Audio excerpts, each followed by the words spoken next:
Let's just go live. There's really no point to wait. There's no point to wait. No one else is hopping on the stream. Let's drop the link. Let's drop the link. If somebody wants to join in on the fun, join in on the fun, guys. The link is in the chat. The link is in the chat. Let's see here. Just open this letter. It's some kind of a letter here. Just give me a second, guys. I don't usually get mail. This looks cool. Let's see, what is this? Oh, it's just a new card. Okay, I get it.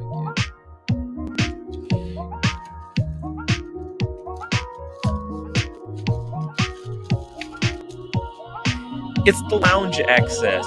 Boom, guys, we are live. We are live. Hopefully everyone is doing okay. Let me know what you guys are wearing. I just put on my subby back. I put the Submariner back on. Gotta love the subs. I was wearing it yesterday. And then today at work, I was gonna put the speaker. What am I doing? Turn up the music. Okay, there we go. Now the music is gone. Yeah. So as I was saying, it's a Speedy Tuesday. It's a Speedy Tuesday. So I thought, oh, maybe I'll put on the Speedy. But I was wearing the sub yesterday, and it's just, I don't know. It just feels so nice on the wrist. Really, really, guys. There's no better feeling watch on the wrist than the Submariner 40. Try it on for yourself. You'll know I'm right. Let's see, what do we got? What do we got in the chat? Cars and Chronos still hungover. Yeah, what the hell happened last night? How did it spiral so out of control? I was late to work. I was late to work. I completely forgot. I'm working today. I I was just sleeping in the morning, just thinking, "Oh, it's so good. I can rest as long as I can." And then I'm like, "No, wait a minute. I can't rest. I got a job. I have to go and work." So yeah, so that was a tough day. We got Easy E in the chat saying, "Buckley, how did you find Watchbox on West 57th Street? Is it all wait lists all over again, just like everywhere else in different business model?" Um, the Watchbox. The Watchbox in New York City is actually it's not fully operational yet. It's half open.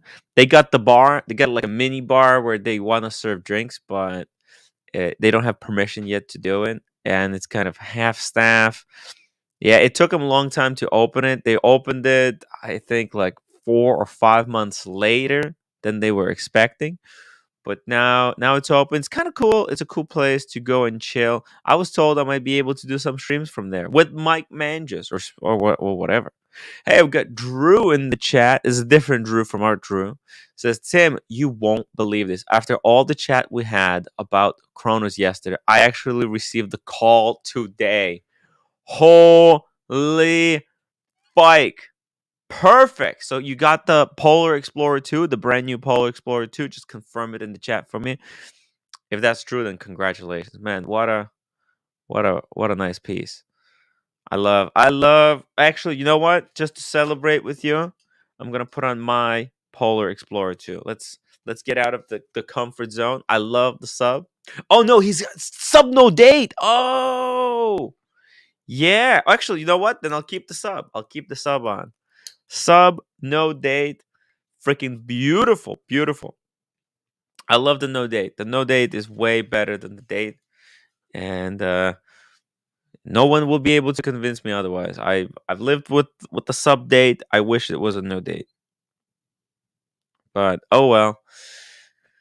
At the end of the day, for me, the sentimental value trumps all other like nitpicks that I might have with the watch. You know, I already got this one. Yeah, I could sell it and get the no date one, but that's not my Submariner. It's going to be no longer my Submariner.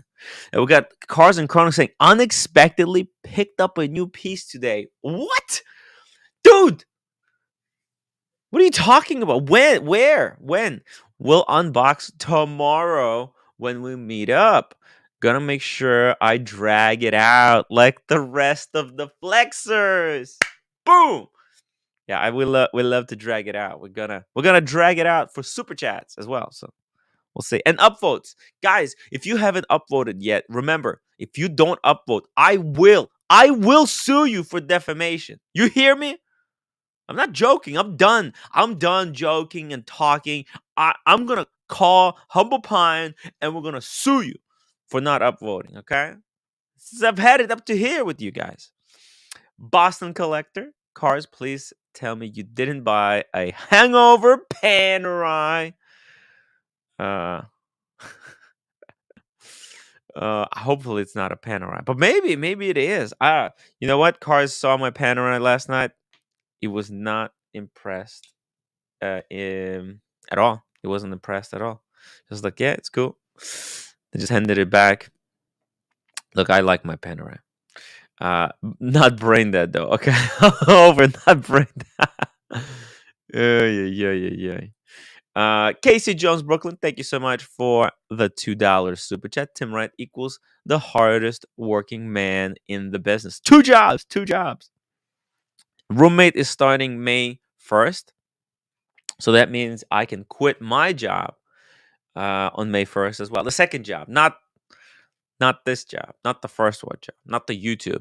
YouTube, I'm gonna triple my efforts, to kick ass on YouTube. By the way, link for Blondie, or anyone else who wants to hop on the stream with me. That'll be fun.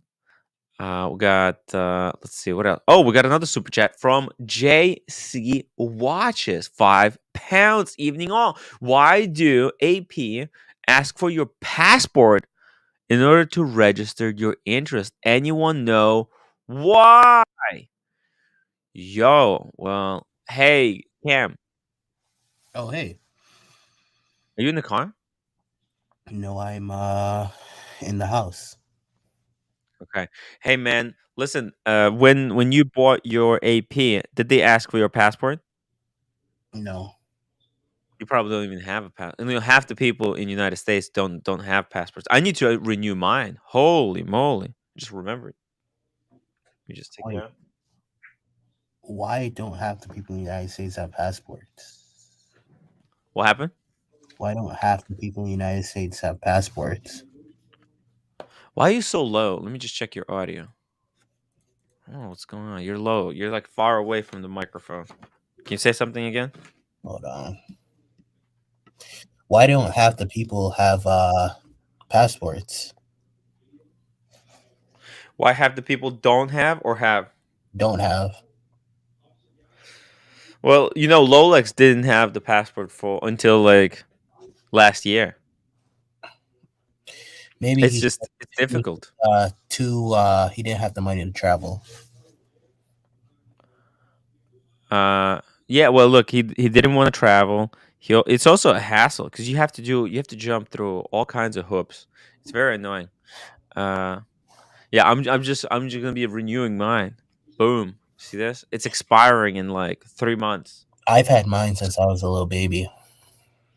Yeah, but you have to renew those. You know that, right? Yep. Wait, how long have you been a citizen for? I've been for 23 years. 23 years. Yeah, How old were you when you came here? 13. 13? Yeah. What the hell? How do you get that fast? What do you mean? How do you get your citizenship that fast? Well, no, because my mom, she was a citizen, so Your mom's a automatically it citizen? was like, well, she became a citizen. Oh, Yeah, she married someone here and became a citizen. And then you get automatically added as a citizen as well. You have to do a little bit of paperwork, pay a few fees, few lawyers, but yeah, you can get it done. there's so many Yeah, people in my school that want to be like green carded so bad. they want what?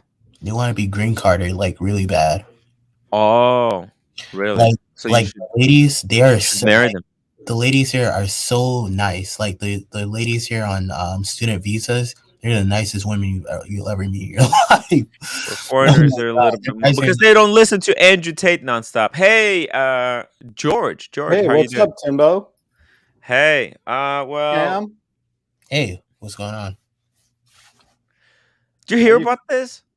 Uh, George, JC says what that he was asked a passport to register interest for an AP. What the hell? I've never heard that. Maybe it's a EU thing because it was in British pounds, right? Yes, yeah. Oh, It's possible that they have like a lot of like people traveling in, maybe getting on the wait list. right. Maybe they're just trying to cut down on the tire kickers, right? There's a lot of people who want to come in and waste a lot of AD's time. Then if you have your passport, it shows that you're dedicated. Although that's ridiculous. That's private. It's privacy, man. All right. So Timbo, I Yes. promised you I'd come back on when I Oh, got access to my watches. So yes. I got access. I got to return it back to the safe, but I thought I'll turn my camera on and show the punters and go over my last two acquisitions, if that's okay with you. No, that's perfect. The FB Jorn and the AP. So just showing everyone. I'm a Goyard fanboy, so Oh, here that's you go. nice. Yeah. Love the Goyard. It's better than Louis Vuitton, in my opinion. It's a one notch above. Ooh, you got the fancy gloves. Got the gloves on. Showing some In respect. honor of Kyle, who's a Oh. big fan of hockey. It's almost time for the Stanley Cup, so go Bolts. Shout out to Kyle. Yeah. Kyle, he's a huge supporter of the channel. He's been like watching the entire journey. All right. So I have two to show you. So Yes. which one would you like to start first with? Cam, do you have a preference? Let's save the AP. Let's see the well, AP. I think it's a little bit of a lesser piece. Let's see that AP. AP I mean, they're both freaking amazing, but when you All put right. them side by side and gun to my head, we have to choose one to go first. All right. So Let's go take a look at that AP. And by the way, this AP is sponsored by JC Watches, who was literally just asking us about the AP. So let's focus in. Oh shoot! I like What it. It looks bust down. And you were asking about how it feels, right? Yeah, the So texture. The Timmy thumb swipe, or at least the finger swipe, pretty smooth. Oh. Pretty smooth. So. Because the texture, like I look at it and I'm imagining myself wearing a sweater, like some kind of a cashmere sweater, and then just casually dragging the watch down like this and just leaving just shredding it into bits. Because it looks like the texture on sandpaper, but wow. Oh, so it doesn't have it on the sides. That's not on the side, just on the bezel, and then on the bracelet, obviously. How did they do it? Is it's kind of the same technique as tremblage? They smash it, right? I think they have like a special a machine that actually points it in, and then they smooth it and refine it, is what I was told. Oh. So yeah, all done by hand. I'm sorry, not by machine, but by hand, I believe. So this was a 2019. I think it was the year of the release. There was only like 100 of these made. So it was a deal. And I've always liked blingy stuff, and I'm into the bling with my watches. You had that Richard Mille with diamonds. Yeah, diamonds, and I've got other stuff that has crazy sets on it, osmium, you name it, So this was a thing that my gray market AD friend had a friend who had this, and he's like, hey, he wants to get rid of it, make an offer.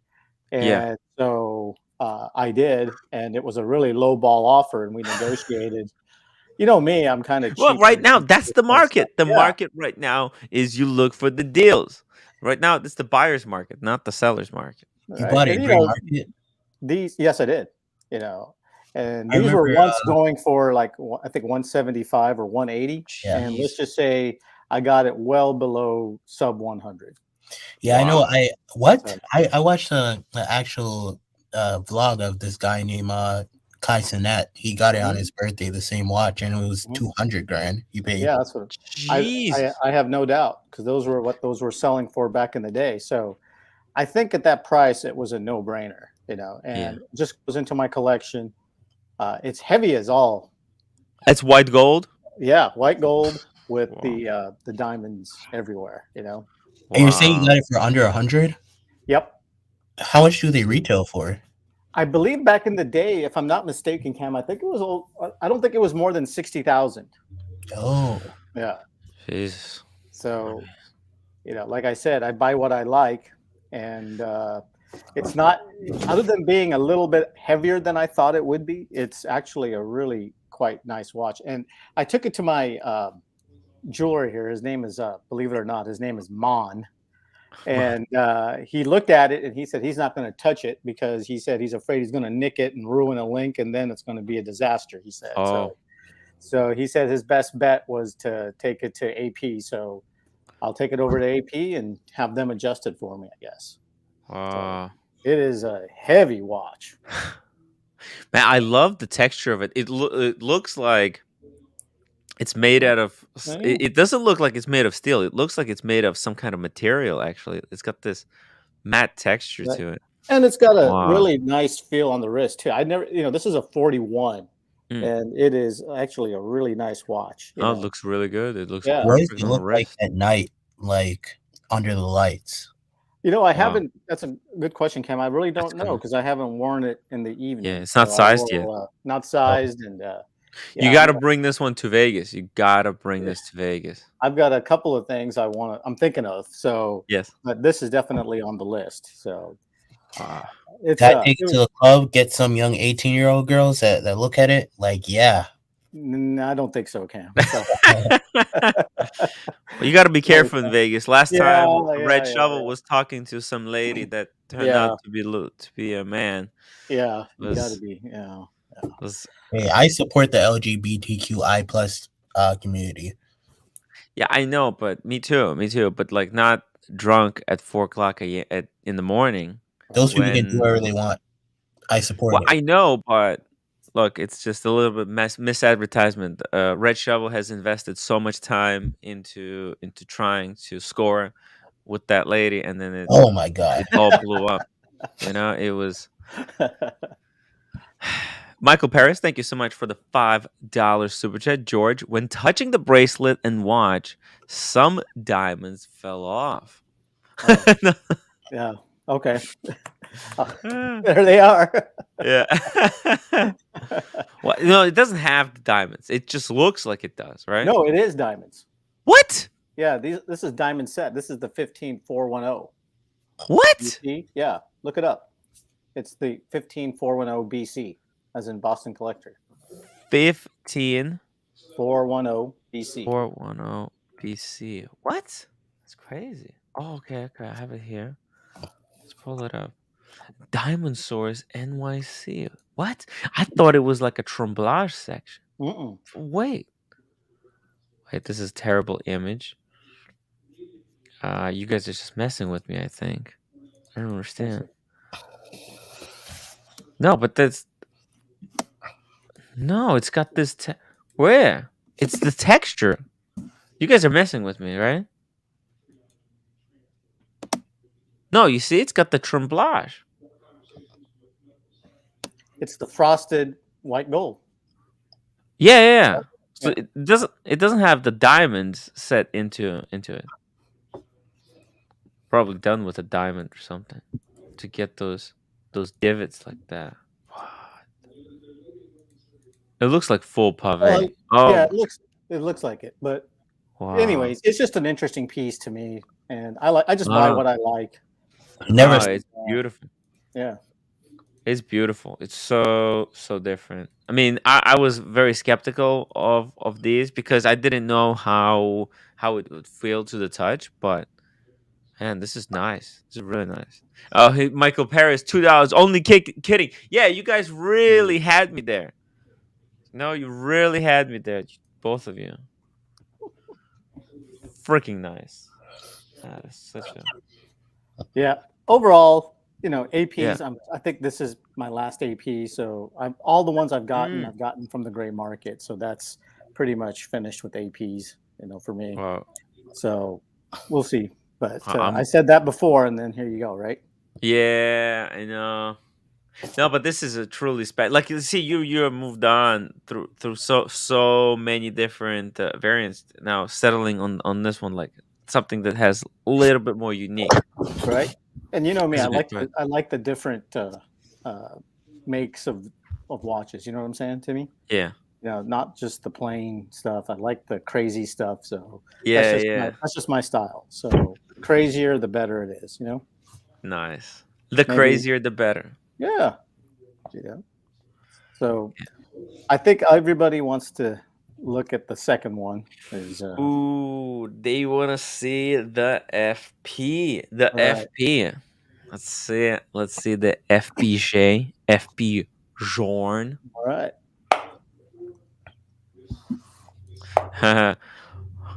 Hoogstraten says he's got a couple of things he wants to bring to Vegas. Nice. All Nice. right. Buckley's milkshakes, 2 pounds. Could my milkshakes bring George to my yard? Honestly, I don't understand this troll account. I don't get it. I don't get it. It's too complicated. And Rovin Sheriff, 5 pounds. Congrats, George. Not diamonds, Oh yeah. but Correct. heavy piece. Yep. Like the purple monster super rare. Right. So Yeah. appreciate it. Thank you, gentlemen. And so you guys wanted to see the Jorn, right? Hell yeah. Hell yeah. There you go. Oh, look at that. There you go. So basically, That's so cool. as you wind it, you can see the power Oh yeah. moving. And it's like they did the power in reverse. Right. At other companies they do it one way. These guys did it in reverse. So you can move that. Then you pull it out one from the crown. Uh-huh. Let's see. One notch. Yep. And then if you go, let me see. Oh. Go this way. You go clockwise. I believe that moves the moon phase. Am I mistaken? Yeah, no, that's right. That's right. The moon is gone. The moon is gone now. That moves the moon phase. You move it counterclockwise, and it moves So simple. the date. Boom. So, and basically, this is the octaloon in platinum. Oh shit! It's the platinum. The 40 millimeter version in platinum. So, just the date, and then this is what I think everybody wants to see. The money shot. Oh wow. So there you go. Jeez, full rose gold movement. Rotor and everything. So let's rotor and then all the bridges, everything out of rose gold. Wait, can we see the detail on the rotor? Yep. Yeah, it says FP Jorn. Yeah. And it's got the okay? those few letters like FPJ. All right. Yeah. See that? And it's guilloche. It's proper guilloche, right? Or is it? Yeah, I think. I can't tell you, Timmy. I'm sorry, I don't have my glasses on, but I believe. Let me take a look. Yeah, it is. It is. Yeah. Drop a link for Cars and Photos. Cars and Cars. Well, he's in Philly. I think he's probably on the way back to the city or something. So I thought, like I said, this is the second Jorn I got. So after the Havana. Wait, you got the Havana in 2019? 2020. Wow, that's right before they exploded. January of 2020, just before COVID as well. So the straps from Jorn are really good, I have to admit. Oh yeah.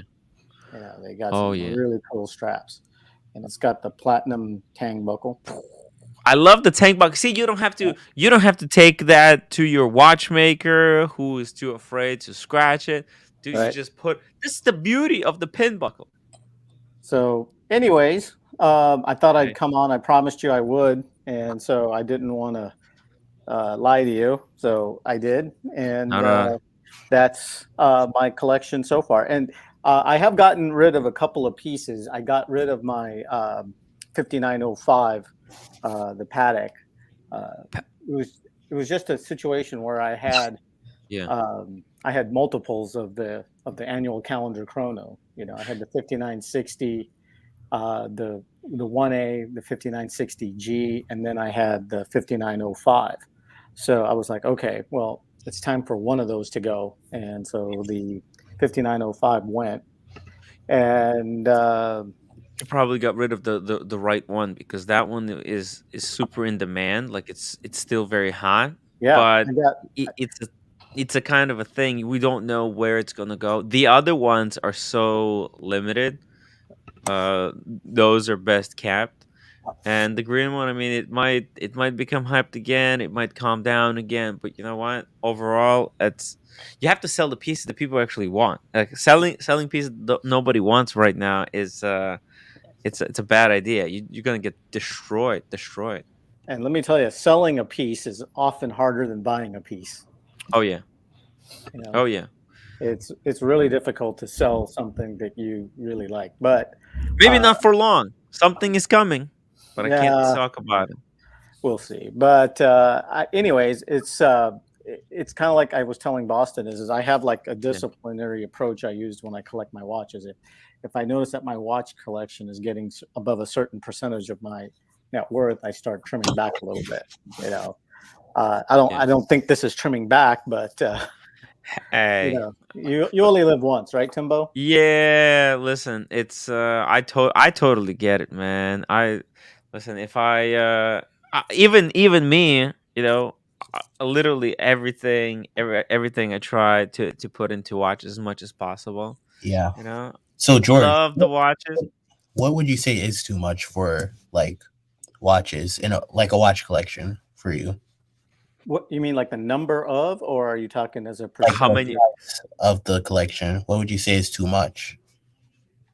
I, you know, for me, I'm well over like 15 or 20, I would think at this point. You 20 know, million?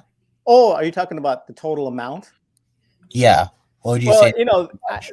hey Ken, that's the thing. What I always say is 3 to 4% of your net worth maximum. Mhm. Yeah, So calculate what your net worth is and take 3 to 4% of that, and that should be in anything like Bitcoin and My net worth is Bitcoin is back, isn't yep, it? Bitcoin is over 30,000. Jesus. Or at least last Oh time I saw it was. yeah, no, it is. It is. It's 30,221. All right. Oh, it came back with ferocity. my net Is worth there any is reason for that? 20 zero. Yeah. Well, you have a long time to add to your net worth, Cam. You're just getting started. So Yeah. come on. Cam, don't rush. Don't rush, man. You gotta be Actually, cool. Tim, You gotta you be know what I cool. just was thinking about today? What? Thinking about getting that watch that you have, Which one? the Cartier. Mm. Oh, you want to buy mine, or you will want to get it from your AD I was thinking about getting it when I go to the Bahamas. at a discount? They might not have it. It's Hey, it's actually it's tough to get. Cam, Oh when you buy a watch in the Bahamas, is there taxes down there? no, No. Well, there's no taxes. There's no import taxes on the watches, so Mm. the watches are a little bit cheaper, like by 5%, and then there's no sales tax. Mm. So interesting. hmm. Um, like I said, Tim, I just think, these are hobbies, and this is an expensive hobby. Yeah, I, I think, like I said, I think these bring. I can't wear them all, but what I yeah. do enjoy is taking them out of the safe once in a while and enjoying it, and then putting it back, and then moving to the next one. You know what I'm saying? Hell And yeah. yeah, you know. But Yeah, life is short, guys. life is Life is short. short. Look at Boston Collector. He has really built up a massive collection in a very short time. There's ways to do it, and like the way you go about it, it's pretty safe. It's not like you're losing, thousands on every one of your watches because you know how the whole hobby works. You can enjoy watches and Yeah. probably you made Yeah. money How out long of have it. you been Well, collecting for? I can tell, yeah. I collecting. I'd probably say starting in my 2006, I bought my first Pepsi GMT in '06. Ooh, It was $5,300, and when I left the AD, it was $3,800. wow. Brand new back at those Wow. days, you know. So you've been doing So, it for a while now, well, basically. I started like I said 2006, and then the next purchase I made was like 2014 or 2015. Oh, So okay. it was a while because life and being busy at work and everything else. So Yeah. uh, that's how life goes, Cam. You'll So your Pepsi basically held you over for that Yeah, time. yeah. It's certainly a one and done watch. I've done everything in it. I've swam the Pacific Ocean. I went to the Lake Superior, jet skied, Wow. skied, everything with it. So I know when I was like looking into getting my first watch, I don't know why I had like this kind of ideology when it came to watches. I guess it's because I didn't know much, but at the time for me, if I was gonna buy a watch, it was like either Rolex or nothing. Like right. I wish I didn't have that mentality. I wish I like started at like Tag Heuer, then went to like Tudor, then Omega, and then Hmm. eventually to the Rolex. But I think that kind of mentality kind of ruined my collecting experience. You know, um, Everybody has a story of their own to tell when it comes to collecting and comes to Yeah. their background, right? So my parents were immigrants to this country. Mhm. And my father always said, when you're successful, you buy two things. You buy a Mercedes and you buy a Rolex. Those were for them, back in the early '70s when they came to the States, that was like, like the height of achievement. And when like when a neighbor or a friend got a Mercedes, it was like a big celebration. It was a big deal, and Yeah. somebody got a Rolex, it was like, oh my God, you got a Rolex. Holy smoke, and it was a very big deal to them. And even today, it's still like they value, like, my father, he's in his 80s and he's very active, very fit. And, he loves cars and he has a huge fascination with Mercedes. Hmm. And because in his mind, he still views that as Mercedes, and he's had Mercedes, he's bought them, and whatever. But he appreciates Mercedes. You know, sorry, Yeah. Sean, not a BMW, but a Mercedes. BMW. What Yeah, happened to BMW? No love for but BMW. Well, I'll tell you what. Russian and Ukrainian people over here, they love the BMW. right. I, That's all I heard about growing up. Is my Jamaicans love BMWs, but I don't agree with that. I think Mercedes is a much better brand than BMW. it's they're different. They're different. Right. BMW is like more sporty, and Mercedes is more dressy. Right.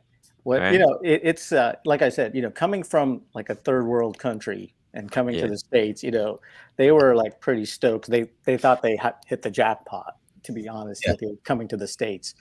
And they bought a Mercedes when my dad really had started to get money and started to getting his Hmm. finances in order. The first thing he bought he bought a Mercedes. He owned Ford and Dodge and everything else. He loved all those. But Yeah. he's like, no, I really have my eyes set. And he always was fixated by the E320. That's what Oh. he wanted.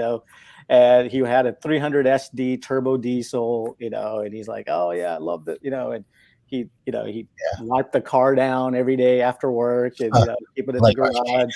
And then when at night he'd get up and he'd cover it, and that Yeah. that's how the mentality was. And E320 is so iconic. it is. And Like, I don't know if you remember back in the day, they had the 300 SD, the turbo diesels Mhm. back in the '80s. Yeah. So what is your kind of pillar of success right now where you're at in life? Like what would The mm, pillar of my success is that I'm a good role model for my children, okay. and mm, I'm a good role model for my family and my friends. Okay. And I try to treat people the way I myself want to be treated. mm. That's You good. know, and I there's times when all of us fail. We have our fallibilities. We Oh yeah. say things and do things that aren't uh, you know right. But for the most part, I try to treat you the way I want to be treated, and that's been my mantra of my life. And Yeah. and to be a good father, a good parent, a good husband, that's paramount. I think Cam, you should listen more to people like George and less to people like Andrew Tate. George Okay. makes some good Yeah. points. He makes a lot of good Yeah. points. Yeah. Yeah, No. it's a different mentality because I was raised by immigrants, right? So, Mm. there's a certain appreciation for hard work and attaining a certain level of uh, of respect in life, Yeah. uh, and my parents always taught me never blame your color of your skin as an excuse, Yeah. and they said if in this country, my parents immigrated here, and they said if you can't succeed in the United States, you've got a serious problem. You know, Yeah. you really do. If you can't succeed here, try going to India and trying to succeed. Oof. It's Yeah. not possible. The So competition is a the lot more competition difficult. Same thing in the is crazy. it's like either you're doing tourism or that's it. Mhm. That's the Yeah, only thing. But yeah, there's a lot of opportunities in the United States. I'm definitely grateful for it. I wish right. more people would kind of take more advantage of that. You know? And watches are great and all that. I enjoy it. It's a hobby. I don't drink a lot. I don't. Once in a while I'll have a cigar. I don't do other things. Get involved in stuff I shouldn't be, gambling or whatever else. So Yeah. you got to have a hobby in life, and for me, this is a hobby, and everybody should enjoy a hobby, right? And It- so, but for me, Timmy, I'll be honest with you. If these yeah. watches go to a value of zero, right, Yes. I'll still enjoy Yeah. them all. Of I'll course. still enjoy them all. It's And at the end of the day, it's the memories you had with them that are exactly, priceless. exactly, It's exactly. kind of like I freaking really love watches because of the kind of people that get to meet. Like even Cam, I mean, it costs a lot of money. So like to get even a date just for a 24-year-old. So Cam, It's you'd had to have I bought it. done. So even harder. Yeah, you work seriously hard, and so everyone is here. Like we're all at different levels, but we're all Right. work really really hard to be able Yeah. to afford these things. Yep. And what I like more is just hanging out with all the different people. Right. Yeah. I That's think the And best actually part George about watching. made some pretty good points. I know I was talking with one of my friends in that was in nursing school. We're both about to graduate, and we were talking about purpose. And he was like, "What's your purpose, Cameron?" I was like, "Hey, to get to private equity after leaving consulting." mm, And he was like, "No, that's not a purpose. That's like a job. But like, what is your purpose?" And which is something that you kind of answer about being a good role model for your kids and the people around you. I guess at this stage I haven't really found that purpose going forward after school too much, other than what it's prepared me for, which is mostly my career. But you uh know, Cam, I'll tell you the truth. Money comes and money goes. And I have a lot of people who are successful, but they're in terms of having finances, money, right? But they're unhappy in life. Their home life sucks. Their work life sucks. They hate what they're doing, but they make a lot of money. So, you know, the purpose of life is to have a balance of everything, right? You need to yeah, have a Yeah, stable home life. You need to have a profession that you enjoy going to, and you need to be stable in your own world. You know what I'm saying? I'm not going to compete against anyone. I'm not in any competition for anyone in terms of cars or houses or watches or whatever. I buy what I like, and that's fine. I'm comfortable wearing a t-shirt and a Rolex as much as anybody else, or I can wear a t-shirt and a G-Shock. you know I don't have to prove anything to anybody. yeah, that's you good know to yeah. be in that kind of mentality, I guess. And my mom, Journey. she doesn't have a lot of education, but what she does have is a PhD in real life. Mhm. And she always tells me one thing. She says, "Son, money come and go, women come and go, but your education always stays with you." Yeah, You it's know, true. mm, when I was growing up, that's what she would always emphasize. No matter what happens in yeah, this world, your education is the one thing that you'll always have, right? yeah. Right. and with education and what you do of it earns you respect, and that's important, and that's what they valued, because they wanted to have their children attain the best education they have in this country, because they valued the education. My parents didn't have Rolexes. They didn't, it wasn't until much later on that my dad got a Mercedes. And, after I went through college and professional school, and my same thing with my sister, it was, they sacrificed for us. So, so for them, it was, they valued education more than all the material wealth they could possibly have. And I think that's true with most immigrants, Yeah. and almost everybody that I know of. Education is paramount. It opens doors and gives you a seat. It's really important. And Yeah. I'm really active in social, in terms of like justice and equality and all that. And so are my parents. And my parents said, you want to break the door down, you have to have education, because people won't respect an illiterate. And yeah, and to understand how the world really works, I mean, it's just it takes a lot of education. Yeah. It's unbelievable. Yep. Like I didn't finish my master's. Like I had one more. I just couldn't afford it at that point. But the lessons I've learned, I mean, that's just incredible. I got the best parts of the education. I didn't have the piece of paper, but I really appreciate that I took it. It I mean, made me a better host of the show. we Yeah. learn every day, so we're being Yeah, educated every second of every day. We learn yeah. something new. And this why I love doing the show, because like I get to learn a lot from people Right. that are far more intelligent than I am. That's what a lot of people don't understand. Like, why people watch Tim's show? He doesn't know anything, and that's like literally yes. That's what makes it so good, is that people get to come on and teach me, and I'm learning there with the viewers together. Buckley says the purpose of Tim's show is to burn bridges on YouTube. Yo, Oh my God. might be too close to home. Might be too close to home. Carolyn, $5 super chat. George, thank you for joining the and showing watches. Thank you, Carol. Thank you, Carolyn. Oh, Whoa. And Carolyn, $20. George, for your mother. She is a smart yeah, woman. You're a lucky man to call her mom. you bet. And I Mom. think everybody knows the story. So, like years ago, on my dad's 80th birthday, Mhm. the first watch I ever got my dad, would believe it or not, was a Vacheron Patrimony.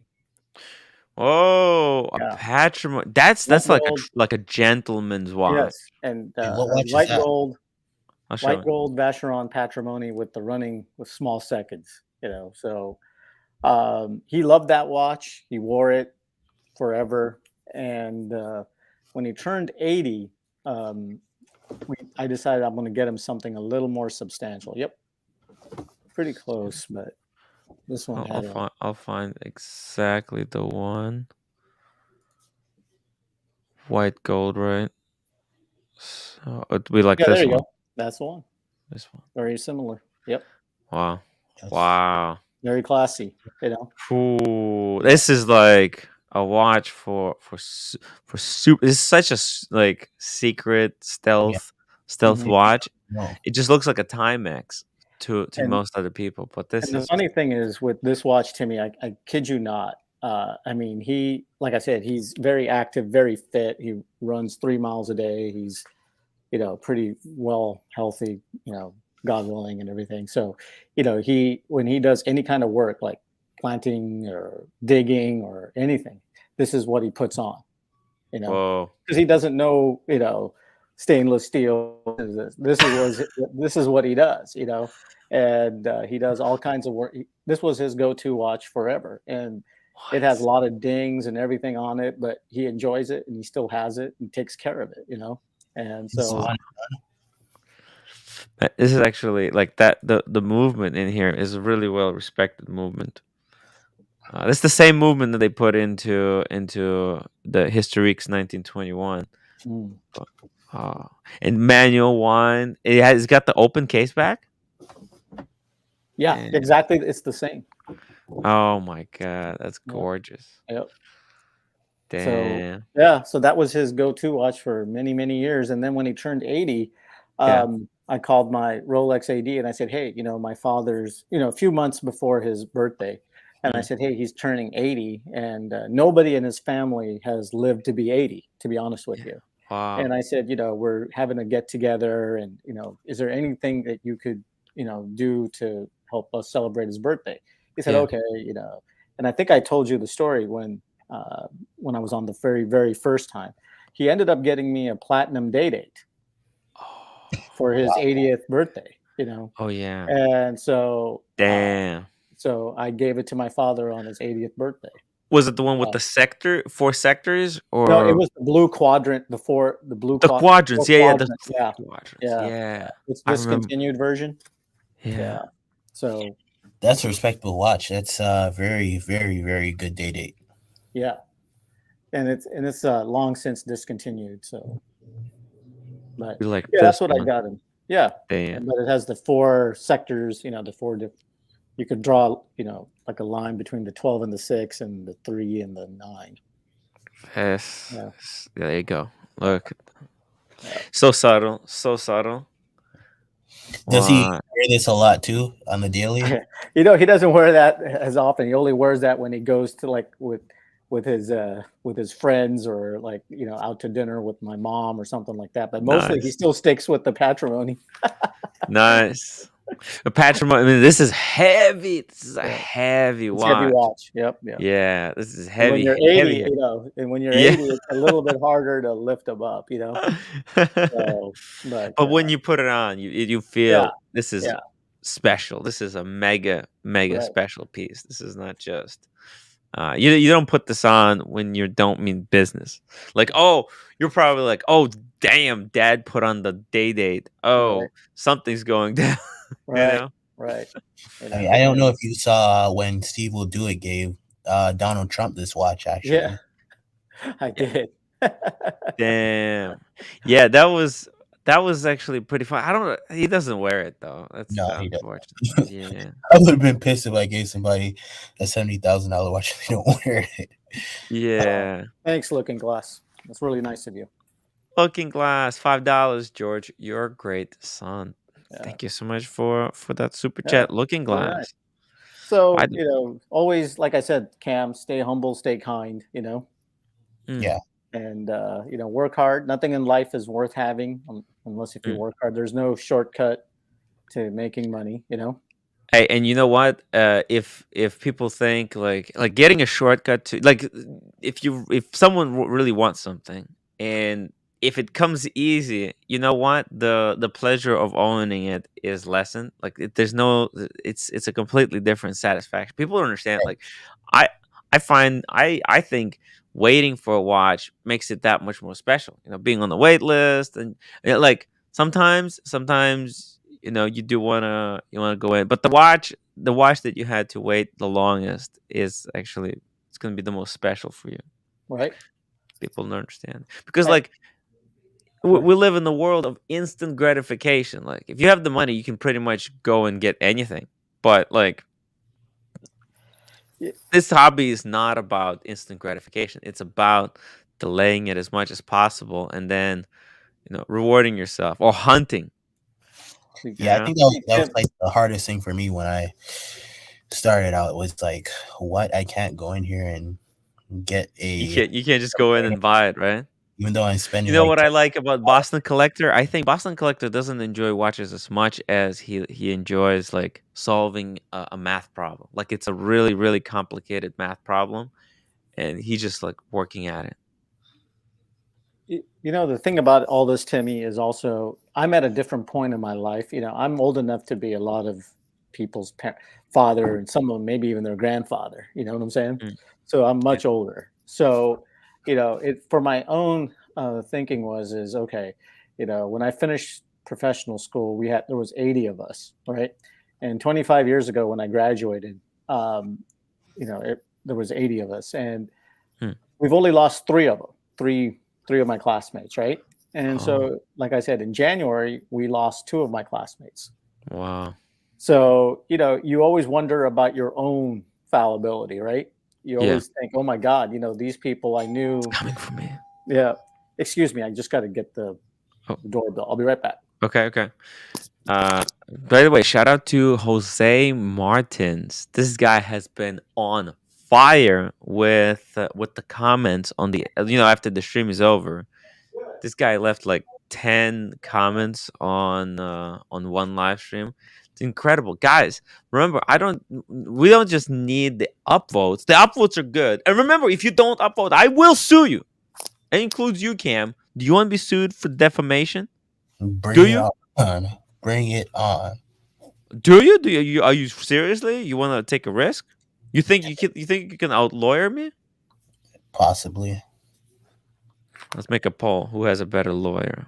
Who has a better? All I have to do is call up OC. One And call. why? How do we get to talking about lawyers and suing people? I don't know. I was just telling. Yeah. Oh. Well, it's a way that I'm trying to get the upvotes. I'm just Mm, threatening people that I'll yeah, I sue them. gotcha.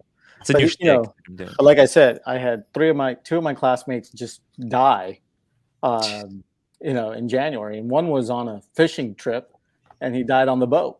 What? You hear about this, and I'm like, oh my God, I've known him how many years, and Mm. healthy, works out, eats right, and there you go, right? So life is short. Enjoy yourself, but have some moderation to it. But it was quite shocking, to be honest with you. Quite shocking. So, Wow. but Yeah, I mean, this is Cam. Same thing. You gotta be cool. You never know. You never know no, which one of us is gonna be next. No, I always said I might die on a live stream at some point. I just be doing Gonzo streaming. It's gonna get out of control, and then wham! Yeah, I At guess anybody least I'm can try gonna it. be wearing a good watch and not, right. you know. Like, did you watch Succession? No, I haven't. I'm sorry. Like the father died, and like his kids like borderline hated him, and they were getting the Mhm. call at a wedding while he was on his private jet, and they like all just like went back to like son and daddy type of a moment. It was like kind of shocking. Like, you could be Hey, mad at spoiler alert! Hey! Don't reveal any. you might be mad at your parents or whoever in your family, but like Mhm. when something like that shocking happens, you realize that how much you actually love them. Oh yeah, obvious. And like I said, in the end, the only thing that really matters is your family and your health, right? Yeah. None of this really matters, but it's an enjoyment. You get pleasure out of it. You get to meet great people like the guys and gals on the stream, and you get to Yeah. Hell yeah! talk about a hobby that is still, not many people are into it like we are. A lot of people don't understand They that. They don't. don't get it. They don't They get it. don't. They don't understand that it's not about watches. It's like Right. it's about the people we get to Right. meet. If it was about yeah, people need to be in it to understand it. It Right. does take time. I mean, look at Blondie. She's been like such a huge part of the community. Not so much because of her watches. It was because you know she's part of like this club that we have created. She's been doing it for a long time. Yeah. She's so cool. Yeah. I when she joined in, I had no idea that she would become, a star in the watch world like she is today. Some people join for one day and then they're gone, never been seen again. But then there's a few people who stick around for the long journey. Hey, just quickly here, shout out to Norris Muxquarter for £2 super chat. Hello, gentlemen. I'm a fan. I'm sure you are of me too. I love Norris Muxquarter, my friend from UK. And And we also have Michael Paris, who's been a member for 8 months as a story editor. He says a presidential watch for the president of George's heart. there you go. Aww. Yeah, it's really nice. And MD Chaz is right. Cam and I, we never got off to a good start initially. If you remember a year or two ago, Oh, yeah, yeah. because Because he was just yeah, flipper. Cam was, yeah, and so it's nice to have a conversation, and about life, and this is what I'm saying. Everybody matures, Yeah. and and This is life why goes on, right?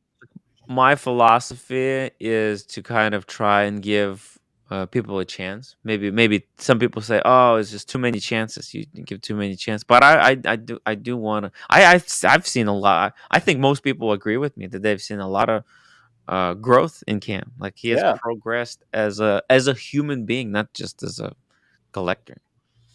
You know, it's been it's been really cool to follow Cam's journey. You yeah. know. It's he's gonna, Cam, you're gonna be graduating, you're gonna have a career, and you're going to find yourself a beautiful wife, and you're going to move on with your life, right? That's part of Hmm. a successful life. You know what I'm Yeah, Yeah. saying? that's where I'm living. Yeah, Yeah, it's all about but to change. Outside of school, I've been doing yeah, it my whole like life at like I, this point. but Cam, always, my father once told me, any definition of a successful life must include serving others.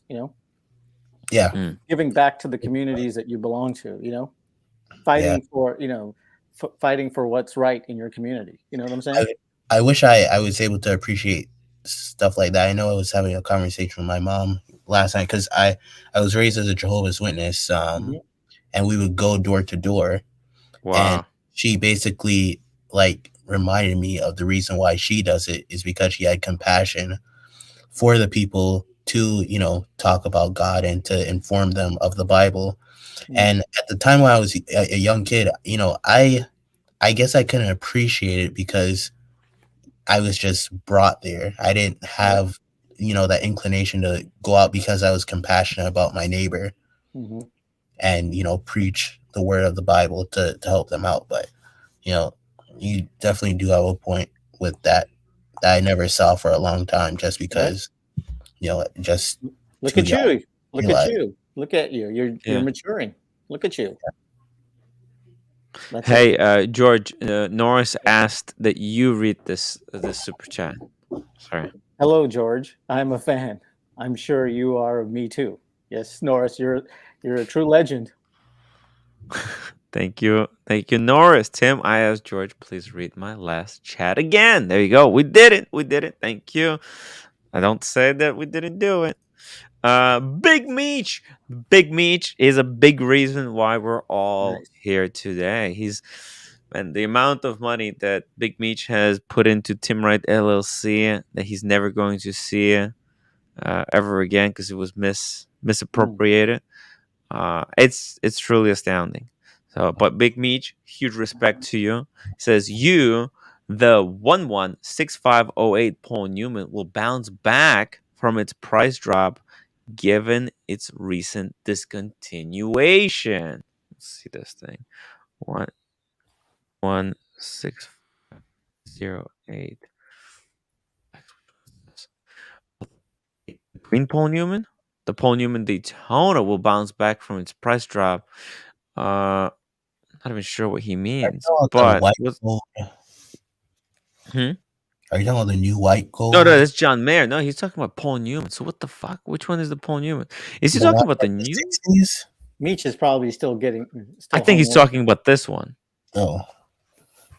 Rolex Daytona, Paul Newman. I think some people call this one the Paul Newman. 54,000. Let's see. Did I get the Is it the reference correct? 100 I think atmospheres. you're right. Yeah. So you see, it dropped. It went up.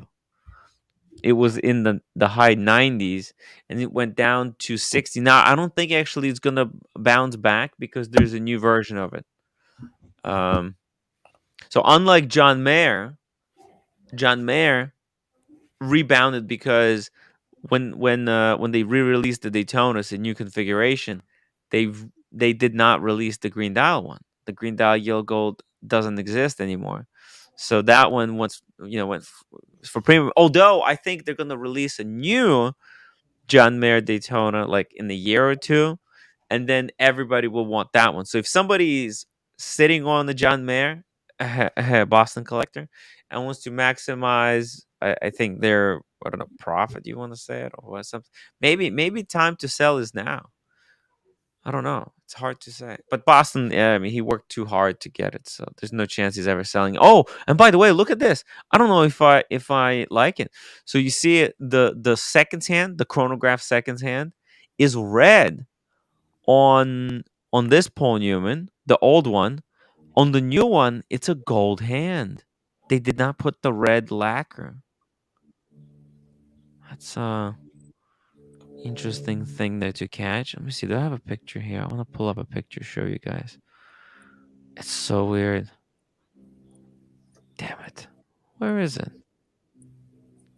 I have all these pictures. It just all comes together. It's such a mess. I'm gonna have to pull it up on the website, I think. Yeah, let's just pull it up on the website. But yeah. Here we go. Let's see. Rolex. Actually, the old one might be better. I'm not a fan of the new one at all. At all. Wait, where am I putting Rolex? It's just Daytona. Daytona. I think they chose Daytona as the race to choose and sponsor because it had day in it already. Like they could have went with Mille Miglia or chose a completely different sport that's unrelated. Part of me thinks they chose Daytona race because it's like date, right? It kind of works with other Rolex names. So what does the Tona mean in the day? No. It's just Daytona is just it was a race. It was a Yeah, race. one more time. There you go. Boom. Beautiful. Yep. Congratulations, Yeah. George. All right, Timbo, I got to get going. So So I thin. thought I'd stop by and just show the punchers everything and wish everybody a great spring. And I will be on the streams and Tim, you're doing a great job, buddy. You know, just like I Oh. said, it's not easy. It's not easy. Trust me, Oh my God. it's not easy. But you know, appreciate all what you do, and you know, as always, you know, Thank keep you. up the good work. You know, and make make more bridges than you burn, Timmy. Come on, Yeah, you I can do think it. You know, after burning a bridge, I think there's a way to rebuild it stronger. You right, know, they were all crumbly bridges. We'll rebuild them 10 times stronger, 10 times better, right. without pest problems. Right. When you're a professional and you're, you know, when you were at, like I said before, when you were at Watches and Wonders and you were, Yeah. you know, acting professional and, you know, and Mm, talking to people, that was the best that you showed, to be honest with you. You know, thank you. you were taken very seriously by all those high-end CEOs. So you have it in you. You Mm. know, Oh yeah. you just have to show it more often, and then people will take you very seriously as a serious watch expert and a serious watch tuber, you know? And we're gonna make that pivot very soon. Actually, I want to rebuild yesterday's. Oh, by the way, Double Crown, welcome back. Just give me a second. I'm just gonna tell George like yesterday's visit from Mhm. Cars and Right. Chrono to the studio kind of made me realize what I want to do. I want to kind of rebuild this living room to have a space where I could do the live stream with a guest. Yeah, there you go. And it will be like I want to have like a little space here where because like I'm thinking of my home as our home, like where anyone like, hey, if anybody's enjoying the show and they ever in my neighborhood, they want to stop by, grab a glass of whiskey together and just sit down, talk watches, look at my pieces, bring your watches. It would be amazing to design Right. this space to be like that kind of a chill area. So that's the plan. Rebuild, make it into a proper professional studio. And yeah, and man, we just started, George. We Yep. just started. This 2 years. And can you imagine where we're gonna be in 10 years? It'll be a heck of a ride for you, you know. Oh yeah. Hopefully you remember all of us peasants back in the day, you know. uh, But you know, Timbo, you and roommate sure do make a good couple, you know. oh, Everybody has issues in life with their spouses. I'm no exception to that, you know. mm, But you know, just remember the old saying, love is patient, love is kind, but love is always forgiving. Okay? Yeah, You 100%. know, so Hey George, hey your Casey, how are you, your buddy? your discussion today with Boston, that was like the best 3 hours of streaming ever. It was I Oh, was I was just working through my day and just listening to Right. that. Thank you It for the was kind just words. awesome. It was You awesome. know, Timmy has a lot of friends. I mean, like good people, and Boston's definitely one of them. Any man who could, or a gal who could put that kind of time and effort into doing something tells you a lot about, Boston's character, to be honest with you, because there's a lot of things he could be doing, but he's coming yeah. on the stream. And today I had a day off of work. So I thought, gosh, I feel bad for him because sometimes he's just doing it by himself. And, I thought, well, at least I could help him out a little bit. So it was Yeah. my pleasure to help him. And he's such a good guy, and I He's coming. can't, He's coming to yeah. New York. I can't wait to hang out with him tomorrow. And like I said, I'm looking forward to meeting all of you guys. And like Yeah. I said, the more the merrier. And I'd love to meet all of you and have a drink or a cigar or whatever you guys would like with all of you. You Hell guys are really great people. You got a great group of people on the stream, Timbo, and they always have your back. So thank you. just keep working. Remember, roommate. Be kind and gentle. Sometimes it's a lot easier. Okay, in Yeah. life, to say I'm sorry than it is to have a war. Okay. Yeah. With that She, being, she's she's always right. Anyways, it's just they're always right, Timbo. Trust yeah. me, they're always right. And you never, I had a friend who's been married now for 64 years. Okay, 64 years. And I asked him. I said, "Hey, what is the success to your marriage?" Hmm. Because every time I see him, he's always holding his wife's hand. They're in like their, Hmm. mid to late 80s. I said, "What's the Oh. success to your marriage? Why are you always like when I see you guys, you're holding hands and you know and things like that, even at this age?" And he said, "George, it the thing about marriage is it's a journey. It's not a destination." Hmm. And he went on to say, it's like when you go on that journey with someone that's gone through the wars with you, that's gone through the peaks of the success and the valleys of the failure, Hmm. that is a bond that can't be broken. And he Yeah. said, and the way he said it, it was like, wow, that is really, really meaningful. And he said, most of all, we fight. We have every other couple's issues, but we never go to bed angry. Because Yeah. especially at our age, we don't know if we're going to Yeah. wake up. So, Oh, don't go to bed angry. Appreciate your wife. She's a lovely lady. I'm sure yeah. she has your best interest at heart. And there's a lot of us on the stream who really like your wife. Yeah. So, She's too good for me. She's too good for me. and just like I said, be patient and be kind. All right. So with Thank you. that being said, I'll talk to you soon. I'll see you on the streams, and we'll most definitely have some drinks and a good time in Vegas. Okay. Vegas, baby. Yep. See you guys later. Take care. Bye bye. Cam, you're doing great. You just keep working hard, buddy. And Casey, you're a good guy as well. And I'm glad I got a chance to meet you on the streams. All right. Thank you. Thanks. Hey, double Hey, crown. Your icon I is hope my not. Wait, maybe it's just me. Oh my no, audio is it's everyone. probably crap because I'm in the airport, so I Oh, apologize. where are you going? Where are you going? I'm going back home. Oh. I actually was just in the Omega Boutique in Orlando, Mhm. and they had a moonshine gold on leather strap available. On a leather strap. What? Yeah, they had it on green leather. Interesting. Oh. But Oh. what was also interesting about that, he showed me that. I'm like, oh, that's pretty cool. And I asked him, I said, do you have the green Seamaster? And he's like, actually, we do. So they had it on a bracelet. This one. Yes, that one. Oh, And I man, could have got it shipped to my house, no tax.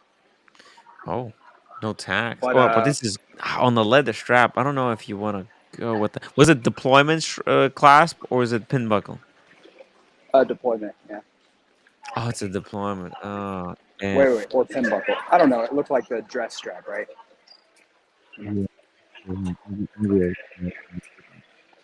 man. But with this one, like you really want that bracelet because buying the bracelet separately is gonna be really expensive. Yeah, they said it's like 12 to 15 grand to get the bracelet by Oh, itself. Man, that's a And lot then of I asked money. if they had the green Seamaster, and he brought that out on the bracelet. And I like the Oh, color, but again, the Seamaster, I just don't love it, so I wasn't gonna get it. But it was cool. I enjoyed seeing it in person for sure. the Seamaster is So such a great watch. Not on the so bracelet, on the rubber strap, it's better, but it's such a yeah, beautiful. Like he you mentioned hold you it in can your buy hand, that. it's luxury. He mentioned you can buy that strap if you want. So if Yeah, anyone's in Orlando, go grab the green Seamaster Orlando right Airport. now. Go there. No, no, Right no. now, The mall, race to it the Mall before of it's too Millennia. late.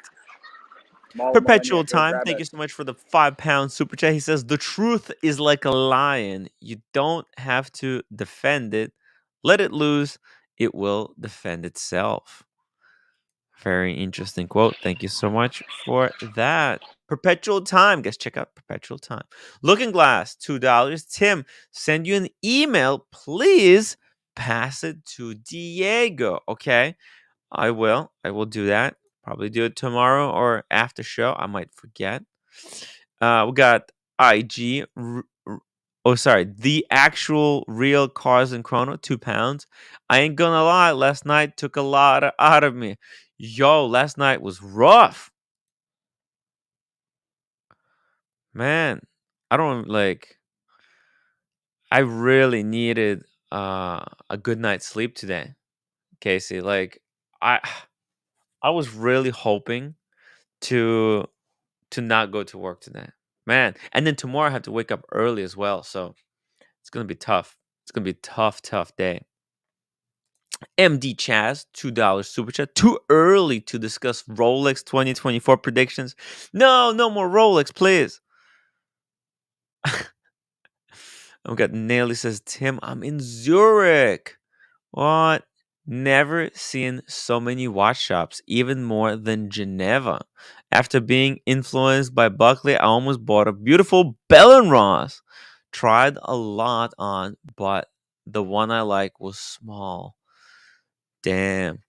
Holy moly. George Vargas, $100. Great show and great content as always. Build bridges, Timbo. Cheers. Let me grab a drink. Cheers, George. Dude, really appreciate it. Yeah, no, definitely. I do want to build bridges.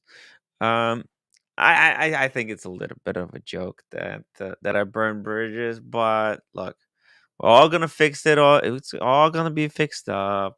Everybody's gonna be cool. Guys, you just gotta be cool. I don't know what happened to Cam and Double Crown. They seem to be lost reception. I'm gonna drop the link if anybody wants to hop on the stream with me and keep the party going. I would really appreciate it.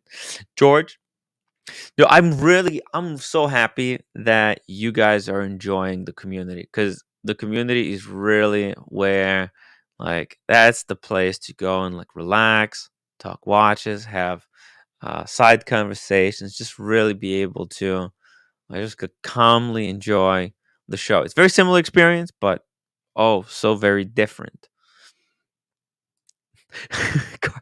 I know Cars was in the chat of the thing. I messaged him like, oh, you're watching.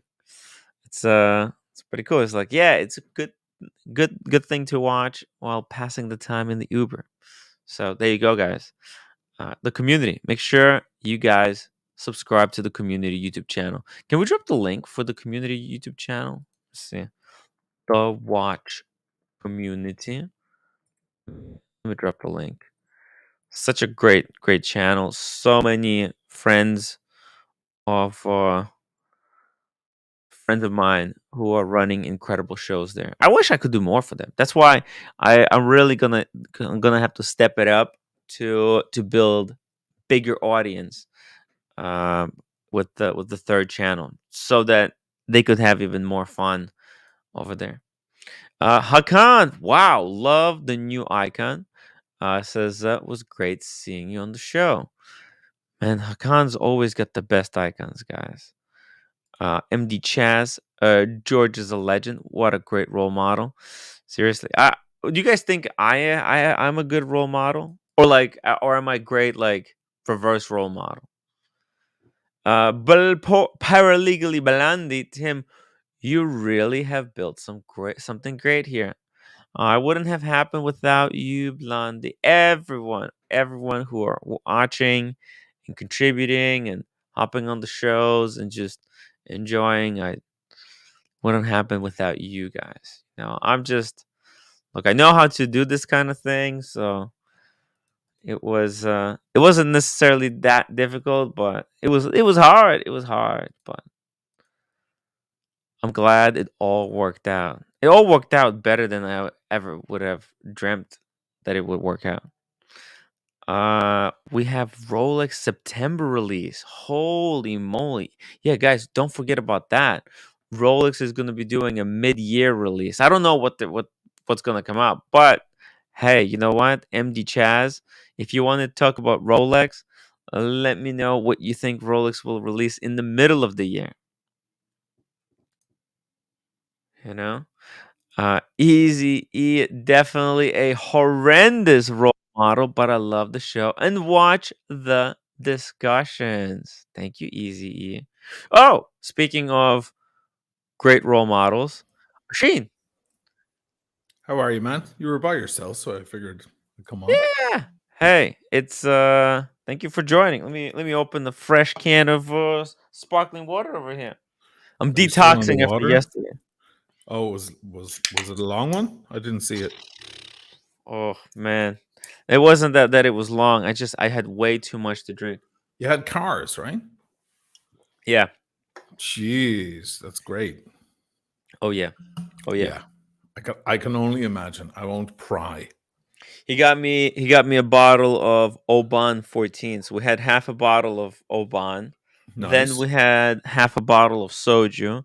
Then we had 2 tequilas and like 4 vodka sodas.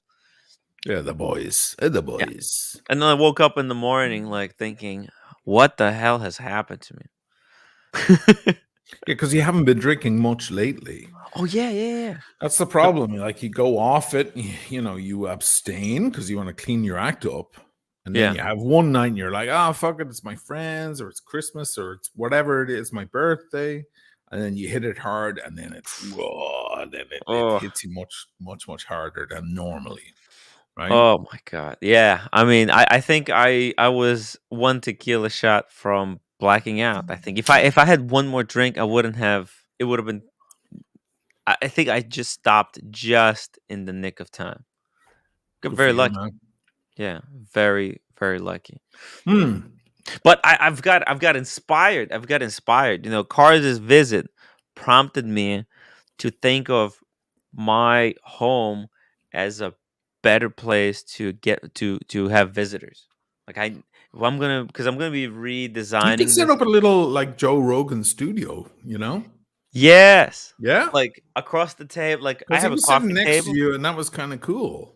Yeah, that was okay, but I want to like a little bit more professional. Yeah. Actually, I want to set it Headphones, up. another microphone. You have the Yeah. mixer already. Yep. Yeah. Just set it up over there, and I could actually start shows with a guest. Like someone could be in the area, and as the show is growing, there's so many more people that want to stop by. Like, I want to see the studio. It's That'd be kind of great. it's kind of funny. It's kind of funny. People want to visit the premises here, and Hey, it's Yoshi, at the native. moment. Hey, Hey, Marcelo Marcelo. time. Cheers, Marcelo. Cheers, Cheers, man. cheers, guys. I was actually working on videos for the. Sorry, that's why I disappeared for the last 2 days. I'm pretty much my disappeared today as well. I mean, I still need to do this shit. I mean, Hey, it's all good. It's all good, Marcelo. We were actually able to Cam has really replaced you. Like we can't have uh, both Cam and Marcelo on. Like just I see. because then it's like way too much Mm, Muppets, too many Muppets. mm. But keeping it one or the other, so it was okay. Like you were gone, but Cam was able was able to hop on and put in some Okay, time. okay. I see. I saw what your Oh last conversation was there about bridges, about burning bridges and yeah. building bridges. Listen, sometimes you're on a bridge Mm. and it shakes under your feet, and you realize it's not safe. And actually, it's made of shit. Yeah. What you gotta do is burn that fucker down and build a better one. Boom. Hear me? And there's so many bridges. There's so many bridges, and also like sometimes it takes a bit of a blow up to then have a stronger relationship.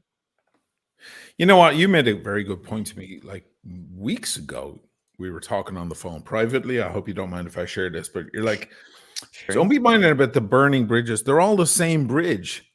It's different planks on the same fucking bridge. You're just burning one shit ass, measly, rat infested bridge.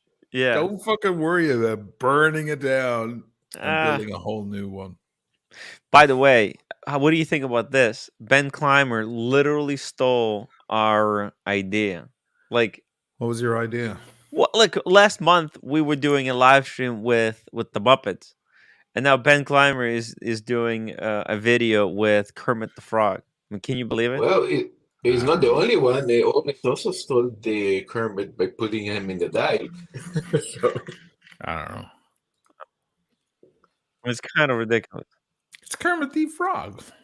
He's universal. That might not be stealing your stick. I wonder, like, I haven't watched this video yet. I wonder if this is supposed to be Kermit's collection or what is happening here. It's about Oris, I think. Yeah, I think this is just a big ad for Oris. That's all it is.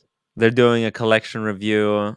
I'm guessing from the appearance, like Ben Clymer, that's what he was doing, like talking watches, those videos, right? With John Mayer, and this is like Ben Clymer talking watches with Kermit the Frog. Yeah, teaching time with Ben Clymer and Kermit the Frog. And Tim, if you think about it, the revival of the Kermit actually come in the new Rolex Sub. You know, when they changed the color to basically a Kermit, and then always suddenly release a Kermit, and finally Kermit become the thing this year. Yeah. Exactly. Actually, I was kind of surprised. I went in very skeptical of the Kermit Oris machine, and you know what? Then I thought, I looked at it. It wasn't actually too bad. It wasn't too bad. The green is kind of weird, and then I didn't go into Oris, but apparently they had a bar, and everybody was wearing that new Kermit. Yeah, they had coffee. They had coffee. Oh, just coffee. Yeah, just coffee. That's why I met Bark and Jack. Adrian was there. Oh, nice. Oh, cool. It was having coffee. Yeah, exactly. Yeah. Did you have a JLC coffee? I didn't have one of those. I had JLC coffee here in the city. No, but there was, in Geneva, they had their little coffee area behind that. I was like, really? What's a JLC coffee like? Dude, they literally opened a cafe for a month in Manhattan, and they were serving coffee and pastries. That was so bizarre. I don't get it. But I think they made some good money because it wasn't free. I thought all the coffee and stuff was like free because I thought it was like advertising. But no, they were charging some serious money. It was on Madison Avenue. Yeah, that's where me and Asheen visited that place. I tried doing collage. Oh yes, sir. OC. Ocene. I tried to do the collage. Tim, you and also you, Oshin, what was your guys' impression of this whole event, that watch show that you guys saw? The Watches and Wonders? Yeah. Was not enough days. Was not enough days to see everything. There was so much stuff. It's like walking through the Metropolitan Museum of Art. Yeah. Or the Louvre. Wow. There's so much stuff to see. Yeah. I mean, you enjoy the first things you see, and then you begin to get tired. It's a lot to do. And we were there working. Like, we had to do, I mean, I wasn't. I mean, that calling what I did working is a euphemism. Well, I did work on the final day. I was like, I better get in and fucking film this shit. But No, But but I also know a like lot of people who meeting were people. working there, and they were just fucking exhausted. By the end of the day, they couldn't go out and party or do anything. It's Oh, a miracle we all went out and partied, and I went out and partied with the boys and with the Irish lads. But oh man, good thing we stayed home that night, because I wouldn't be able to do oh, the anything. Irish lads were Yeah. unrelenting. but I went but Tim, home. I fucking went. I was the first home. They What? stayed out. They stayed wow. out. That's how you like. You guys think I'm a pro? I'm a fucking amateur next to these boys. I went home, and you know what happened? You know what happened? I got into my Uber, and Yeah. it started driving, and I was like, "Hold on, where's my fucking phone? Oh shit, what did I do with my phone?" And I was like, "Oh, can you go back? Because I think I left my phone in the bar. I'm an idiot." And the guy was really nice, and he didn't charge me anything. He dropped me around the corner, and the second I got out of the car, I was like, "Oh, there it is. It's in that pocket back there." Oh Fuck. my So then I god. ordered a whole new Uber, but I could hear the Irish lads around the corner. I wasn't going to go back, but I could hear them still partying and planning for another place. I was like, "Oh my god, it's shit. But I'm out of I'm out of shape. I need new training, sensei. I need new training." Well, that's why next year I really think like this is an important event to go you guys need to for be us, longer. You because need to stay unlike longer, Tim. London Watch Show, that was a joke. London Watch Show was like a Oh, joke. the Even after 10 p.m. it was laughable. yeah. Right? It was nothing. Nothing Oh, was happening. it was dead. But this was like actual, like, you see real watches, real watch enthusiasts, and I mean I just I didn't have enough time. I wanted to talk to But, people. I spent so much time just but Tim, talking the about big watches. brands, Tim, the big brand, did you feel like watch snobs? For instance, if you go to GLC or you go to Patek, it's No, like no, no, if you no. don't own a Very cool. Patek, they don't see you. Kind of No, like no, that. No, no, it's no, not no. that they don't see you, but yes, they feel like watch snobs in the best possible way. Yeah. In the best possible way. They're all speaking French. Everything's in French. Oh. And it's so ooh la la, and it's all beautiful, and everything's so high class. And they You have some know, and you're VIPs coming in. They have to. and everyone's beautiful. Did you notice Oh that, Tim? God! Well, Did you that's why. notice that? That's The why women I were don't. all 6'3" and dressed amazing. Every man had an incredible suit on. I was trying to count the amount of suits that I didn't even Oh know. I was like, shit! fucking hell. I'm there with Canali and Balgi on. I felt like the grunt. I felt like the guy from the tramp from the sewer next to these guys. Yeah. Amazing style, amazing class, upper level culture, and it was Oh yeah. beautiful. It was beautiful, and I kind of went, "This is why I'm into the watch game, because I love this stuff, because watches are Yeah. beautiful. They're art. I'm like wearing this special thing on my wrist. This isn't for everyone. This is for the people who know." I got that whole feeling, and I loved going to the bar, going "Je voudrais un verre de vin blanc, s'il vous plaît," and all of that stuff. It was so nice, and bonsoir, and bon oui, and all. I just like my fucking It would have pigeon been. French that I have. I loved it, and it was so Marcelo. Yes, it was a little bit fucking snobby, but not like they stop you. They can't stop you. You go in. Like the Irish lads I was just mentioning, they were in IWC all day long drinking Negronis and hitting the girls at the bar all fucking day long. They can't speak any French.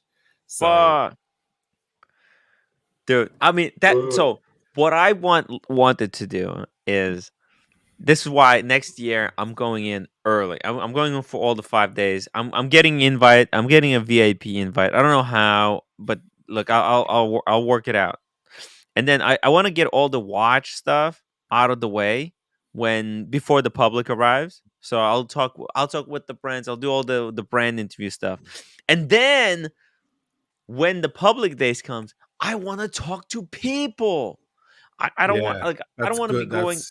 That's a really good balance. Yeah. Yeah. Because the people, oh my Yeah, God. I was on that telling everyone. final 2 days on that weekend, they're the days to talk to the general public, Yes. right? Yashin, the stark difference between, because I went to a car show here in Manhattan at the Javits Center. My God, I mean, there was man, there's people in literally socks and flip flops, Crocs, with a hoodie on. I mean, it's just. I mean, you really want to put on a beautiful gold watch with a fucking, with like sweats on? Come on. It's a joke. Stick on a suit. Stick on a nice shirt. Even a Shut up, pair of jeans and Marcel. a shirt. Jesus, come on. Like, Norris McSquirter, thank you so much for the £2 super chat. Rasheen, may I ask, how long have you been a fan of mine? Oh. I don't know what he means. Do you know? No, I don't. Norris McSquirter? Do I know him? I don't know. Yeah, he's a great guy. He's a really, really good guy. Okay. We got Casey Jones, Brooklyn, $5 super chat. Wasting time at Rolex booth and watches and wonders is as bad as going to New York City or Venice and not eating Domino's and eating Domino's pizza. Ooh, the Rolex booth was a little disappointing. It was a little prosaic, right? It was a bit straightforward and obvious, and just the obvious thing to be looking at. Fucking Van Cleef, man. I'll never come back from that. The Van Cleef thing, I'll never recover. I thought I took an edible when I walked in there. So did I. I don't have edibles. I was like, is this a garden? Where am I going? And it was mad. It was like a whole other level. It's great. Shout out to Jose Martins. Jose Martins, thank you so much for first super chat ever. Thank you. I really appreciate it. Very, very generous, man. This guy has been leaving me comments. He's been watching like the streams and commenting on everything he sees. And it's so good because it really pumps up the numbers. It encourages other people to also leave a comment. It's good stuff. We got Easy E. One summer I had to get keys for a video or shoot clips for over 200 apartment rentals all over Manhattan and post the ads for them in my real estate office. Now that's exhausting. Yeah. Damn. Sounds like it. I hope you used a wide angle lens. Gotta use that. The 11 only photos, you gotta use 11 or 10. Yeah, you have to, because otherwise the place looks tiny. It's the RF lenses are so good, but it gives me the shits that they still don't have a 24 mil 1.4. I mean, what the fuck are they doing? I'm still frustrated. I'm using adapters, man. Yeah. It's what the hell? My adapters and all my own lenses. There's the Timeless Watch channel lens. Ooh, most of the channel was ever shot on right there. Oh. That is my wide. That is Is that 11? 10 to 18. What? 10 to 18. 10 to 18. Most of the videos that anybody likes from my channel have been shot on that lens, and I have to fucking use an adapter with the RF. They don't have it. The only one for RF that they have is the 14 to 35. That's the widest right now. It's annoying. It's not that wide. And it's f4. Wait, what's the f-stop on that one? It's not even that good. The f-stop is not that good. Oh yeah, you need a decent f-stop. Meanwhile, get it wide with a low f-stop, and you're talking thousands, man. Yeah. Oh yeah. The problem. The f-stop on this, let me see. Fuck, doesn't even say it here. It's not that good, because if you look on the early Timeless Watch channel videos, the minute evening hits, it starts getting rainy, and then I disappear. But for the longest time, I couldn't shoot at night. My first good video I shot at night was Saturn. Was the moon swatch. Oh. Yeah. I did some other shots with a 1.2 and 50 mil, but it's a bit weird. The Saturn one has a ton of lenses that are all 1.2 f-stop, and I was able to get those shadows, all those nighttime shots of people walking along the water, and then the night sky and everything. Yeah, it was like a revelation for me. And I got like 2 views. I'm in the Canon ecosystem. Unfortunately, I don't know whether that's good or bad. Well, now you can't even use other like manufacturers. Like Canon has now Again, once blocked. you're stuck in that ecosystem, that's it. If I went to Sony, I would have to rebuy all the lenses, all the gear, the chargers, the batteries. It would cost 20 grand. Not a at cheap least. hobby. No, it's not. Easy. My daughter wants an Alexa. She wants an Alexa Mini. Oh. That's what she's after. Alexa. Oh yeah. Yeah. Oh yeah. Yeah. It's $4 grand probably. It's 40 used. grand. Yeah. Like Alexa Mini, the one they're all using for all the new movies. They're 40 grand. It's probably 40 grand. 40 grand. Fuck. I think like old. I've seen some like Alexa cameras on first eBay ones. for like like the 6 old. grand. Something like that. That's if even if you want that big monster, that's still a lot of money. And now everybody wants the Mini. Yeah, because the Mini you can mount on anything.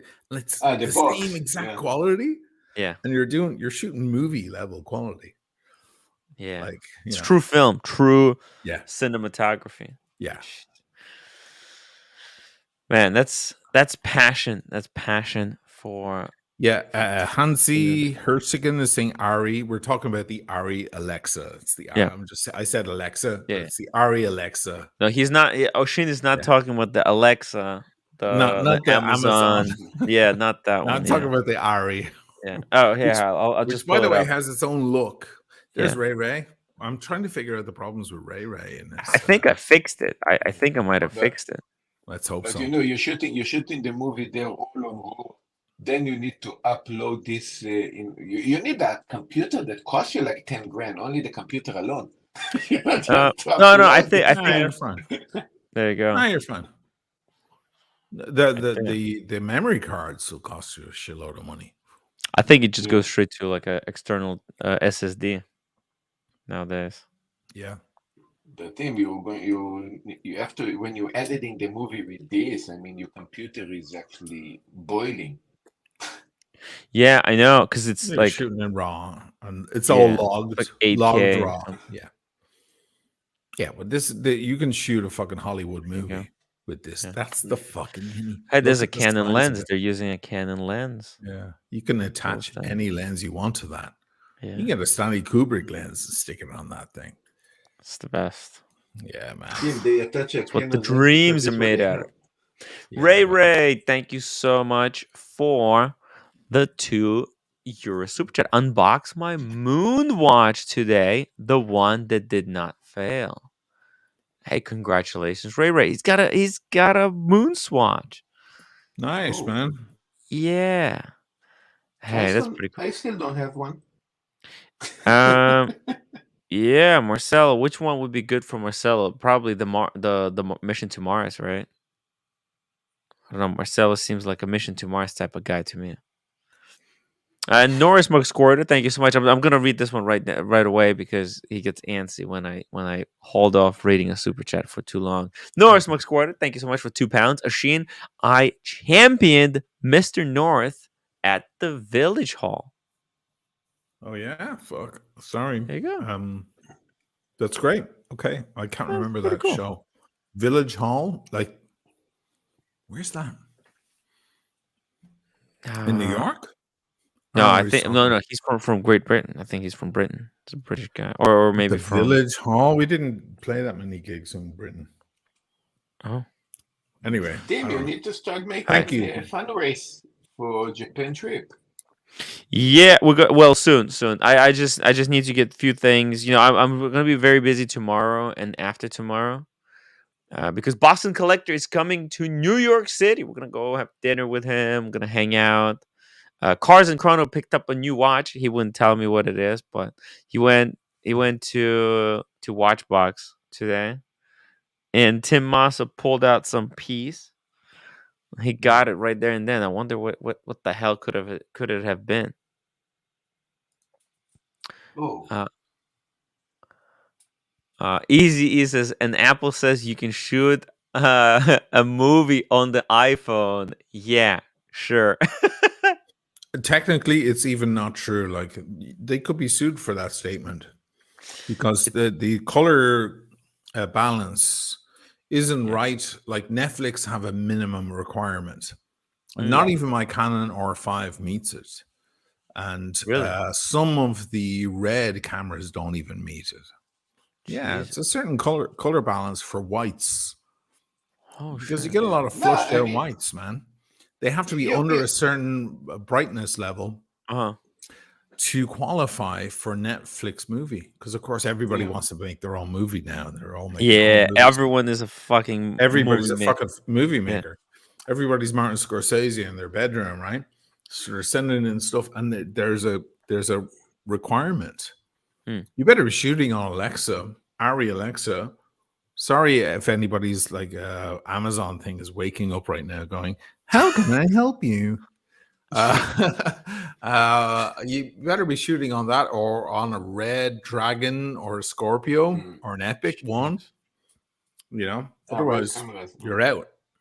Fuck. But so where YouTube standing in that position so far? I mean, would the I YouTube would go there expect as well? YouTube is already you can watch you can buy and rent movies on YouTube. I would expect YouTube to have a feature soon where it's pay-per-view for YouTube creators. Like, for example, like Oshin can make a movie or film or whatever, and then upload it. And then if you want to watch it, you have to pay like $5 for a ticket or something. And for that, they're going to require I the should be same doing that for my the- like documentary videos. Yeah, Fucking pay me But- $5. I spent 3 months putting this thing together. like the Interstellar, right? That would easy, and like because Took a they year. already Took a kind of year to have make that video. huh? 1 Yeah, year. Wow. Shit. crazy. So The do, recent one on the history of time and the movements. I mean, there was, I don't know, a few months at least. Man, that was a crazy I video. like the So it one all that had to be you scripted did. out, right? It's like probably 20 pages of work. Yeah, I like the one you Crazy. did about time, where how you explain the understanding of time. Galileo. I swear to God, Yeah. anybody going to Pisa now, and if they go to visit Pisa, instead of wanting to see the Leaning Tower, they're gonna want to see that fucking chandelier. They'd be You like, know- "Yeah, cool Leaning Tower, great. Let's go inside because I want to see that chandelier because that's literally the chandelier that changed everything. I mean, the world changed after he noticed that. You know? Everything changed. You know, I've been to the leaning tower of Pisa. When I went there with my parents, I really didn't appreciate. I was like, man, what the fuck? Why am I going here? Like, I don't care. I don't care. If you about ever this. get back, And But I'm glad I was there. Like, yeah, man. it was a great experience. In retrospect, guys, if you have a chance to go somewhere or stay home, you should always go somewhere. but you know, Oshin, what is interesting with Galileo was how come he decide what is the distance to be a perfect second? Well, how we he say didn't. Okay, that was a little misleading in my video. You ask a very good question, Marcelo. You don't get enough credit, my friend. He didn't know what a second was yet. So the sexagesimal system didn't exist yet. I just summarized it. Some people call me out in the comments and are like, no. A second, because a second is a division of a minute, of an hour, of a day, which is division of our, rotation around the sun. That came later. So the unit was only calculated by Christian Huygens and people after him. But I just kind of made it simple.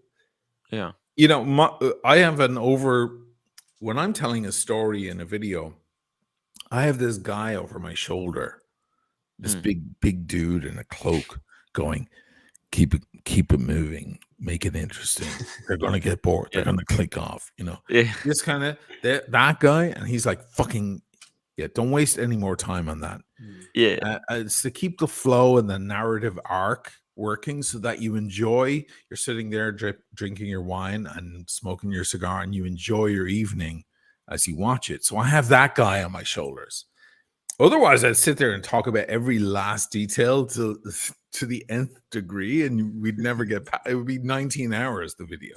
So I need someone to go, so I have this guy on my shoulder going, keep going, So the truth is that Galileo actually never knew what a second was at all. That was yet to be discovered. Mm-hmm. He just figured out isochronism.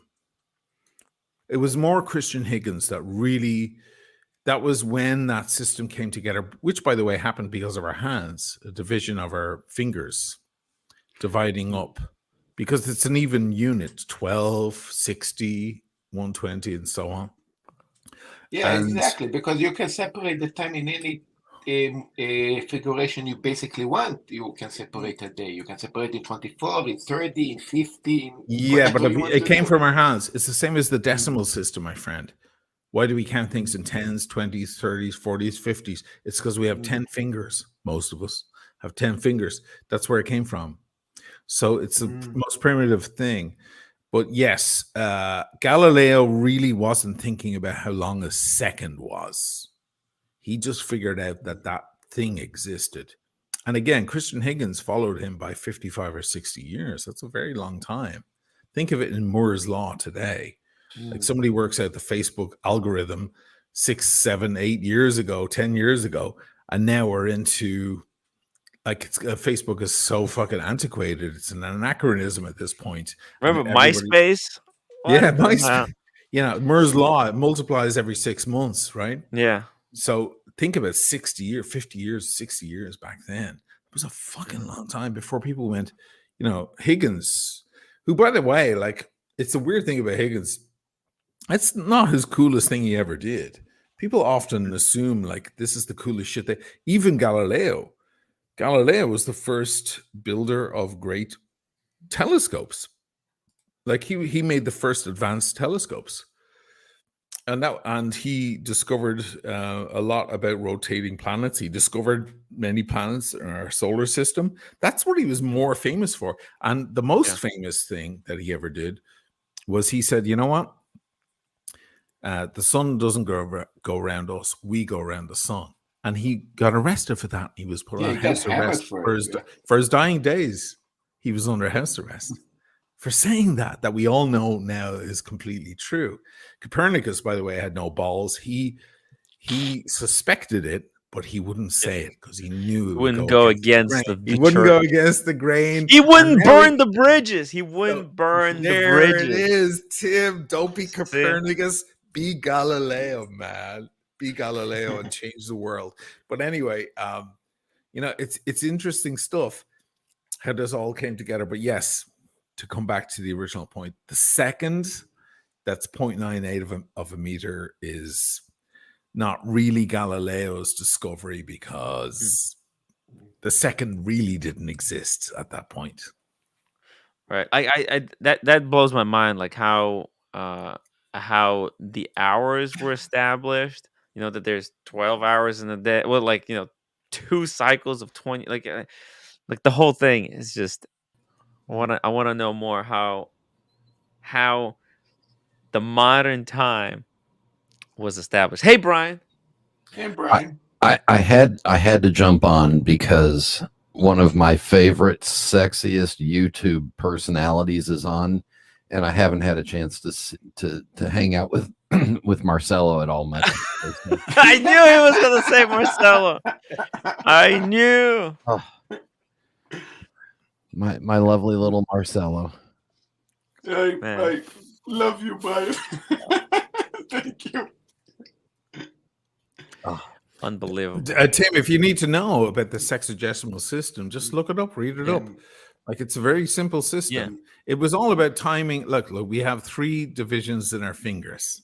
1, 2, 3. If you look at your finger and you count them up, you add them all up, and it adds to 12, and then you go, you multiply, and then it becomes 60. That's how it all came about. Oh, damn. Interesting. Very, very simple, yeah. What? It's a funny thing because in music, when you're counting 1, 2, 3, 4, you can go 1 E and a 2 E and a 3 and a 4 E and a 1 E and a 2. And you have all these subdivisions of a rhythm. And that's what the whole point of the whole video was about. It was all about rhythm. Crazy. It was about dividing the second down into little miniature parts so you could maintain better rhythm, more accurate rhythm. And then, of course, CCM 133 with 9 billion oscillations per second. It's crazy. But And now the brilliant thing that Oshin said was that man sitting over his shoulder saying, "Get to the point, move along, get to the point, move along." The hardest part of editing is killing your darlings. I've shot 22-minute episodic TV shows 100 years ago. Jeez. And you would shoot 2 hours of material and trim that and trim it and trim it and get rid of stuff and get down to what moves the story along as fast as possible. That's like it's your overlord, you know, it's the guy breathing down your neck. You know, you want to make the best quality information as possible. But yeah, at the end of the day, the manager comes in and goes, "How are we doing? Have we moved along? Is anybody getting bored? Have they heard?" Like one of the challenges I had in that video, because I created that music at the start with the piano. Yeah. Right. But that becomes very if you were in my apartment while I was making that, you'd be like, "Can you fucking turn that shit off?" Right? There's hours and hours and hours and hours of that while I got it perfect.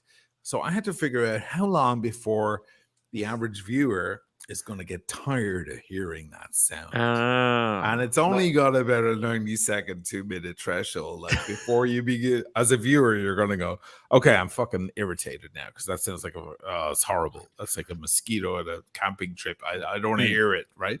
So there are all these things that move in over whatever you're doing. You might think what you're doing is with merit, and it may be, but then there's this bigger guy that moves in and goes, "Fucking keep it interesting, keep it short, keep it, stay on the point, move the narrative arc along. And if you don't do that, you're going to lose them. So no one's going to see the latter half of the video. So it'll all be moot, Boom. Yeah, but if we think about it, every movie that we know, every Hollywood movie that we know that is between an hour to 2 hours was made with 100 or 200 hours.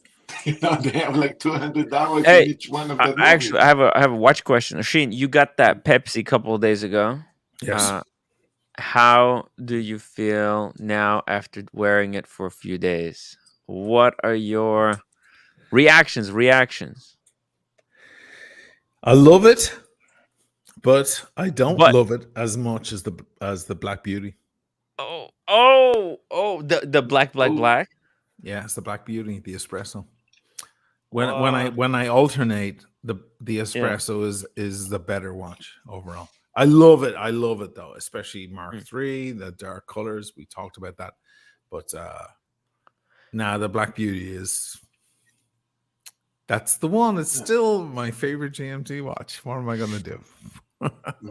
Damn. Tim, when you saw the Guinness, did you get more impressed seeing the watch in real life? I mean, did it look it's so much more impressive in real life. I mean, even in the picture that I took of the Guinness, let me try to pull it. I mean, I'm telling you, I was talking on the stream yesterday they took the idea from. I told you already.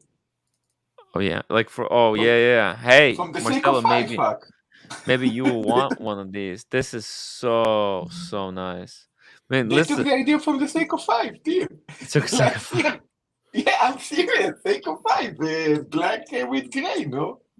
Oh my man, this thing. I know it's embarrassing to say, but come on, let's not be watch snobs. I mean, let's think reality. Speaking of watch snobs, Daniel Katz, just hold it a second. Need to absorb this. What are you absorbing there, Daniel?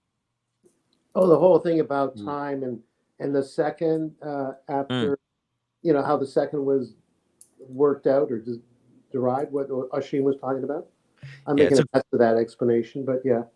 It's a really, really good video. I'm telling you, this is we're entering into some very interesting YouTube era. I mean, YouTube has built up so much up until now. It's going to be very interesting to see how it progresses. Look at this. Norris McSquirter, thank you so much for $2. Nice. Brian, how are you, old chap? Bloody love your mini. Is that the older iteration, Asheen? I guess so. Yes, the Black Beauty. Oh, okay. So there's the There's Pepsi. She's magnificent. I'm not going to say anything bad about her. She's fucking gorgeous. She is. Have you been thinking about any kind of video you can make out of that watch? Oh my god, are you kidding me? Yeah, I have the Tudor one as well to put next to her. But this is the Black Beauty, guys. Pooh. You know? So that you have the black. I have the Submariner. This is literally the same watch. We got literally the same watch. I mean, the movement is different, but this is the case, the dial, the bezel, they're identical. Probably I mean, it's like the Submariner got dressed up on a Sunday. Yeah. Oh, it's got the polished center links. Yeah, it's just I can't turn away from. I simply can't. You see, I adore this you should watch. pull up the Seiko. You should pull up the Seiko to show that. I'll pull it up. Sure. Do you have the reference number? What's it called, Marcelo? It's Seiko 5 GMT. No, the latest one that they released last year. It's 3 models. It was the actually. They did. They did copy Rolex in basically releasing a Batman, and then they released something pretty Seiko with the GMT. Everybody knows about this. Yeah, it's not bad. It's nice. And it's got the black and gray bezel and the Jubilee bracelet. You see? Yeah, that's nice. Yeah, it is a nice watch. My watch. $500. My watch channel, thank you so much for $5 super chat. Hate to say, Marcelo is correct. Seiko did the black gray bezel first. What? Yeah, but here is the thing. Here is the thing. Also, about 2-3 years ago, with the Timex. Timex basically copy Rolex with the Timex Q by releasing a blue, the Pepsi, and then releasing a Coke, and then they released one more configuration that Rolex never did, that it was black with green. And 2 years later, of course, we see black and green in the left hand GMT, yeah, right there. So the thing is, yes, they copy. Here is the thing: they copy Rolex, but they're releasing configurations of maybe Rolex never did to show maybe, hey, we're not copy Rolex because now we're going to release a dual color bezel that's going to be pink and green or whatever. That's crazy. Pink and green is insane. Just example, right? And then a few years later, if Rolex think, I think this combination is actually nice, they actually do it. Oh, they might copy you. I mean, you know what's great about having this watch? Marcelo loves it and doesn't have it, and O'Shea hates it, and I'm going to stick it in his face for a while. I actually really like that left-hand GMT, Brian. I asked about it. I don't know. They said no, they can't help me with the left hand. They can't help me with lefty, guys. They cannot help me, unfortunately. I have some nice Seikos to show you guys if you want to see them. This is the King Turtle with the blue. You like Seikos. Seikos are great, right? You like Seikos, right? Seikos are great. Come on. Seikos nice. King Turtle. I'll stick it on the wrist. Yeah, beautiful. Amazing. So soft that the rubber is silicone. And it's so soft and gorgeous. Even Daniel's got a Seiko there. Oh, it's got the Fume. It's a bit of a Fume dial, light on the inside, and then it's got manta rays on the dial. You got to get up real close. It's got manta rays on the dial. So save the ocean thing. Yeah. Then I've got the Shoiro. You know what that is? What is that? The samurai warriors. Oh yeah. Yeah, who protected the coast. I have here. I have a limited edition Sumo here. Sumo. Do you have the same one as I have? A limited edition. Oh no, you have Sumo. I have the samurai. Look at this puppy. Look at this beast. Damn, Daniel has a real nice one. Oh, nice. Yeah. Oh, the samurai's nice. That deep red that they had on their suits. So the turtle is got soft edges, and the samurais have these sharp angular edges. Yeah. What's the price on this one right here? That's the This green one. one is limited edition. I believe it's $8.99. Oh, okay. And it comes on a bracelet, but I put it straight on the silicone rubber because it looks badass. Yeah, the but it has a silicone big is bracelet amazing. strap, bracelet, big steel bracelet. And the other one, this one is $12.50. This is a sumo, a grand sumo, because they went all grand with all the stuff and turned it all into like real sapphire. That looks like a super. Like Super Ocean. Oh no, not Super Ocean. It kind of looks like Planet Ocean. There you go. Look at that big beast. She's beautiful. She is gorgeous. Look how shallow that dial is. I swear to God, Seiko, man. I love them. How do you manage to put good stuff? How can you go wrong? $12.50. I got mine for $9.50. Just effing nice styles. Yeah, here. Yeah. Tim, here. This is I think this is the sumo, I think. Just real quickly here. Nathaniel Hannon, thank you so much for your super sticker. Hello, welcome to the show. Always also great to see This Nathaniel. is the limited edition that they did, 1,000 pieces. This one. Oh, nice. This is the limited edition Marine Master with the green dial that they did in 2021. And this is the boutique edition that they did. This is to commemorate, I think 1965 or 64 piece that actually they released. So this is actually the cheap version of it. And this is the real limited edition with the blue dial that actually I put it in a Seiko NATO. This is actually a Seiko NATO. Damn, Marcelo, what's the cheapest one you got there? Not that. The cheapest is actually the cheaper actually is not this too. This is actually about 14. This is for 1,400, and this one is 1,000. This one. Oh, this is the cheapest. Maybe you know what, Marcelo? When I'm coming to Japan, maybe I'll buy one of your. Are you gonna give me a discount? Listen, what is funny? Listen, what is funny? Remember, this one I pay 3,300 for this. Okay, for this limited edition. Tim Redmerton, he saw this in a gray market shop for 4.5. Wow. So the price actually went up in this one, very much in this one.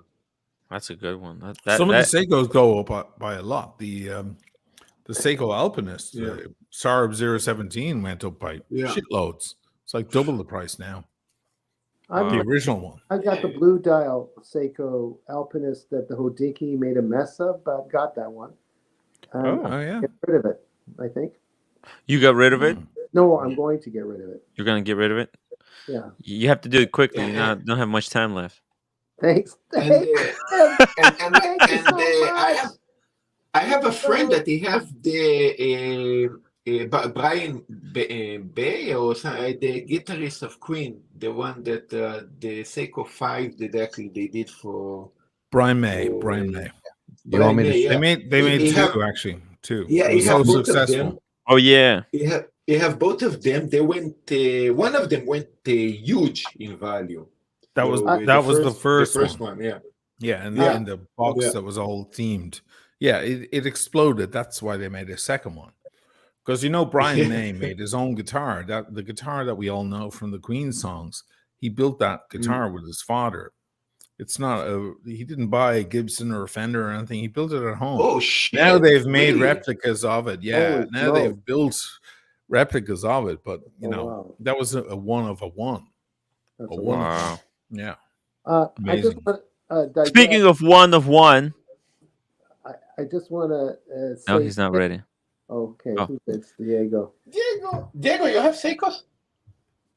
No, I don't. Hey, come Diego, on, how are you doing, buddy? You have to buy a Seiko, man.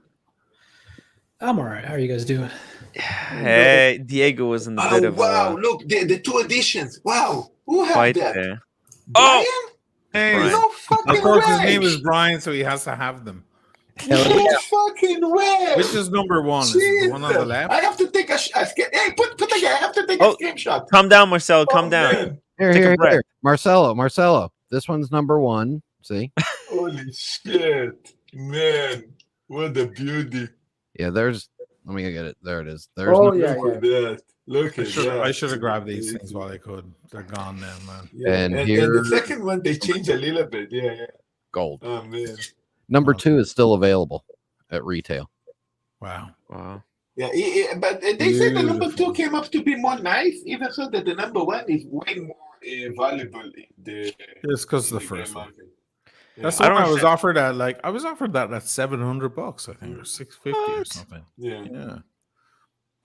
This is a great segue to make a video about on Man, music both of them and are amazing. watches. He's also like he's a physicist and a mathematician. that. He's not like he's no slump. That guy, Brian May, he's an amazing fellow. He's an astrophysicist and an expert in stereography or stereographic photography. I just want to counter a remark by Tim. He said, you better hurry up and sell the watch because you don't have much time. I got something to help me get a little bit more time here. Oh, let's see it. What do you think it is? Oh, the Body by Breath. What Yes. the fuck? I'll let you know more about it later once I delve into it. Man, it's I think learning how to breathe in your late 90s is a little bit too late. If you haven't learned it in your first 5 years of being alive, then I don't. Maybe a point, Tim, but I'll do some research and see. I'm curious. Actually, I'm curious what's going to happen. Hey, guys, just really quickly here. Tim G, thank you so much for $2 super chat. Brian, your Vacheron Constant Quad de Lille. K. DeLille. K. DeLille. That's the Vacheron with that sporty case and the minute, and the date pointer. the date pointer. Lovely piece. Doc Geo, $10 off topic for Sheen. What do you think of the Florence sandwich shop Al Antico Vinaio? Actually, let me pull this up. I think that's all over Instagram stories. Oh yeah, I think so. Well, Have you seen those stores where the guy's making those sandwiches? I had I ate there every single day when I was in Florence.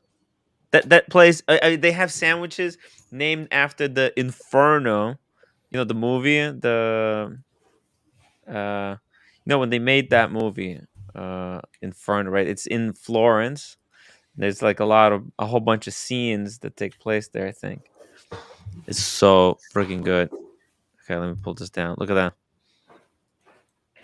Nice. Oof, so good. Wow. That bread is so crispy. It's unbelievable. I love the arugula. Oh yeah, see Dante Inferno. That was my go-to. Now it's €6. It was €5 when I was there, like 5 years ago. It's crazy. So Italy is a huge country. Okay, it's not as big as the United States, but it's pretty damn big.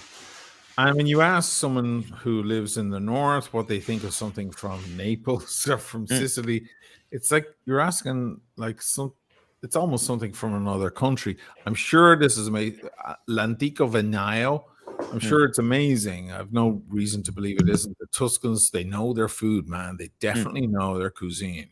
So I'm sure it's amazing. And if they opened one in New York, I'm sure it's great. But it ain't nothing to do with what we get up here. It's a whole other thing.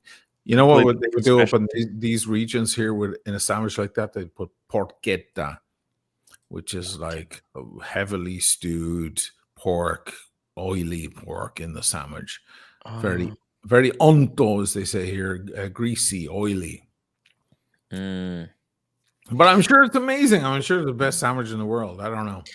This was the only thing that I was eating. It was cheap. It's only like even now €6. That's nothing for this type of sandwich. This is an entire lunch or dinner. I mean, look at it. Highest quality meat, the crispiest of the crispy bread, and then the spread. Is nothing. What are you talking about for this kind of quality? How come they make it so cheap? Yeah, well, it's quantity. It's not cheap to them. It's not cheap to them. Before the euro, it was probably 6,000 lire, which is 6,000 lira, which is really $3. Yeah, but they fucked up when everything changed to the euro. They all fucked up in this country. They apparently opened up a location in New York City in Greenwich That's what I'm Village. saying. What the fuck? That's what I'm We're saying. gonna It's go probably there down tomorrow. like Grey near Grey Dog or somewhere like that, like in the village, right next to Grey Dog, and everybody lining up to get the real thing. I'm gonna go there tomorrow. I'm so hungry right now for this thing. What I is am East or West Greenwich Village? I don't know my. Greenwich is West Village. Okay. Johnson EDC, thank you so much for $10 super chat. I bought my Seiko Alpinist because of Ashin's video. Except I went with the black dial on the bracelet. Nice. Yeah, but it's a classic. The one without the Cyclops. Dude, you climbed the mountain. You literally went on the mountain to shoot that video. We went up 8,000 feet. I didn't have any courage. We were up at 6,000. We paid for 2 levels to go up. The 3rd level was closed because of the weather. They were like, it's not open. And I'll always have the fear in my head when you're on those, like, what are they called? Carriages or whatever? Like they're dangling from a line in the middle of nowhere, and you look out and it's 2,000 feet down into a valley. Yeah. So years and years ago, I was here in Italy, and on the news was that one of those fell. It was because there was 2 Americans in their fighter jets doing a Tom Cruise thing. They were going through through the mountains and enjoying their freedom and one of their rudders clipped one of the lines. Oh shit. And 22 skiers fell to their death, like 1,800 feet. Jeez. Apparently when they recovered the thing, there was nothing. There was teeth and liquid. That's all they found. Like, not to be macabre, but it was a terrible moment in Italy. Not long after that, what was that girl? A famous American girl who got put in jail here. Shit, what's her name? Amber. No, what's her name? She got sent to jail for murder, and it wasn't her. It wasn't. I still believe it wasn't her. Yeah, but it was like fucking reparations for that. Wow. Shit. What was Knox? Angela Knox? No, not Angela Knox. Knox was her name. Knox. Anyway, she got thrown in jail for 26 years, and it was a murder. Anyway, it was always political. It's the same thing as Lockerbie. Amanda Knox. Amanda. I knew it was Amanda. Why? Amanda Knox, right? My son married an Amanda. Okay. So there's always a connection. Same thing as Lockerbie, Pan Am 808, right? It was connected to the Iranian downing from the USS Vincent S. And so I'll always remember this thing, like, up in the mountains, fucking one of these carriages fell down. And I was like, really? Remind me never to go up there. Of course, it wasn't anyone's fault. It was, the fucking bravado, cheap fucking chest beating of the Americans that led to that. But next thing I find myself, what was it, 2 years ago, up there filming for the Alpinist thing, and I go into the thing, and if you pay for ski passes, and we're like, we're not skiing, we're just filming, we don't need to ski, and they're like, it's the same, it's $25 for each. So they're like, level 3 is done, but level 1 and level 2 is open. I'm already a little bit like, we did the day before, and I'm looking out at this fucking thing going, holy shit, we're so high right now. Like, if we fall out of this thing, we're so fucked, right? So but you won't feel anything. It will be so painful. It will kill you instantly. It'll be nothing, right? So my daughter, who's completely fearless, right? She goes, they were like, how many levels do you want? I'm like, 1. She goes, 2, please, thank you. So we go up to the first level, and it's a beautiful bar, like serving wine, and I do a little speech up there and the thing, and we're like, where's level 2? Like, where do we go? And then she goes, Dad, I just saw, like, where we go. And she points at it. Looks like a clothesline. It looks, you actually see it in the video. It looks like they gotta skip way in, man. It looks like a fucking clothesline, right? And you're just okay. It's just after review because I did the review at the halfway point. Yeah. So that's halfway point. Those things are fine. Yeah. They're fine. But like then she goes, look, it's that. No, you got to go back. Oh man. my You gotta go back. god! Like, And I was like, This I'm is amazing. I'm not. And she this is a daughter who knows her dad, right? You got to go way back, man. That's actually when we're going up it. You got to go way back. And she goes, she says, waitress, can we have a beer and two grappas, please? 2 grappas. She gave me some liquid courage. She was like, I was like pathetic. She had more, courage than I. And we got in that thing. Oh dear Jesus. It was like we're in the middle of nowhere, hanging down, and The dedication, though. yeah. It was great. Like she was like, "No, it'll be worth it. It'll be worth it." And we get up to 8,000 feet. Fuck I that. don't know.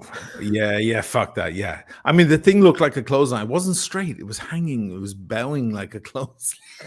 I'm not going up on that stupid thing. Are you joking? Tim, you I don't remember know, how you dude. said you wanted to climb the Matador? Yes. And it wasn't a big deal. I put a video in the private chat showing the climb. I want you to watch it, and then it goes pretty quick. That's what I'm talking about. This is it's no big deal. Shane, Okay, I play have a this question. and then I tell mean, me it's no big deal. Watch I have a- this. I mean, your daughter know what you do with the watches. She know your passion, your videos, everything. What is her impression of how she see watches? What is her point of view regarding watches? She's a filmmaker. Dude, Look, this is- I'm doing a video on trains right now that are connected with watches, like the Flying Scotsman, and it's such a nerdy. It's like stamp collectors, or I don't know. It's super nerdy, and I think that's how she sees me. She's like, my dad is of a certain age, and he's into nerdy, weird shit. I think that's how she sees. Look at that! Like how? But how did they get that shot? Is that a drone? Drone. It's a I FPV don't know. drone. Tim seems to think this is an easy climb. Yeah, I mean it's not that. Look, you can see there's a lot of room where to climb. It's pretty self-explanatory.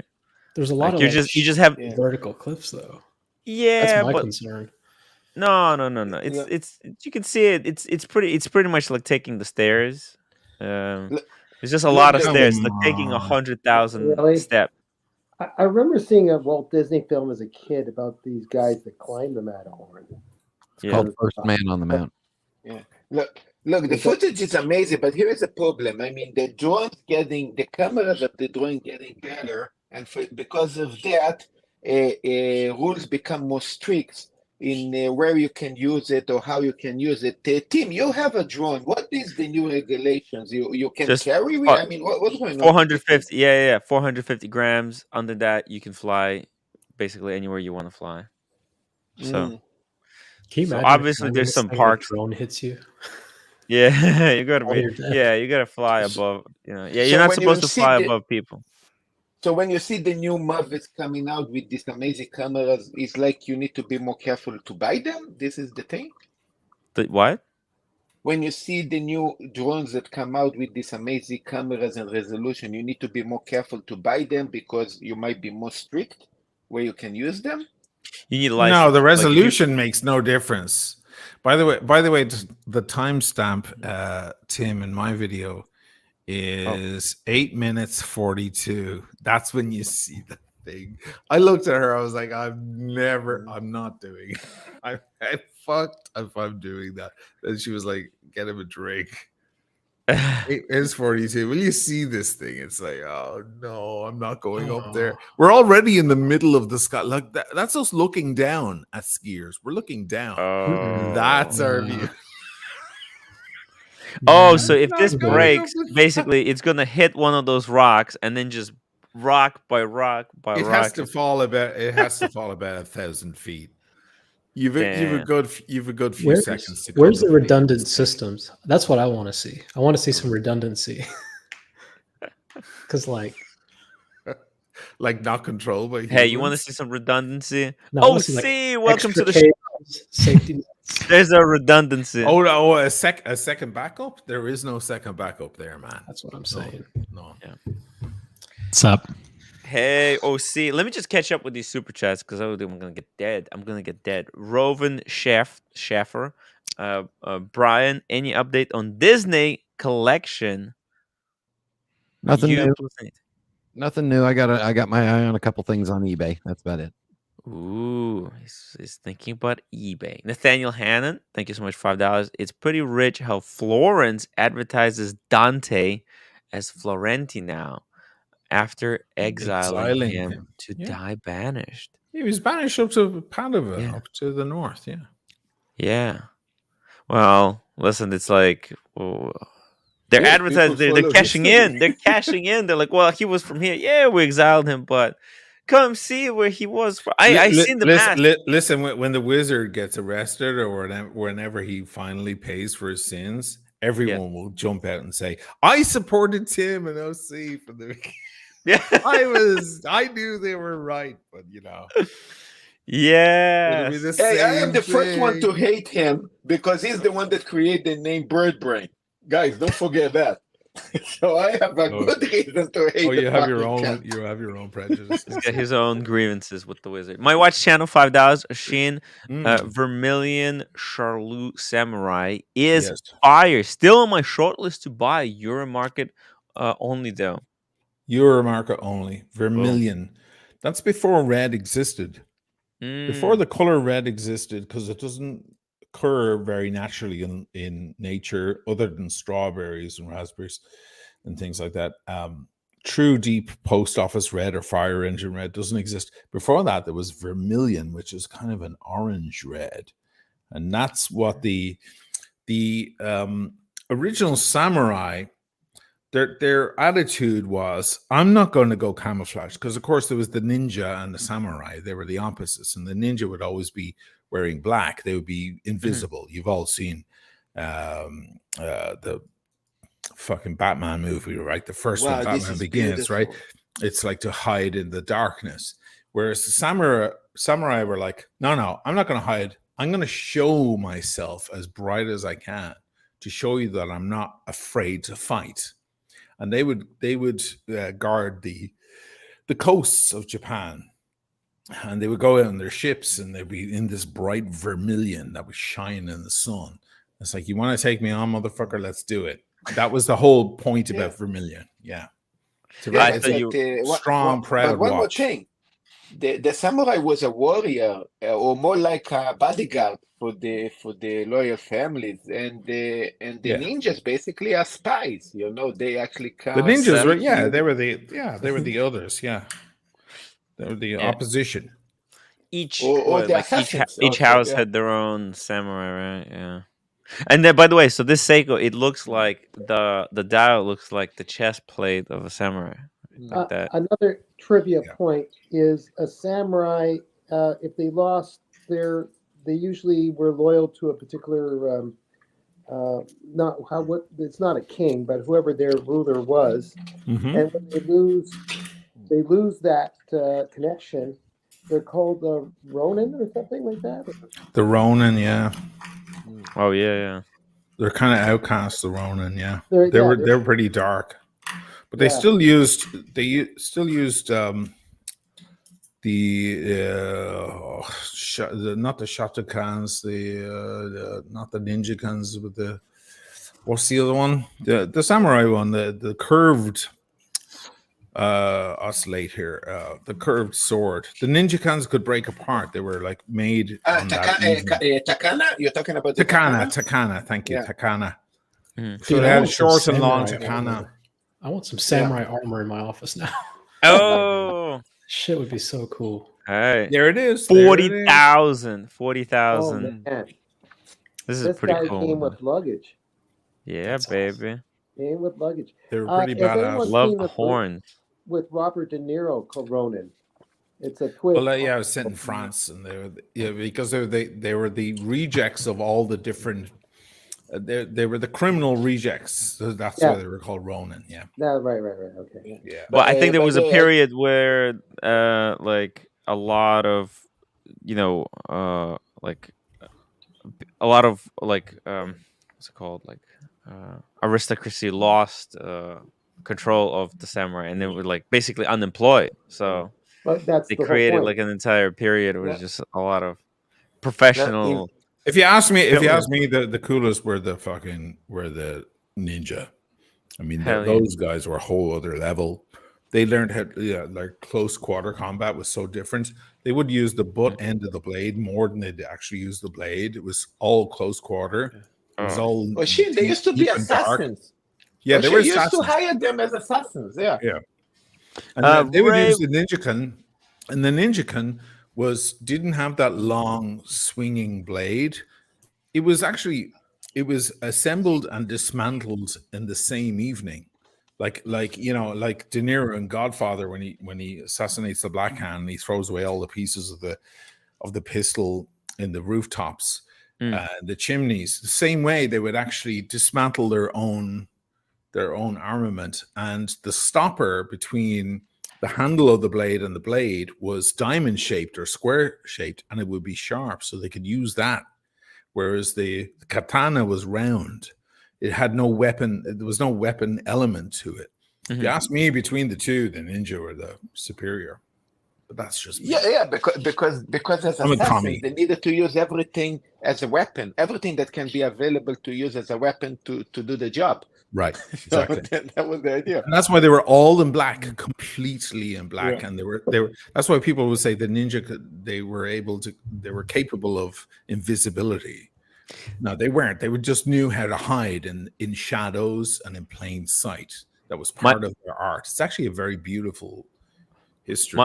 My favorite thing about the ninjas is American movies about ninjas. A complete misunderstanding. It's just yeah. But Christopher Nolan got close. He got close with the Batman movie, the first one. Yeah, with Liam Neeson, he got a little close. He did. What about The Last Samurai? How accurate is that? Oh please! It's Tom Cruise. Ugh. Nah, he's stupid. That scene where the guy says, "I will miss our conversations." That tugged my heart. Wow, listen, Teenage Mutant Ninja Turtles is closer. Is close.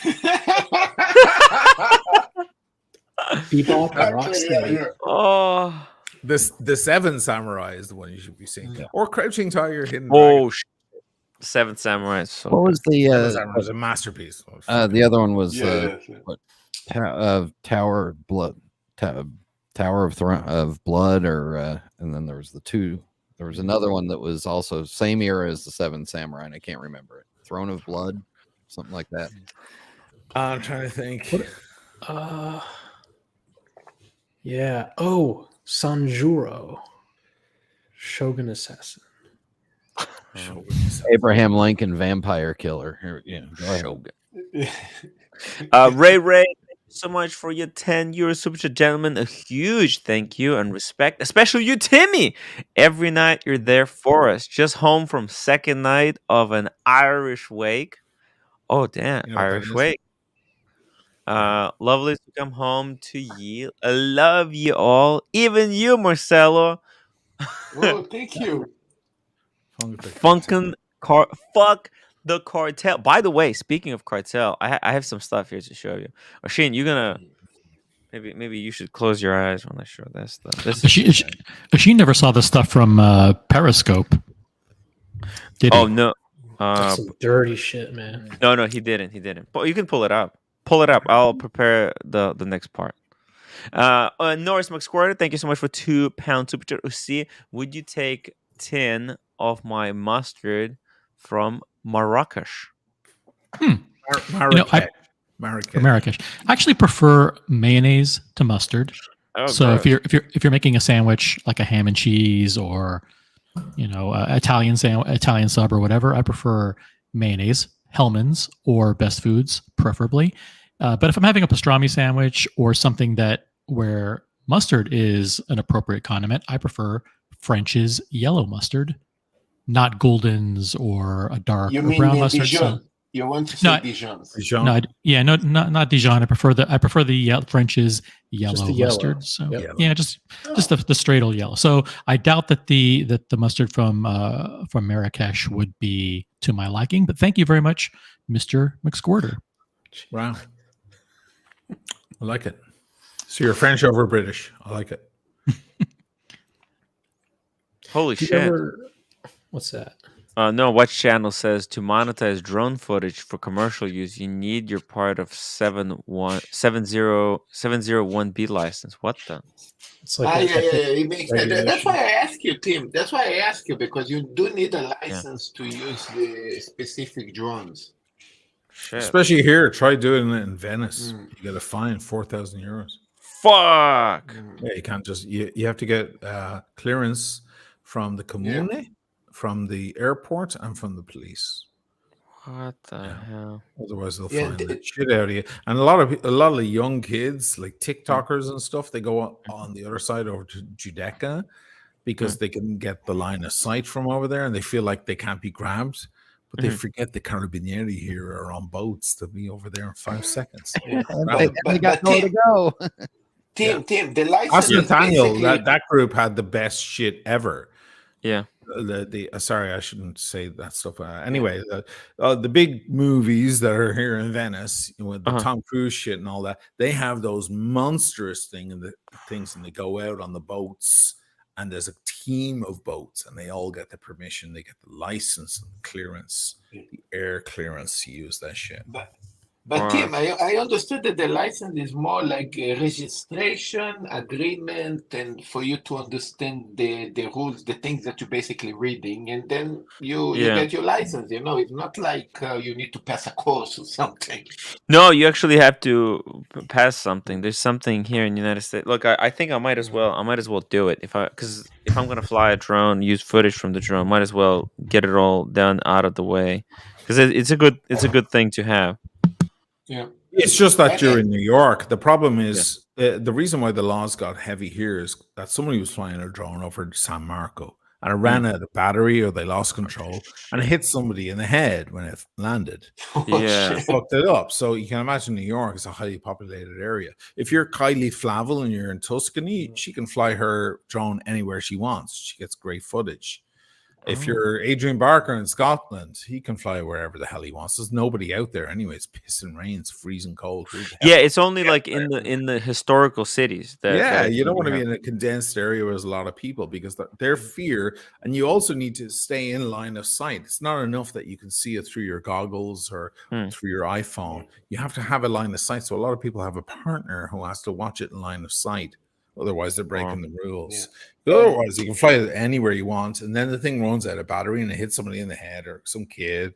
You actually can kill somebody because they got quite fast and they're quite, Yeah.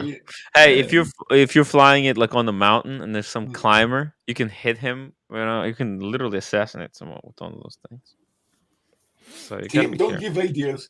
Yeah, well, listen, I'm just saying, it's dangerous. It's a dangerous thing. You gotta be careful. Oh yeah. So OC, has there been any progress with this thing?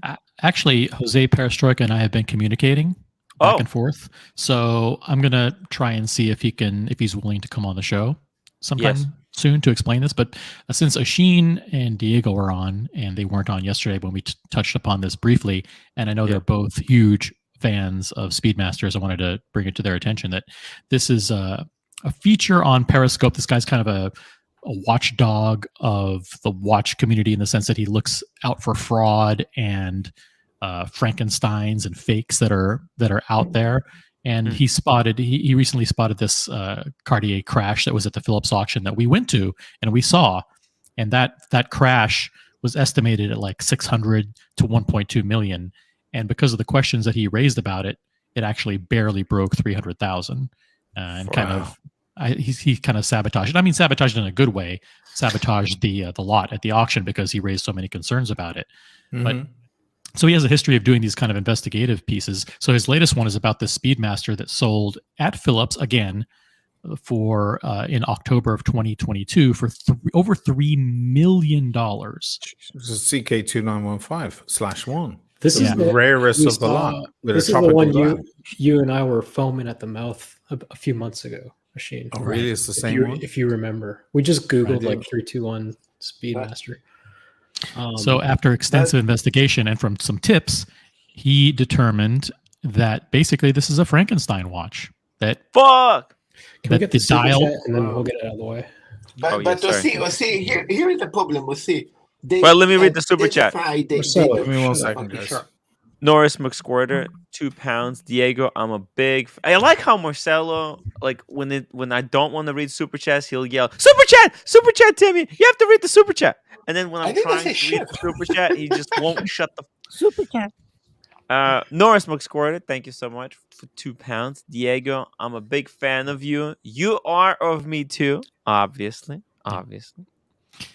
But what he found out was that the dial actually came from another watch, and that the bezel came from another watch that was sold by Philips. And so basically, this is a long-standing tradition of some watch dealers that go to the auction houses and sell their pieces through the auction houses.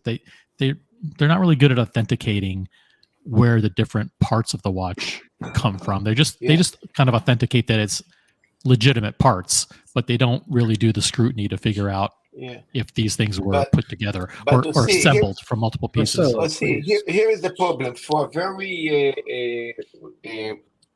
famous house of auction like Philips, that they basically don't take responsibility. That they say, hey, if it came up to be a Frankenstein watch or a fake watch, we don't take responsibility for the sale. This is ridiculous, you know. All right, we're going to show Sheen just exactly what happened. So this watch, this is the one that went for $3 million, right? Yeah. This is stunning. Beautiful watch. Yeah. I guess he received photos. Was it before the fact or after the fact, OC? I think it was before, right? I think he was tipped off after the fact. Okay. And what you can see on this image is a very similar dial, a completely different bezel, different case, but the loom, it almost looks like it was re-loomed. So you have this like, you have like a green loom, if you can see that, right?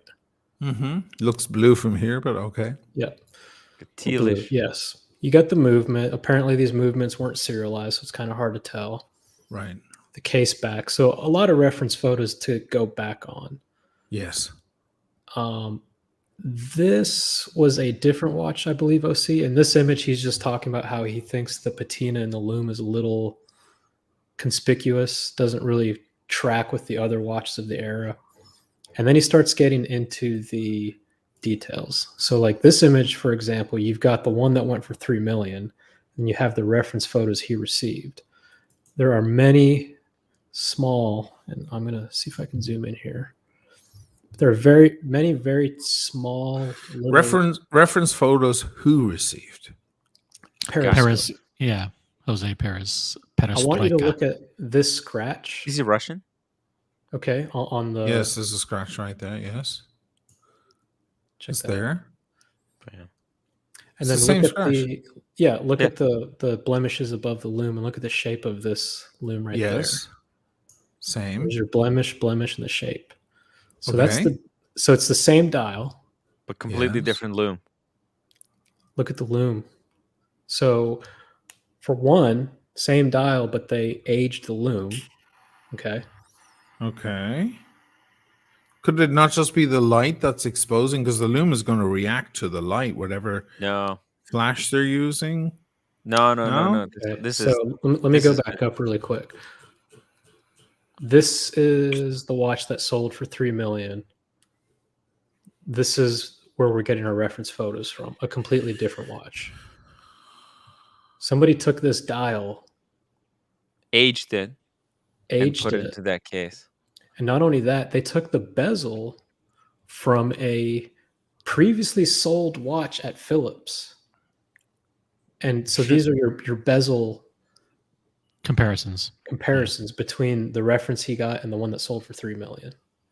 So somebody got the screw over $3 million. Yeah, you can see completely different dial in these two watches.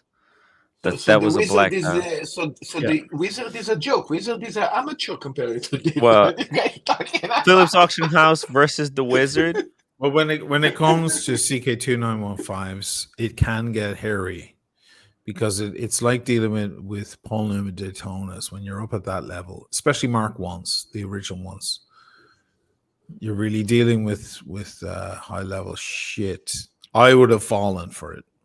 Yeah, I mean, beautiful watch, right? But yeah, that dial came from a different watch, and it was aged artificially. This bezel came from a different watch. It seems to remain unchanged.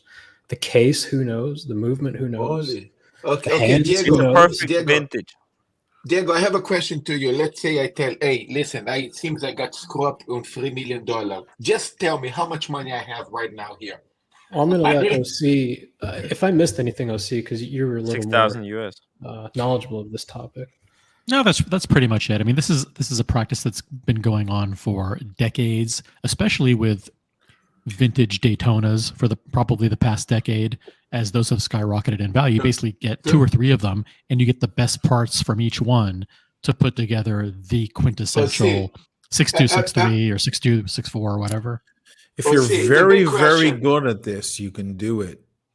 Are you familiar? Okay, guys. Watch the big question. After I spent $3 million. Are you familiar with this watch here? I'm not personally familiar with it. No, I was Ashin. This is the unicorn. No. You know this article, right, OC? This is one from like a year or 2 ago. This is Mark Goldberg's Unicorn Daytona. Oh, so damn. Periscope was the one that broke this story too. Oh shit. Mark Goldberg. Not Mark Goldberg. Yeah. Oh, Mark Goldberg. Okay, so, oh, really? He's talking about the talking watches with Hodinkee. Mark Goldberg had a talking watches on Hodinkee, and John Goldberg. I'm sorry. Yeah, I'm sorry. Okay. So he showed this watch. It was a one-off gold 6265, right? Mm-hmm. Rolex never made a white gold 6265, and they called it the Unicorn. Well, then of course Periscope. He gets a lot of reference photos. He's comparing the movement, so you can see all the screws in the movement are in unison. This is from a completely different watch. The stampings, the 18-karat stampings. Long story short, what this watch looks like it actually was Mark Goldberg had John Goldberg. Sorry, Mark Goldberg. Yeah, had a his own protection. Had a white gold Rolex case, which was a one-off, and so the question was, well, then how did you find the one-off white gold bezel, and how did you find the one-off white gold pushers? Well, he had them made. And this watch, apparently, to the people in the know, the vintage Daytona experts and the collectors, they kind of knew what the story was with this watch. That, yeah, it was a project watch. He did the watch justice. He brought it back to its former glory or what could have been.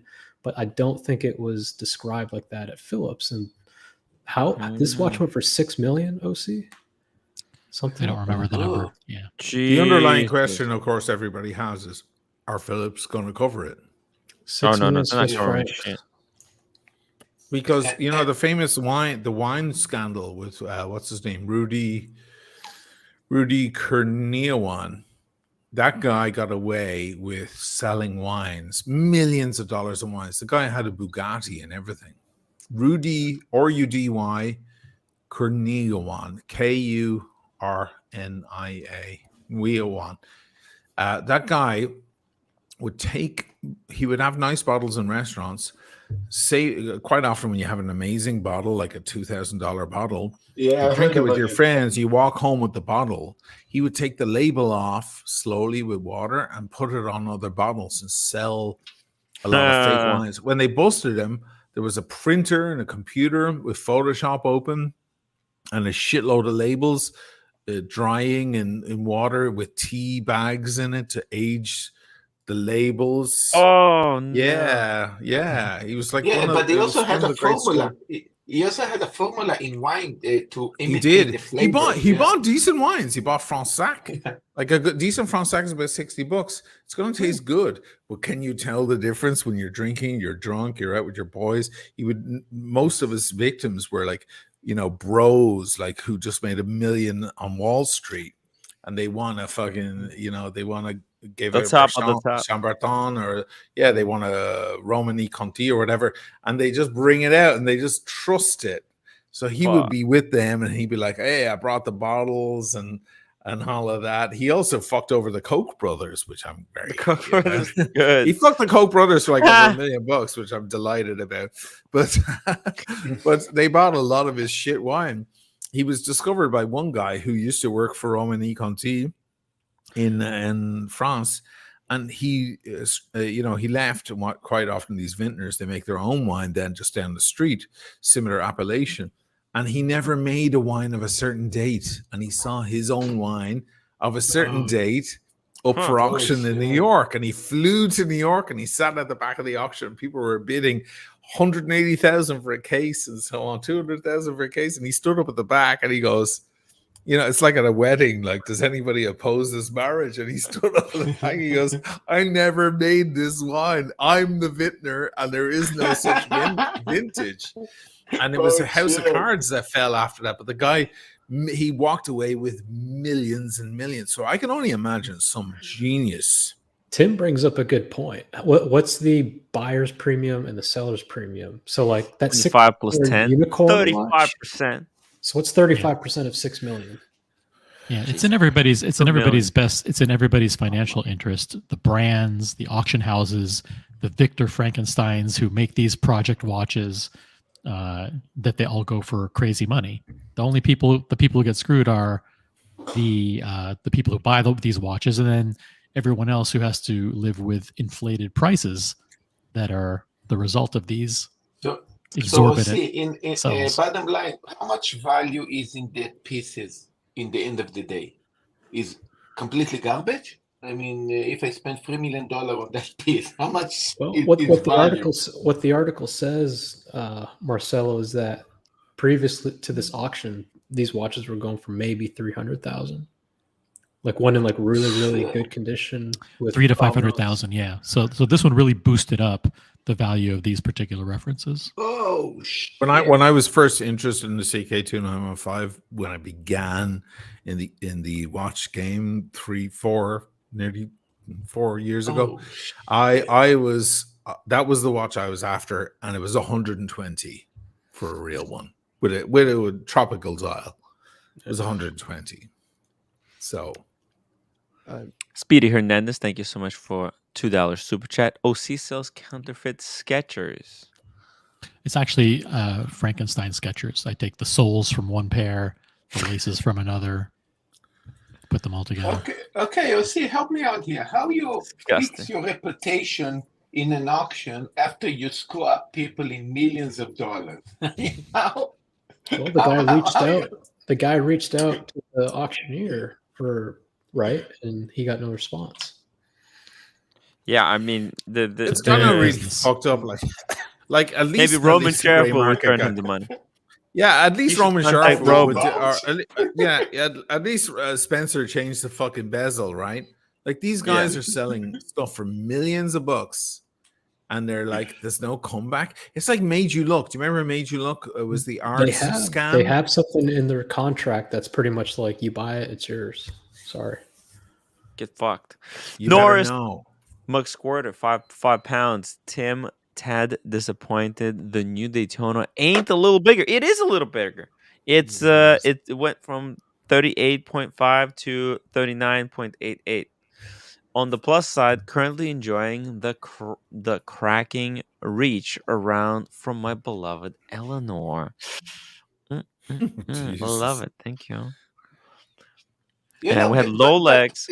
Cheers to the community. Thank you, Lolex. I love Lolex. Lolex, hop on the stream, man. Tim, you ought to share the picture I sent yesterday. Hey, Berkeley, welcome to the show. Hey, Berkeley. What's happening? There he is.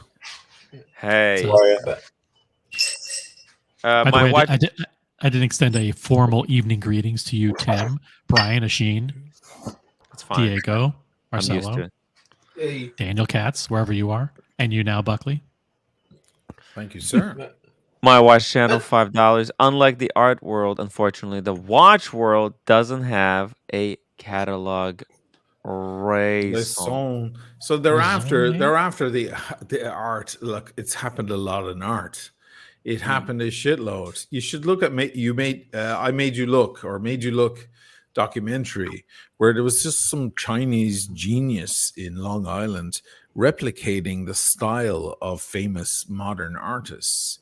The guy was actually amazing in himself. Like he could create amazing stuff. And this woman was passing it off because she was in the right milieu, she was in the right circles that she could pass it off as real art. And the shit was going to auction for millions. And it was all being done out in Long Island. What? It's like a whole documentary. You should watch it. It's fascinating. Made You Look, right? That's what we do. Did she make a paint that the artist never did? Yeah. So it was like American. It was a fraud, like a large American fraud, like the modern frauds in art. And they interviewed a lot of people who were kind of directly involved and made money on it. They're not accountable now. Like there's no one to fucking hold their feet to the fire. It's ridiculous. So this happens, It's risky business. We're good. I was having a chat with lads. I was in Vicenza talking to kind of more sketchy lads that I know in the watch world. And I was talking about, I don't know, I had this gold thing on at the time, and I was kind of messing with the idea. I was like, yeah, you should take this from me for something else. And they were like, yeah, but you don't have papers for that. And I was like, well, it went to Rolex. It went to, and I know, actually, I know of the gentleman who originally owned it. So I have perfect confidence in it. And they said, like, even papers from a repair doesn't guarantee it's not stolen, because a lot of people who have their watches stolen, they're so fucking rich. They just don't report it. They're like, they have so many watches, there's so much stuff. They just don't bother reporting it. And I looked at them and I said, so what difference does it make? If it never gets reported, the watch is clean. It goes back into the system. I'm not saying that's right. I'm just saying, what difference does it make? Yeah. There's always the risk that, whoever owned the watch dies and the kids find the papers and where's the watch, and mom says, oh, it was stolen, and then they report it. There's always that slight risk, but it's just such a slight one. It's such a strange one. There are so many cracks in that. Even with papers, it could still be stolen. That's right. So it's could like be lost. I think Is it really lost? Is it stolen or is it lost? That's sometimes those two things are very very similar. It's hard to tell. Like, think about Paul Thorpe. He never got his GMT back. Why? Because they could never prove where it came from, who it was taken from. They could never put all the pieces in the jigsaw together. Maybe they're trying to tell us that with their new day dates. Like, fucking fill in the jigsaw. Complete the jigsaw, and then we'll give you your watch back. Not only this. You have a period of time to declare. Did you guys hear something? I guess stolen. So maybe if you pass 5 years or 10 years and you never declare it as stolen, so even if you declare that time, the piece is still kosher. Mark Gerard, I guess the auction house is doing a soft vouch on this case. Oh yeah. Oh yes, they do. It's a softest of the soft. They have their cake and eat it too, right? When they are boasting about something that they have, they say, "Listen, we're Phillips. We're the biggest auction house. You can trust us. When you buy a piece from us, it has provenance." But then when there's something wrong with the piece, they go, "Hey, we're just the middleman. We're just providing a platform for people to buy and sell. We don't want anything to do with, we don't authenticate anything." We didn't check. You should have done your due diligence. We're busy. We're busy. Buyer beware. Just like, hey, if you're gonna spend $6 million, go do some research. Hire someone instead. Someone gives us a watch. We take a few pictures. We put it in a catalog. You buy it. What else? We don't do anything else. These three Somebody comes with to authenticate this $6 million watch. Yeah. Somebody comes to us, says that this is a freaking Jesus's holy grail. We take it at their word. Why would they lie? Why would they lie? Our job is to allow you to buy it. You want to buy it? Feel free. But if you don't, it's ridiculous. The worst part is whoever bought that paid buyer's premium. They gave Phillips money on top of the watch.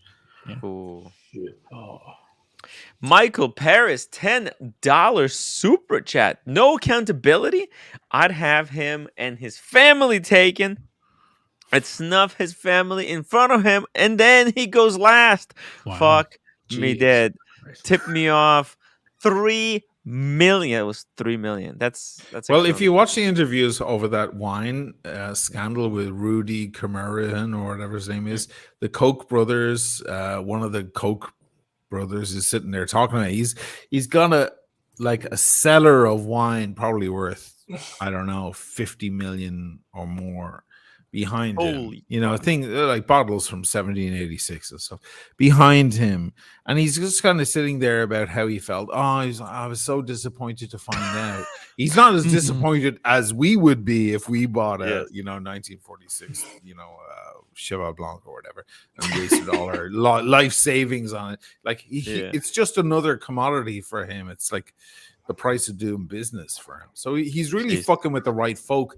And we're coming back again to the point where I was trying to make that nobody liked about the Wizard, that maybe he's fucking over the right guys, you know, that he's going into a pool of guys who do have the money to lose and to spare. Yeah. Not to defend him in any way. I'm just trying to work out the psychology of the criminal. It's like a Red Dragon. You remember? God. That cop who has to figure out the Tooth Fairy by getting inside his mind, like something like that, or not Red Dragon. Yes, Red Dragon, but the original version, Manhunter, which is the better film between the two. Basically, it doesn't feel bad from who he's stealing from. You know, it's not like he's stealing. Yeah, he's not stealing from the old lady, like coming home from a store with a bag of apples. What are you showing us here, Tim, on the screen? Hey, check this out. So I'm showing you 2 things, actually 3 things at the same time. One, BQ watches. They're doing some kind of an exhibitor spotlight. I saw this that. is some kind of a micro brand. Now you might be familiar with this. Brand. I know all about them. Oh, what do you know about them? You don't want to know. It's an old meteorite case and dial and fuck me, dude. This is terrible. It's disgraceful. I got that email earlier today, and I thought, D, you little fuckhead, you know what you're doing. Oh, speaking of D, this was in the email. It says Dimitri from D Time Love Show will be representing the brand as an official UK distributor. I mean, you can't script this shit. You literally can't. You want me to tell you? Is nobody watching? Nobody's watching. No right? one's I'm going to make a video about this. Very late. A full video. You want to hear it here first? Yeah. Does anybody want to hear it? Or is like sure. Is this story worth $100 super chat, or is it another? It's worth at least $100 super chat. Last time I said that, I got blamed for being. You don't want to know. Story. No, I don't vouch for Tim's. I don't vouch for Tim's stories anymore. Yours are great. Tim's story was. I feel bad for the guy. Oh my God. Yeah, I'm going to come with a story also. Don't worry. Yeah, it's not good. It's not good, guys. I hope I have enough fucking vodka in the house to tell the story. It's not good. It goes back a little while. These guys are like, man, it's not good. Ooh, I want to know about this. So this is not just about Dee's relationship to them, but Dee stepped in as the Italians say, the pesta la mer, that you walked in shit, you stood in shit. Because Dee and Alex are always like, you've got to vet your people. Like their big criticism of Giorgio Mondani is like, why would you have someone in and not vet them? You've got to do the background check. You've got to check on all before you have them in your room. So that was their main complaint about the Wizard. Like they didn't do anything. Wizard paid the fee and he was in and she took him in and that was it. There was no background vetting or anything. bet Roman vouched for him or something. Roman said, yeah, this guy's cool. You don't need to. Yeah, but there was no vetting. There was no background check as a government body would do or military would do or whatever. Or anybody that says that we're going to be doing. We're going to be. So let me tell you. So what happened here is Dee didn't do the background check on these guys. Oh. And if all he needed to do was Google them for 5 minutes. And by the way, the brand, guys, you really have to see the poetry in here, okay? Because we got BQ. Now, Venezia.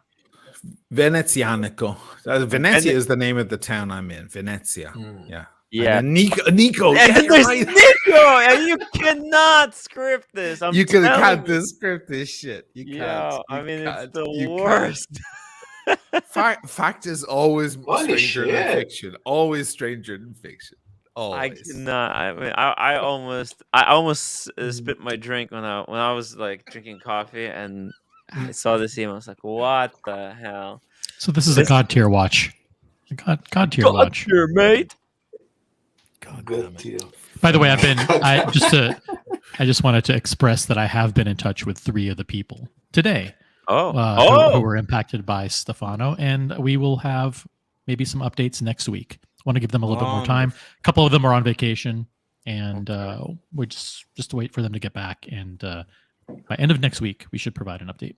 So what Stefano is doing these days? Drinking coffee in Montreal and having fun? I mean, how is his life? Let's ask him. Link for Stefano. Come on, Stefano. Don't be a big baby. Hop on the stream. Tell us how you Show some scammed everyone. courage, Tell us what you're doing to pay everyone back. Say Come on. Venezianico. Marcelo, just call him. His phone number's on the internet. Go ahead.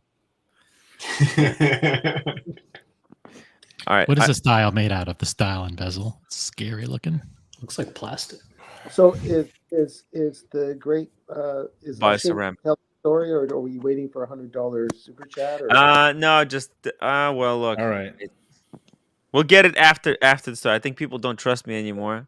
Hold on. Oh, Shane, do I need to refill a drink or something? Is this a long one? Oh, it's gonna be. It might be a little long, but I'm long-winded. Okay, I'm long-winded anyway, right? I'll tell the story of 3 blind mice, and we'll take. It's got 70 verses, right?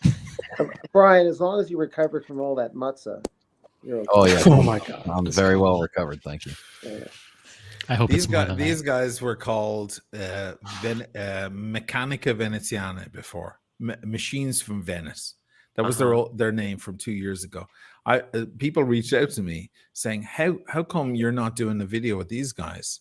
They're up there in Venice, and you're there, and you do nice RT videos, blah blah blah." I reached out to them and never heard anything back. Interesting. Then last year, somebody reached out to me saying, "Hey, I bought one of these watches in the gray on eBay for cheap or whatever, and they're kind of nice. It's cool, but I'll never understand. Like, they're in Venice, and you're now living in Venice and shooting in Venice. Like, why don't you guys get together? It's a dream come true." And weirdly, they changed match made in heaven. They changed their name from Meccanica Veneziana, which is a very kind of long Italian thing to write, to Venezianico. And he goes, "I wonder, is it because of this?" And he sent me a link. Okay, now listen. Okay.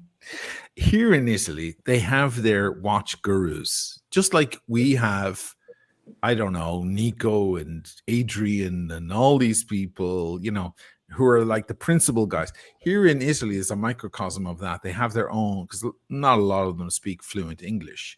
They have their own watch guys. And the equivalent of me, or whatever in size, is a guy called Davide Cecchini. I watch him quite often, right? He has a big channel, it's about the same size as mine, Davide Cecchini. Wow. And he's an interesting guy. He's got tattoos. If you want to look him up, I'll send you a. Do you need me to write that in the private chat so you can put it in the private chat. I'll pull David, is David, right? Cecchini, CECC. You can meet him, by the way, Ocean? I spoke to him. I wrote to him. Oh, nice. And it's something near that spelling. I'm sure you'll find if you want to pull him up. So this guy, 2 years ago, he did an episode saying like 5 brands I think you should avoid. Okay, like any fucking YouTube video, right? Like Nico saying "fuck Hublot, they're bullshit," blah blah blah, right? And there he is. There's Davide. He's got there. He's pretty big, right? Contatore del tempo, the count of time, right? Watches are a big deal here in Italy. Like, people love their fucking watches, right? So he's he does well, and he just sits there at his desk, and he's a lovely guy. Everybody likes him. He looks like a hard ass because he's full of tattoos, but he's actually a sweet, soft gentleman, right? So drop the link. You need to drop the link of him. Yeah, you should. Everybody follow David. You might have to look at the closed captions, or if you understand Italian, you can follow him.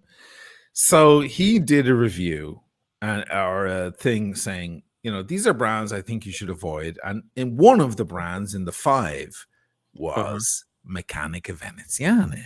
Okay. And he said, listen, I don't think these guys are entirely forthcoming about the components of their watches. I think it's pretty banal shit. And I think you should avoid it. Like any of us would say, like you guys give shit for fucking Zero West all the time. Like he gave less shit to these guys than you guys do to Zero West on a regular basis. Okay. They sent him a lawyer's letter. Wow. A cease and desist. Wow. Remove your 2 videos in 3 days. Wow. I can't do that. I shit you not. And this, look, if the TGV, the Timepiece Gentleman scandal was big, or me and Nico scandal was big, or the fucking Horology House scandal years ago was big, this is the big watch scandal of Italy. Anybody in the watch world knows about this exact scandal. He removed the 2 videos. Davide, he looks like a hard ass because he's got fucking tattoos on his fucking fingers and everything. But he's a pacifist. And he stood down. And you know what they made him do? They made their own questions and answer video. Not his questions, their questions to themselves. And they made him put it on his channel. What? Yes. Oh, boy. Wow. And it was so demeaning. He put out another video, which was really funny, where he recommends the best watches under $1,000. And when he gets to the moment where he recommends them, there's nothing. There's just music and a black screen. It's great. It's really great. But he got muscled. He got fucking muscled and strong-armed into the corner by these assholes. Muzzled. What's the loss? Not muzzled, but muscled. Muscled. Oh, muscled. Okay. Muscled. Either strong-armed. Let me put it this way, Oisin. What's the legal contraption situation? The legal thing was like, take it down. It's defamation. It's I got untrue. That. Yeah. No, what I meant was, let's say and I'm not blaming him. I probably would have. I forget about me. But Okay. if he went up against them, what would happen? Would the law go against him, or You what? think you can lawyer them, Daniel? What? I think he maybe could have won, but I think the guy just went, I don't need this shit in my life. Let me just stand down. Okay. If it was me, I mean, forget it. Like, yeah. Are you kidding me? But it was him, and he's more of a pacifist than me. So he just kind of went, he conceded, he backed down. But this is what happened around the watch world here in Italy. They came out really bad looking in the wash because he explained why his videos were removed, and he showed the video, and everybody was like, Davide, God help you. Like, you're the man. We trust you. You did the right thing, and so on. These fucking guys are assholes. In the end, they came out looking terrible, and they had to change their name from Macchina Venezianica to Macchina Venezianica to Venezianico. That's their new name. Now, I was in contact with them. I found out all this. There's tons of, like, there are Tim Wrights here in Italy, guys who comment on other videos. I even have guys here in Italy who comment on my videos in Italian with their own opinions, right? You guys aren't aware of this stuff because it's in a different language. But, oh my God, that's totally a big thing, and they all talk about this stuff, right? So they commented on all of this stuff about everything going down. In the end, after the whole wash, the guy, Davide, came out looking good.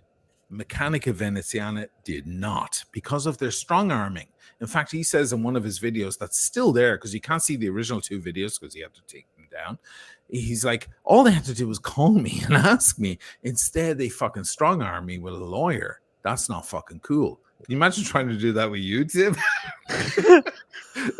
Go fuck yourself. Like, so I do imagine with me it'd be even worse, right? So, like, it was a really bad look. They changed their name.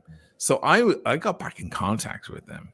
Okay. And I said, hey guys, I mean, if you don't know about me yet, you're living under a fucking rock. I'm here in your actual city. I'm shooting watches beautifully with the Venice background. You call your watches Venice themed. Something. Like, what the fuck? Like, what are you waiting for? You know? I was trying to get them to take the bait. Like, I quoted them a really high price. I think it was like $8,000 for a video at the time. That was pretty high, right? But I was like, let's see if they're up to it. Yeah. Apart from the fact that their watches are not properly themed, and I compared them in very briefly. If you look at the Zero West video that I did recently, talking about how micro brands should actually have a theme versus ones that are lazy and not like ride the coattails of a theme but not really be connected to a theme. They're in there. They're like one of my examples, like very briefly. Oh.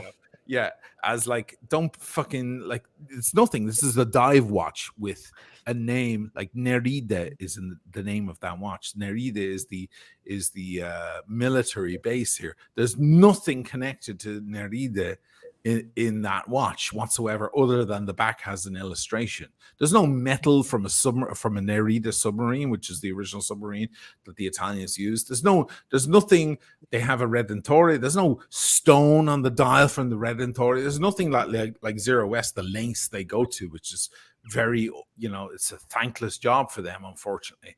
These guys just fucking ride the coattails of that and just whatever, use the names and try to use the aesthetic. Is pathetic. But anyway, leaving that aside, I was like, are you guys gonna, do you want to do something together? And I was hoping that they said yes. Why? Because I wanted to say, get the watches, send me all your entire catalog. Don't send me one watch, send me everything you have, you shitheads, and I'll decide which I like. And then I'll hold on to them for 9 months. Yeah, exactly. That's what I do. 9 months, right? and then touche. And then I'll go.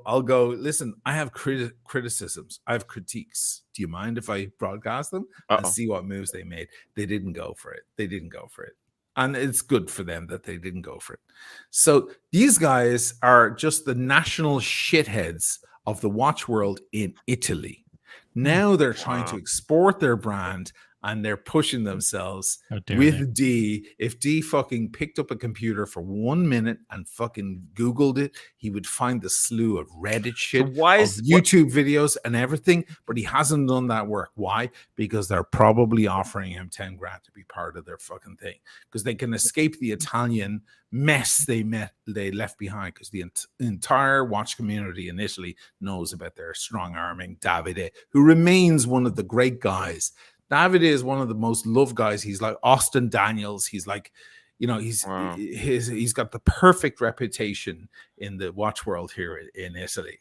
These guys are shameful what they did to Davide, and he ran away. He's a soft kind of gentle kind of guy. There you go. Now you fucking know about Venezianico. Wow. And you see that little fucking cross they use? That's a cross from the center, from the Palazzo Ducale, and on top of the oldest clock in Venice. That's about as much connection as they have. Like, that's it. There's nothing else. Everything else looks like an aqua racer or something. Yeah, an aqua racer, exactly. Hey, but I have a couple of cool trademark stories if you want to hear them real quick. Yeah, sure.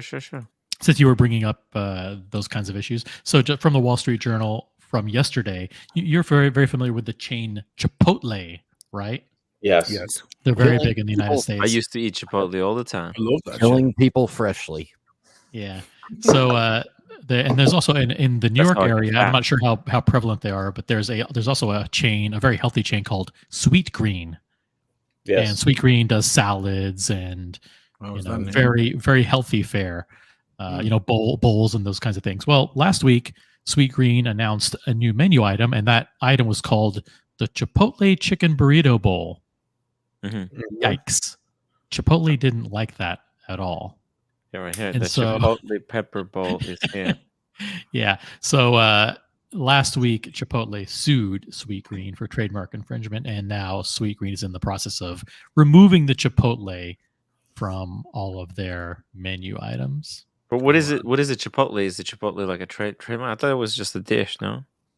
Well, Chipotle is a ingredient, but the chain Chipotle doesn't like the fact that it's in the name of one of their dishes, creating potential confusion, right? Because they're advertising now Chipotle Pepper Bowl, And Yeah, people but think, isn't the well, word Chipotle like a universal word, or no? it is. It I gotta is, tell you, this except looks in better. certain industries. I This hate looks Chipotle. better than Chipotle. Holy fuck. Isn't this like Rolex going after that small micro brand Oyster? Yeah. That's a bit Well, unfair. I have another fun story from the Wall Street Journal. Credit to them from yesterday. So back in 2009, the author says, my friend Patty owned a large dog that she acquired for protection. And in jest, she named the dog, guess, Rolex. Her watchdog. Get it? Oh my god. The dog's name was Rolex. So for fun, for her birthday, one of her friends, as a gag gift, went on to GoDaddy.com and registered a URL, like a gag URL for the dog. And that URL was RolexTheWatchdog.com. Wow. Guess how long it took Oh my god. before, in less than a week, Rolex lawyers had contacted her and demanded that she relinquish the URL and sign over the URL to her to Rolex, and basically agree never to. You know what they should do? It's a lesson from Venezianico, and all the commenters, the gossip channels here in Italy in the watch world, which by the way there are several. It's a funny thing because gossip channels seem to grow in all environments. Okay, they're all saying like, why didn't you just offer money or be nice? Like, why don't Rolex approach these people and go, hey, listen, you're actually using a thing that it's in our interest. How about we give you a free watch or $10,000 or free pizza, like Domino's, like free pizza for the rest of your life if you tattoo our logo on your arm or something, like a thing, like use positive motivation rather than get angry. Because when it happened with La Californian, right? La Californian, that was the name of the brand in California that were adjusting like the color of Daytona's kind of for more pastel colors there a couple of years ago. It made bigger news. It was the Streisand effect. It made bigger news. Now maybe to Rolex they don't care, but they're out of business. Right, they're out of business. They're gone. Yeah, you're right. But Oisin, being an asshole give you more advertisement. Right, I guess. What was even more shocking was that Rolex demanded that she change the name of her dog and give it up for adoption, and she agreed. No, I'm just kidding. Oh, come on. Come on, that's ridiculous. Wait. That explanation of being an asshole is the best advertisement. Explains why Marcello's restaurant is so fucking popular. Hey, all of you guys are more than welcome to come visit me. So Patricia says Chipotle is an actual pepper. Not sure how you can prevent its use. It's like trademarking the color blue. Or trademarking the word orange or apple. You can't fucking do it. It's too, but then Oyster, Rolex went after that couple with their small micro brand for Oyster. You know what? In the end, it was a watch book. It was a book. It was a book. Oh, it was a book. Yeah. Oh. I don't know. I think, Tim, you told me that you cannot use the Tiffany color blue nowhere. If not, you're going to be sued. This is ridiculous. That's trademarked. That color is trademarked. But in the case of Venezianico, all David they can keep that color.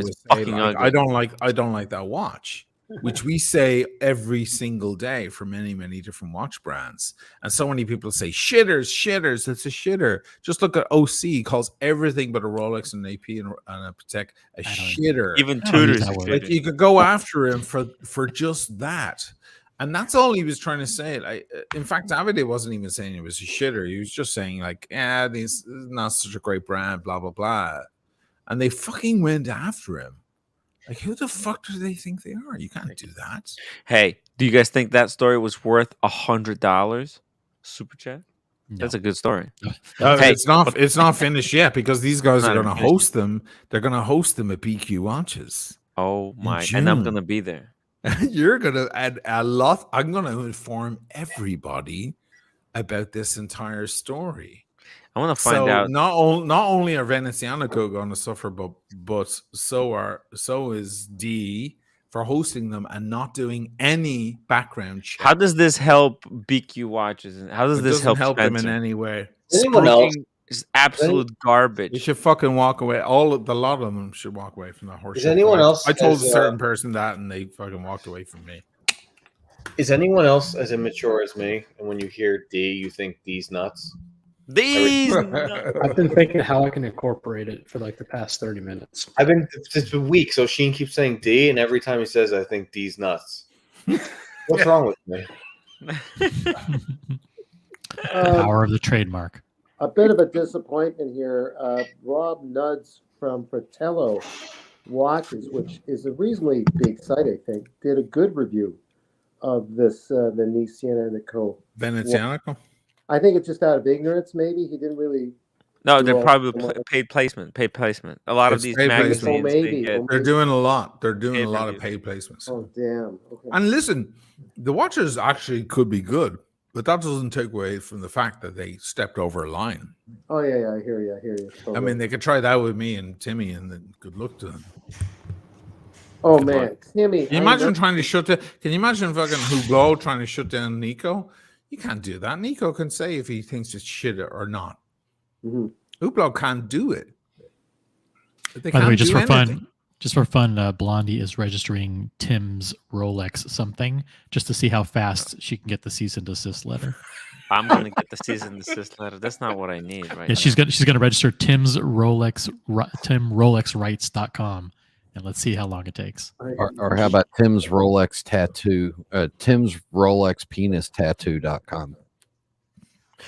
Humble Pine, $5. Cheers, all trying to figure out smaller dollar amounts I can send. Thank you, Humble Pine. Yeah, I was hoping that they wouldn't be working, but okay. It is what it is. What it is. People don't know that Tim has a setting for each member, and he can actually set the minimum. I can disable super chat amount. Yeah. Like for Diego, I went into from my end. I can go in. $10 minimum on my phone. $10 minimum. Yeah, Diego, you want the super chat? $10 minimum. It's probably for the best because I don't super chat as much. If I had $2 minimum, I'd be blasting through them. That's what happened to Lolix. He sent me this guy's so cheap. He has amazing watches. What's wrong with you? That's why I have amazing watches. Tim, now's a good time to show that. Tim, now's a good time to show that picture that I sent you the other day. Oh, yeah. Let me pull this up.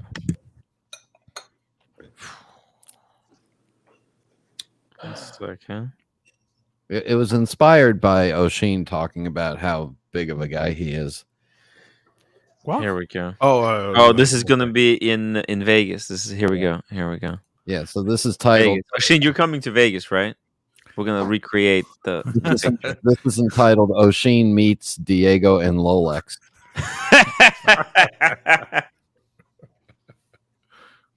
Andre the Giant. That guy was a lovely, sweet. Look at those little cowboy boots. Look at that.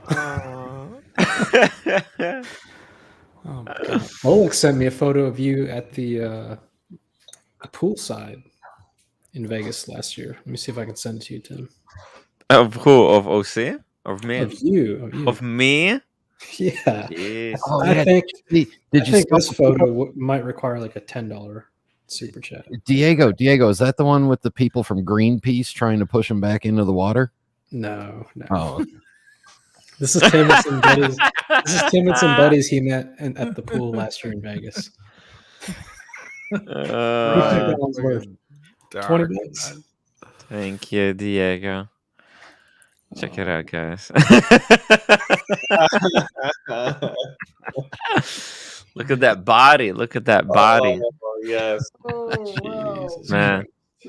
I was working it. How did he get that picture of me? I cannot believe it. You just left. I think I just left my phone on the table. It was open. He went through my pictures and just sent it to himself or something. So funny. Good bathing suit. Diego's. Lolix the best. Tim, Diego, O'Sheen, OC, of course, Brian and Daniel. Don't say it, Marcelo. Yeah, I'm going to leave you guys. No, Marcelo, you can't go. Oh, please. We just turned your volume back up again. No. Oh, I can't. I can't handle it. No. You guys can. You guys can. Love you guys all. Guys, I'm going to see you guys soon. Take it easy, Marcel. Peace. Thank you, guys. If you guys have trouble hearing me, by the way, my earpods are at the hospital. Oh boy. Well, are they sick? Yeah. Are they having a procedure? Cosmetic surgery? It's just not it's just not coffee up right. I don't know what's going on. But yeah, There's by the nothing way, funny there. I'm just saying. that wasn't funny at all, Dan. No, it wasn't funny. It's okay. Just making nonsense. By the way, guys, I have incredible news. Red Shovel called me earlier today. It looks like he has been Sorry to hear unbanned. that. He's been unbanned? Unbanned. Yeah, that's right. We did it. Yeah, because they just thought it's too much fucking stress to ban him now. Yeah, like it's stupid. Like banning him was really like there was no reason. There was no reason for the banning. But on top of that, they're just looking at it going, oh, it's fucking too much stress, too much of a headache. The next time he goes to BQ Watches, he's going to be under tremendous pressure to buy something 20,000 pounds or up. He's going to be like, they're going to be watching him like a hawk. They'll get the Herod security guard to watch him.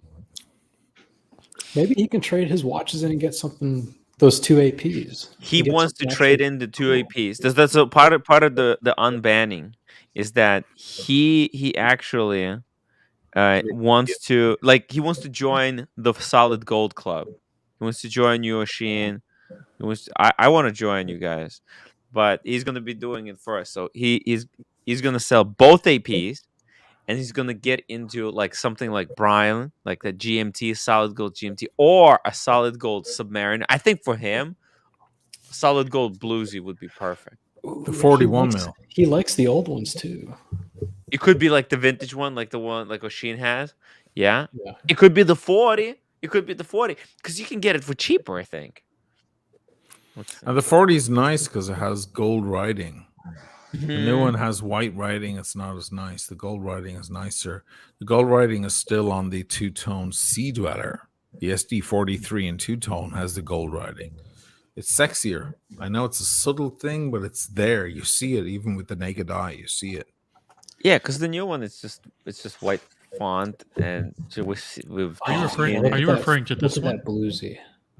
Wow. Look at this Bluesy. 33,000 pounds. Boom. Look at that. Hold on a second. 34,000 pounds. Oh yeah, baby. Is that the 41? The 40. Yeah, that's 41. I can tell. That's two-tone. That's two-tone. Yeah, 41. 41. That's what Buckley has. What? Yeah. When did you get this? Beautiful watch. OC, I didn't know you had a Bluesy. Yeah, of course. OC is the master manipulator. He's very covert about everything. What doesn't he have? OC has. Got that for my birthday, 2020. Dude. My 50th. My 50th.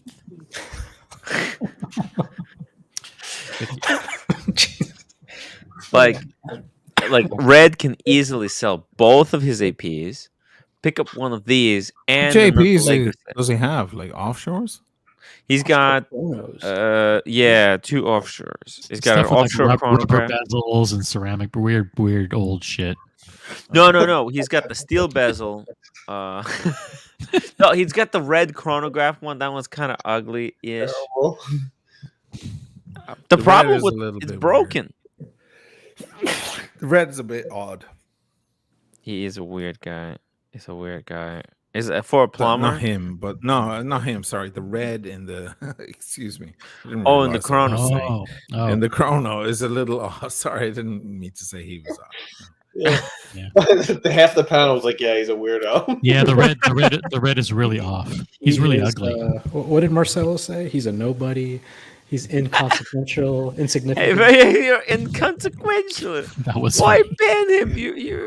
He's a nobody. He's a nobody. He's a nobody. He's not a YouTuber like me and Tim.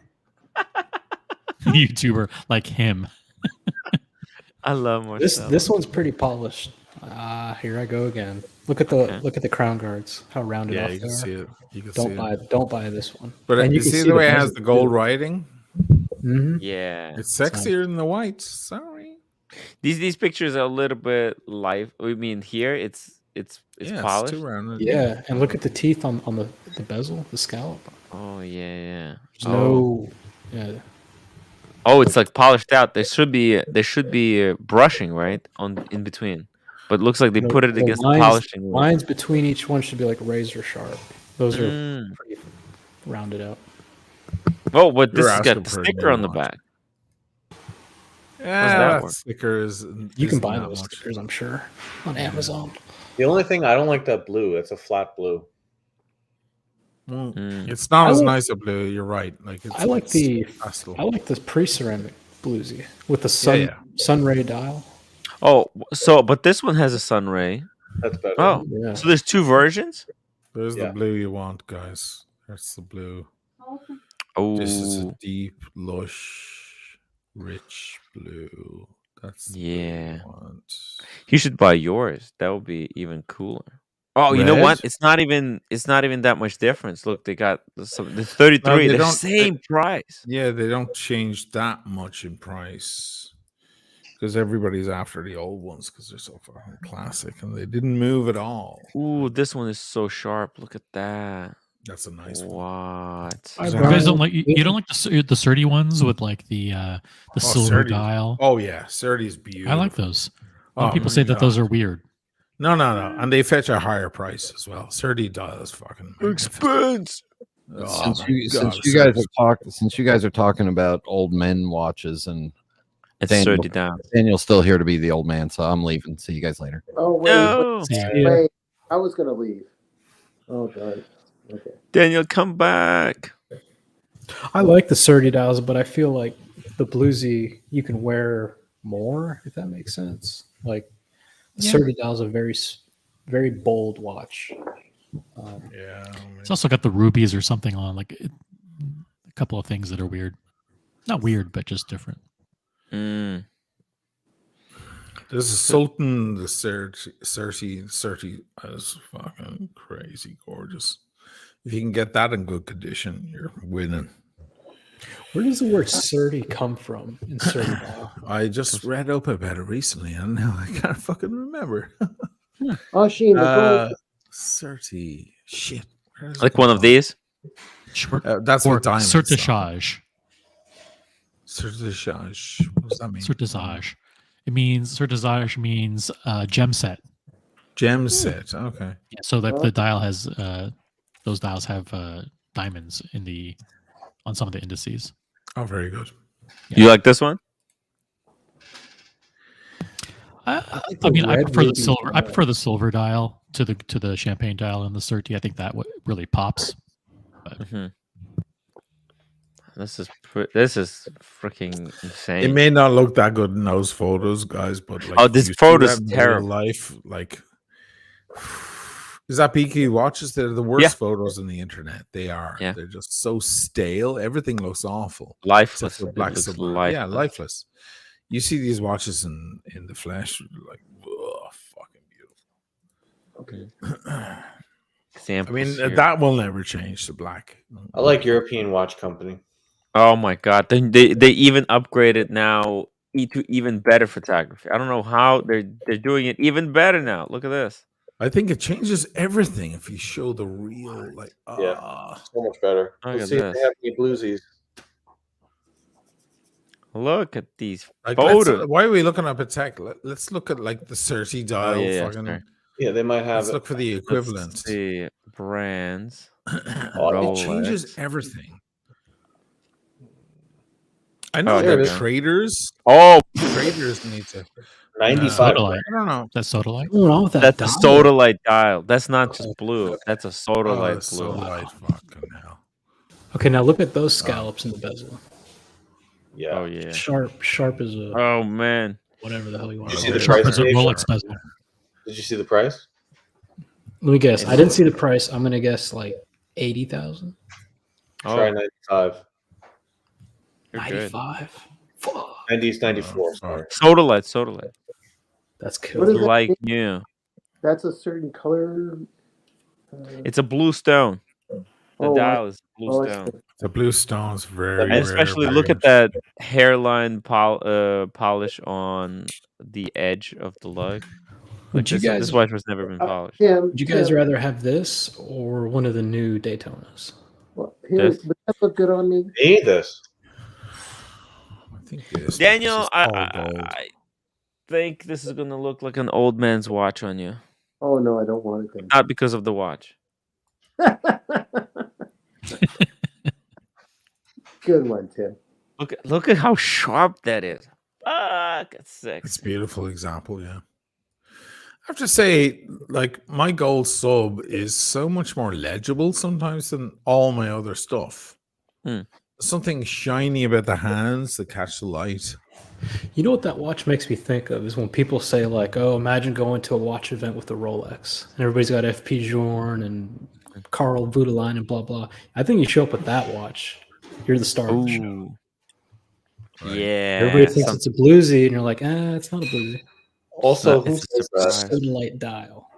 Right. Funny when people say that thing, that what you're saying, because we go to watch events all the time, and half the room's always Rolex. It's boring every time. There's a reason.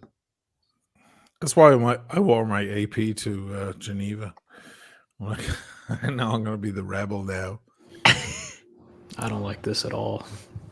I'm just looking at the pictures. How does the pictures compare? Yeah. I wish I knew the setup, like what, because I like taking photos, but I don't have the lens. I don't have the lighting. No, this is they're doing it. This is they have set up. This is a very particular setup that they did. Everything, as you can see, very systematized. It's identical pictures. Systematized? Is that a new systematized? It's a new word. Good word. New word.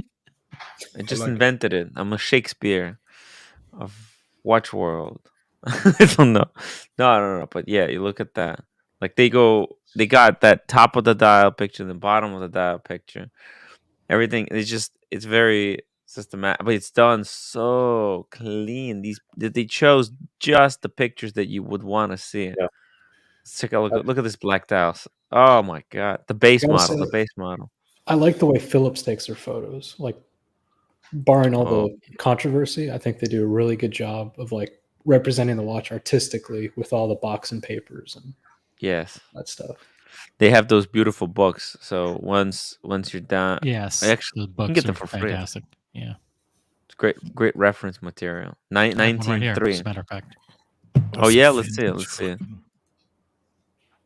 Look at that. Oh wow, bam, that's awesome. Wow, holy shit! Do they give those out for free? Yeah. Okay. You can buy it, but you can just take one. Damn, it's unbelievable. They have a really nice code on here right now, and they've dropped the price on it 3 times. Started out at 51,000, now it's 37.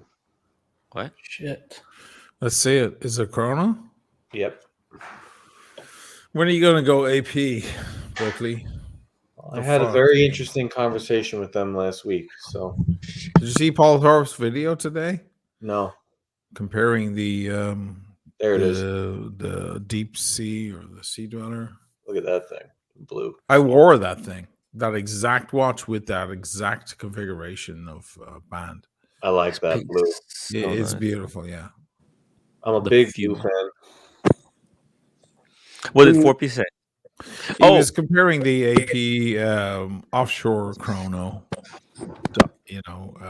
on the bracelet, which isn't the normal configuration, versus the Deep Sea James Cameron, because he likes a big chunky watch. It's actually good content. He doesn't normally do that kind of stuff. He's usually complaining about watch crime and other things. But he actually fucking sat there and talked about watches, and the guy fucking knows his watches. I'm sorry. Like, it's true. Like, he fucking knows a lot. And he just compared those two and, hit it hard with raw facts. Very good. Very cool. Yeah. Speaking of knowing his watches. Speaking of watches, John, welcome back. He's got Hey, an guys. unboxing. You got an unboxing? You gonna unbox Yep. something? Make sure you Okay. don't dox yourself. Make sure the packaging doesn't have your address on it, because I don't want to have to Oh, I delete this already shit. got it all out. Nope. Oh, Don't do that. Don't do that. I was able to see through that ink. I got the tracking number. Hold on. Too late. Shit. It's already here, baby. Yeah, but now I know where you live. Anyway, He's not afraid. He's not afraid.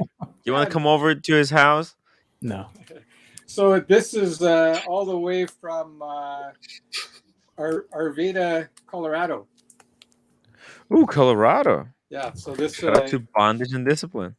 Yeah, and here it is. Here, I haven't opened it up. It's been looking at me all day, and I wanted to open it up earlier, but I thought, you know what, I wanted to do this with you guys. So this is a very authentic unboxing. Oh, you haven't seen it yet? Okay, great. No, I haven't seen it yet. So if I got scammed, you guys are going to see it firsthand. Oh, we might find a jar of ragu. You never know. I did my due diligence. Tim G is talking about the Jazz Time. That is the new Hamilton, correct? No, that's he's referring to that garbage fake dealer on the internet. Okay. With the fake photos. It's not even worth looking. Okay. I doubt they have it. Okay. Thank I you, had to pay, Tim G. how much customs did I pay on it? $164. That's not Canadian. bad. That's not bad. Canadian money is not worth much. So. Thanks, Tim. With that, everything about me, I'm about to keel over, and the money's not worth anything. We love you, Daniel. So if you guys remember, I traded my Oris Aquis chronograph for this watch plus $1,000 US. Ooh. So okay. This is not a cheapie. The Oris Aquis was worth a couple grand. Yeah, but it was so thick. Shin, I don't know if you've seen that. I don't know if you've seen the, what's it called? The Oris. It's 17 what millimeters. John said. It's a 17 millimeters thick. Oh my God. But it was a chronograph that was good to 500 meters. There's not many that are able to do that. Yeah, what are you going to time there? A horse race? True. I've got to learn how to do go down 500 meters to make use of my watches. Exactly. I don't think the human body can go there. Daniel doesn't have enough time to get down to just 500 meters. I'm sure some of you already kind of have a good idea what this is. You heard me talking about it earlier. No idea. Sorry, I don't really pay attention to stuff. No, we don't. We don't pay attention. All right. Oh my God. Or something. It's not a two-tone Oris, is it? So this will be the top dog in my collection now. Of course, I'm still after that date just though. Yeah. Yes. This reminds me of a Russian doll. Christopher Negroni says he's excited. Guys, if you're excited about John's new pickup, type 1 in the chat. It's a black box. Oh, no. There's some kind of a line there on the box. What is that? I think just some damage on the outer box. Oh, I thought it was like a design feature. This is all right. It's gonna ruin the value. Where we're at right now. Oh, not the value.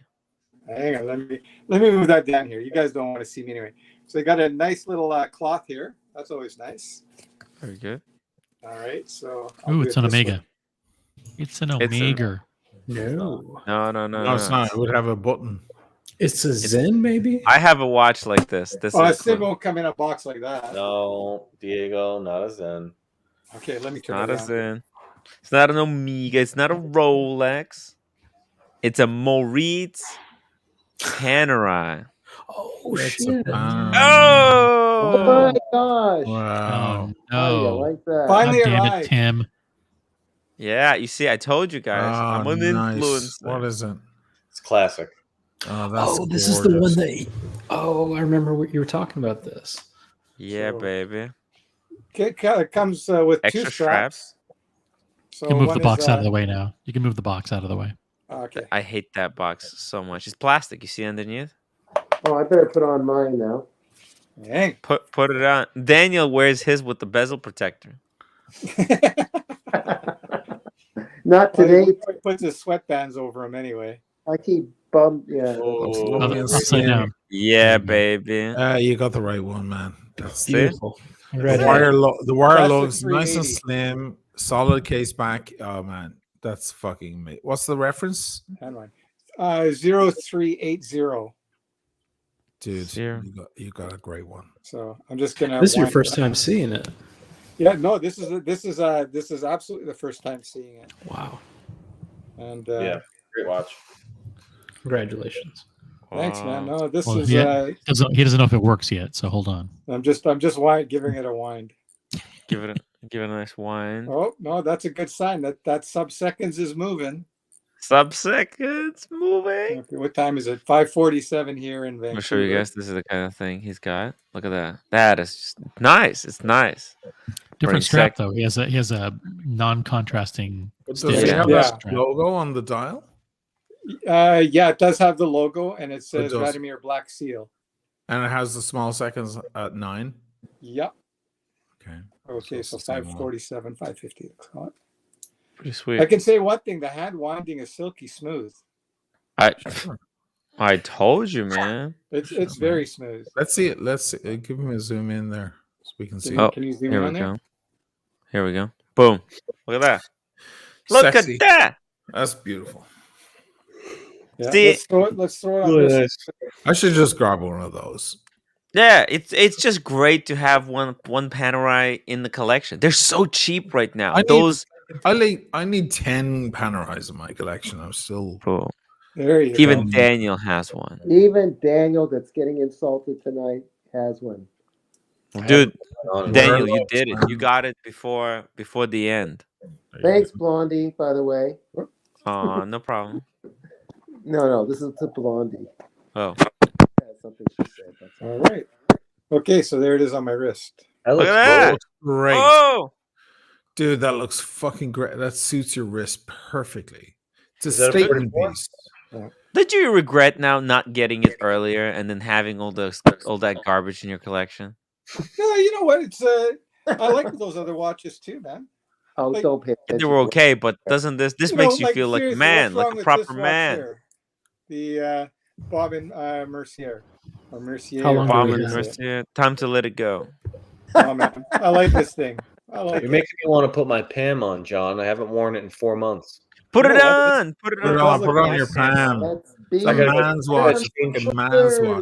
I gotta change the strap. Look at the maturity in that thing. Oh, you know, that's what like I knew if I was gonna get a Pan, this was the model that I wanted. It had the right. I wanted a hand wind watch. I wanted with the wire lugs. The radium. Yeah, and just because of the wire lugs, it wears a lot nicer. Like I find the other ones to be too big on my wrist. So because it'll slope down harder across the wrist. You see the way it does that? Look at the shape of the case is so nice. So here's mine for comparison. There you go. This is the Luminor, the ugly one, you know, with the not elegant shape. But I like it because it's good. It's strong. It's all good, Tim. Yeah, it's a really beefy one. I like it because it's super I like to wear it like with shorts. I like you wearing it the way you're wearing it, Tim, because I feel connected to your insults now. Thank you, Daniel. Let's see that watch. Yeah. Boom. There you go. Yeah. That's pretty sweet. I kind of want a Pam now. Oh, dude, you gotta get a Pam, but you gotta get a 42 for your wrist. Right? Gentleman's size, yeah. Gentleman's size. The Lolex size. Oh, Pam are just great, fucking great. Anyway, I was glad I could share that with you guys. That's Russell Crowe said after he finished Gladiator. All the other big bastards, he was like all these guys he was fighting, you know, these big muscle guys he was fighting in the ring. They were all Panerai guys, and he was a big watch guy, and they were like, "Don't you have a Panerai?" And he's like, "No." Oh man, you gotta get Panerai. You gotta get Panerai. They're all Paneristi. They're all Paneristi. So this is great. By the way, this came with all the certificates and books and everything. It's a complete set. Yeah. When I used to be a gladiator, that's what I said to people too. It was well, you know, he sold all his collection off, or most of it off. No, he sold all. It was the art of divorce. It was called. That's right. Yes. The auction was called Art of Divorce. It was all watches that were associated with women he fucking left or divorced or whatever. It was all bad memories. He was getting rid of bad memories. The memories. Oh, But one of the Panerais was in there, but yeah, Oh, I he's see. still a Panerai boy because Russell he's a big heavy set fucker. Like normally I would understand, okay, he's selling his homes, he's selling his cottage because of the divorce, but you're talking about the memories. Now it makes sense. Yeah, because watches, they hang on to memories. You look at a watch and you remember. I'm so into radio mirrors. I'm so into the wire lugs. Look at that fucking thing on a guy's wrist. Look at that. He looks like he's part of the club now. Cheers, man. Cheers. You know what? I was a little bit concerned about the size being 45, but now that I got it on wrist, it's nice. Like it's definitely on the bigger side, but definitely manageable for sure. It Once wears you get so used to that, all your other watches are going to look so small and puny, like buttons. I've got. And some look other how big slender watches it is. It's so slender. It's beautiful. Yeah, he definitely doesn't have a small wrist. That's for sure. I'm gonna grab another watch to show you guys. See My watch channel. Thank you so much for $5 super chat. Oshin's Panerai video, a modern watch YouTube classic. Haha! Congrats, John. Yeah, because it's in the music. Ha. It's Let's like you take a think you have a closer real look. watch. Ha. Okay, So those lugs on Buckley's, they're the 1940 lugs. That's after they dropped the wire lugs and they went for heavy lugs built into That's still sexy, man. That's still. I think I'm gonna put this light blue strap.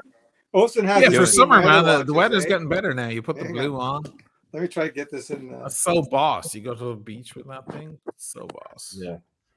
Oh shit! Oh, what's all this? Holy smokes! Look at that box. My goodness. It's an SKX 007. There's a ton of shit right there. That's a Hamilton chrono at the lower right, I think. Yeah. Oh, is that what's it called? What's that Hamilton called? Actually, I changed Intramatic. I'm not sure. Intramatic chrono. Intramatic, yeah. He's got his tuner. He's got a couple of. This one's really cool. Wait a minute, you got a Steinhardt in there. Is that he's got to get rid of that Steinhardt. What is this? That's that's Oris titanium. It's too thick. It's too thick. Get rid of it. Oh my God! What a judge! Too thick. What's that round one? Is that one of the Steinhardts? Yeah, that one. This one here? Yeah, that's the Apollon. The Apollon. Yeah. Throw it away right now. Don't even put it back in the box. No, don't even put it back in. Come on, just chuck it. Okay, here. I'm going to show you one you don't know anything about. I want to see what you guys think. If you guys know what this watch is, I will be impressed. Here we go. You put us on the spot now. It's a Panzera. That's another Steinhardt. What's a Steinhardt? It's not Panzera. Oh, it's a Steinhardt. No, that doesn't say Steinhardt on there. Oh, what is it? It doesn't? Uh-oh. Debefray. What the fuck? The Debefray. Unitus movement, same.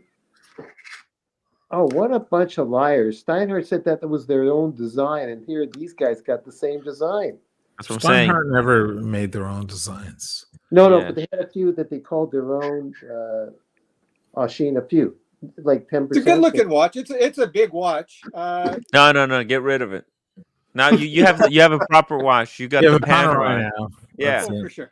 Get rid of that garbage. So the story on this is it actually, you're half right calling it a Steinhardt. It was Steinhardt trying to break into the North American market, and then there was a big lawsuit with a watch company with a very similar name. So they dropped it. So this watch is about 15 years old, I guess, maybe 20. Yeah, that would make sense. Yeah. But it's a nice watch. This thing is built like a shit brick house. Yeah. But obviously, it's not in the same league as the Panerai. It's built like a brick. Man. Brick and Dave shit, definitely. Yeah. No, get rid of it. Get rid of it. But you know what, though? I think it's definitely going to go on I think the Panerai is going to look a lot better on the Crocodile. I'm liking that. I don't know. Oh, that's what I have mine on. I like it. Oh, you put yours on the Croc, Tim? Yeah. Oh, I didn't know that. Look at that. You know what it is? Like, I think with this leather, because it's so new, it looks kind of vinyl-y. Yeah. You know, it's got to be broken in. Yeah, you gotta distress it a little bit. It looks good on the brown. Like, I think for that one, you need brown leather strap. Oh man, I need one now. I'm But not Diego, brown strap with white stitching. Ooh, this would Diego, match how the about car. you get yourself one of these? Oh, by the This way, would match the car.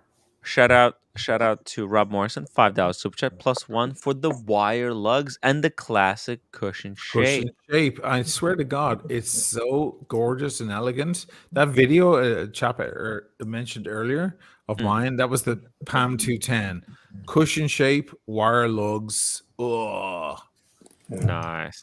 Yeah, it's just something about the wire lugs. You know, it's just really like. Ooh, Diego, yes. The 1940 lugs are great too. They're great too. What do you guys think about this one for Diego? Would this be acceptable? This is Was it 40 mil? It's 40 mil, yeah. Yeah, it's perfect. 40 mil. Yeah, it's a little bit smaller. But he could even do a 37 or a 38. One of those. Do they make those? To say it? Yeah, they do. They have ladies. I'm sorry to say that, but they're beautiful. They're still gorgeous watches. Like that. What's your wrist size, Diego? 8 inches or so. No, your wrist. No, we weren't talking about your penis. We were talking about. Sorry. Wrist. It varies from like 6 1/4 to 6 3/8. You're being so shit. I used to own that car right You're there. dividing it up that I had much. a '69 Corvette. She got straws. Convertible. Is that Dude, you have a lot of great options though. Like down there's a lot of other Palms that they've been making. I like the look with the brown strap though and the white stitching. There's also like they have the black one. There's a blue one. Nah. The blue's nice. Like this you could add some variety to this. Or you know what? Maybe you can go for a duet. You can get the solid gold one like you can get the gold Sean. with the white and the red. Or Sean's one. Dude, he got that for nothing. I think Sean picked that up for like 8,000. Okay, if you can absorb the nonsense from the purists about the duet, that it's not. Yeah, but it's 30 meters. 30 meters. Look, but he has the proper stuff. He already has the Patek. He's got he can get a Panerai just as a dress watch, you know what? I don't care. That's what I want. Are there old reference Panerais that they don't make anymore that were kind of like important but aren't $20,000? No, but they're huge. They're huge in size because they were wristwatches breast pocket watches turned on their side, so they're massive. Look at that first. I like the one on the bottom right, Tim. Yeah, that. Oh no, he likes the bottom right. The 1940. The green. Oh, the green. That's one. a 45 mil, man. Oh, it's 45. God. It's huge. But tell wow. me this. Where tell is me that? this. I never seen that one. Green. Yeah, it's That's so beautiful. nice. I like this buckle better. Also, I'm not a fan of the other buckle. 30 days power reserve on the back. Look at that. What are you doing right now, Buckley? I hate this hobby. You hate the hobby? Yeah, I know. I like this look. Look at that. Yeah, man. Look when what you you get made vintage with them, you can. Look what you made me do, John. Here we go.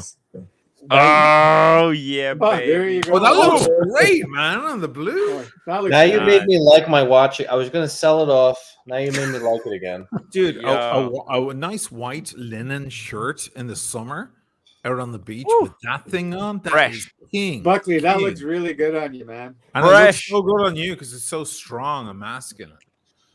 You can't sell the Panerai. You cannot sell the Panerai because we're gonna go to every single wine and whiskey tasting event at Panerai. I appreciate. What size is yours, John? Real quick. 7. Okay. Oh, you're 7. Yeah. Yeah, I don't deserve to wear it. I'm smaller. I feel sick that I don't have a Palm right now. I'm smaller. I should be just a total Palm guy. I should be Palm across the board. Nothing else but Palm. Palm and AP. Palm and AP. That's it. Forget Rolex. I think actually we figured it out. Look, you got the new Pepsi. You don't need the old one. You can actually sell the Fuck Tudor them Pepsi. both. Fuck them all. I just go Pam and accept that I'm a big burly bastard, and that's it. I'm a big No, you monster. forgot. You can do this, Dude. If you get like one of these 47 mil case size ones, holy fuck shit, it will look so insane. You know, there's a lots of staring at actually pull it off. photos and internet pictures and shit doesn't mean shit. You need to see the watch on you. Yeah. You need, and that's everything. You And know what? Pams, man, they look good. I mean, even the 47s, they're just like they're the right. It's like that's the watch for me. I don't know what the hell I'm doing. I'm wasting my time. You're wasting your time. And AP are good on me too. Big fat APs. Yeah, but you can do this, Oshin, because I can do this. We're good with this one. Explore. Oh too, yeah, baby. yes. I'm never selling mine. Never. Whoa. That one on the home screen, Tim. Oh yeah. You know, you guys talk about watch. What is that? Oh, that was from the boat. That's the boat. You know the entire show. It Watches and Wonders. They had that boat that they restored. It was all sails. You had to walk through the sails in the exhibition. Eileen. Yeah, it was very sexy. I'm just gonna go to their website real quick. You'll see it in my video I did very briefly on the stuff. You see the sails with Panerai on it. It's like what a great exhibition they had. Oh my god. And that gold thing with the white dial they had in the window, you see it in my video. It's like, see, go up, Tim. Go up. Up again. Up again. Keep going up. Right there. I want all the way to the right. I like that. Oh, this one. Like the smoky thing? I like that smoky thing. It looks like it was in radiation. Like it suffered some kind of a radiation blowout or something. Yeah, I like the smoky shit. It's so cool. I'm turning into a weirdo. I've been talking to like Boston Collector and George Voorhees a lot, and they're turning me into like a strange person.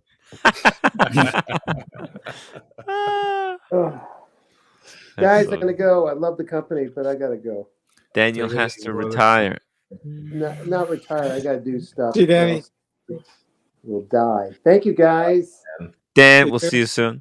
All right. Kieran Kelly, guitarist, 5 years super chat. Congratulations, John. It looks amazing on your wrist. Yeah, I appreciate that, Kieran. Thank For you. real, dude. Yeah, Let's see it one more time. It's perfect. You know, that's a good fit. Jeez. It's so nice. Oh, it's so shiny and beautiful. I told you, like a proper brand watch, a simple watch. You know what clean. it is? Like I find that what I'm learning is that when you've got a very nice piece on, it makes you feel different. There's something magical about it that like lower end watches or clones or replicas cannot do. You know, they can't. Absolutely, 100%. All right, John, we like how you're talking. Now it's time to listen, buddy. We like what you're saying. Let's get it. Holy moly. I mean, what a change. 37 watches to go, John. Look at that one right there. I'm going to keep a lot of them, but I know my next watch will be that date just. It's with the silver dial, smooth bezel with the. Okay, how about I get rid of my you know what? Look, instead, like there's one that I wouldn't mind if you got. It would be this one. Holy fuck! This watch is cool. Yeah, but I don't like that rubber strap. I like that previous one. How can you? No. It comes with two. Like they all come with two straps. It probably gonna come with like a black strap. It's a submersible, right? It's submersible. Yeah, I really like that one. Rose gold with black. It just looks so sick. The previous one, I'd be totally down with. You like the previous one more, Tim? You know why I went with this? Because it's the most iconic one. It's like the original. It's the OG. Yeah, that's it. With the wire lugs. With the wire lugs, man. Because they took a pocket watch and turned it on its side. I would kill for that thing right there. Jesus Christ. That's 1940 lugs. The wire lugs are great. I mean, it's so classic. And it wears easier on the wrist. It's a more elegant thing. You're going back in time. It's like an old Jaguar car. They had a better contour.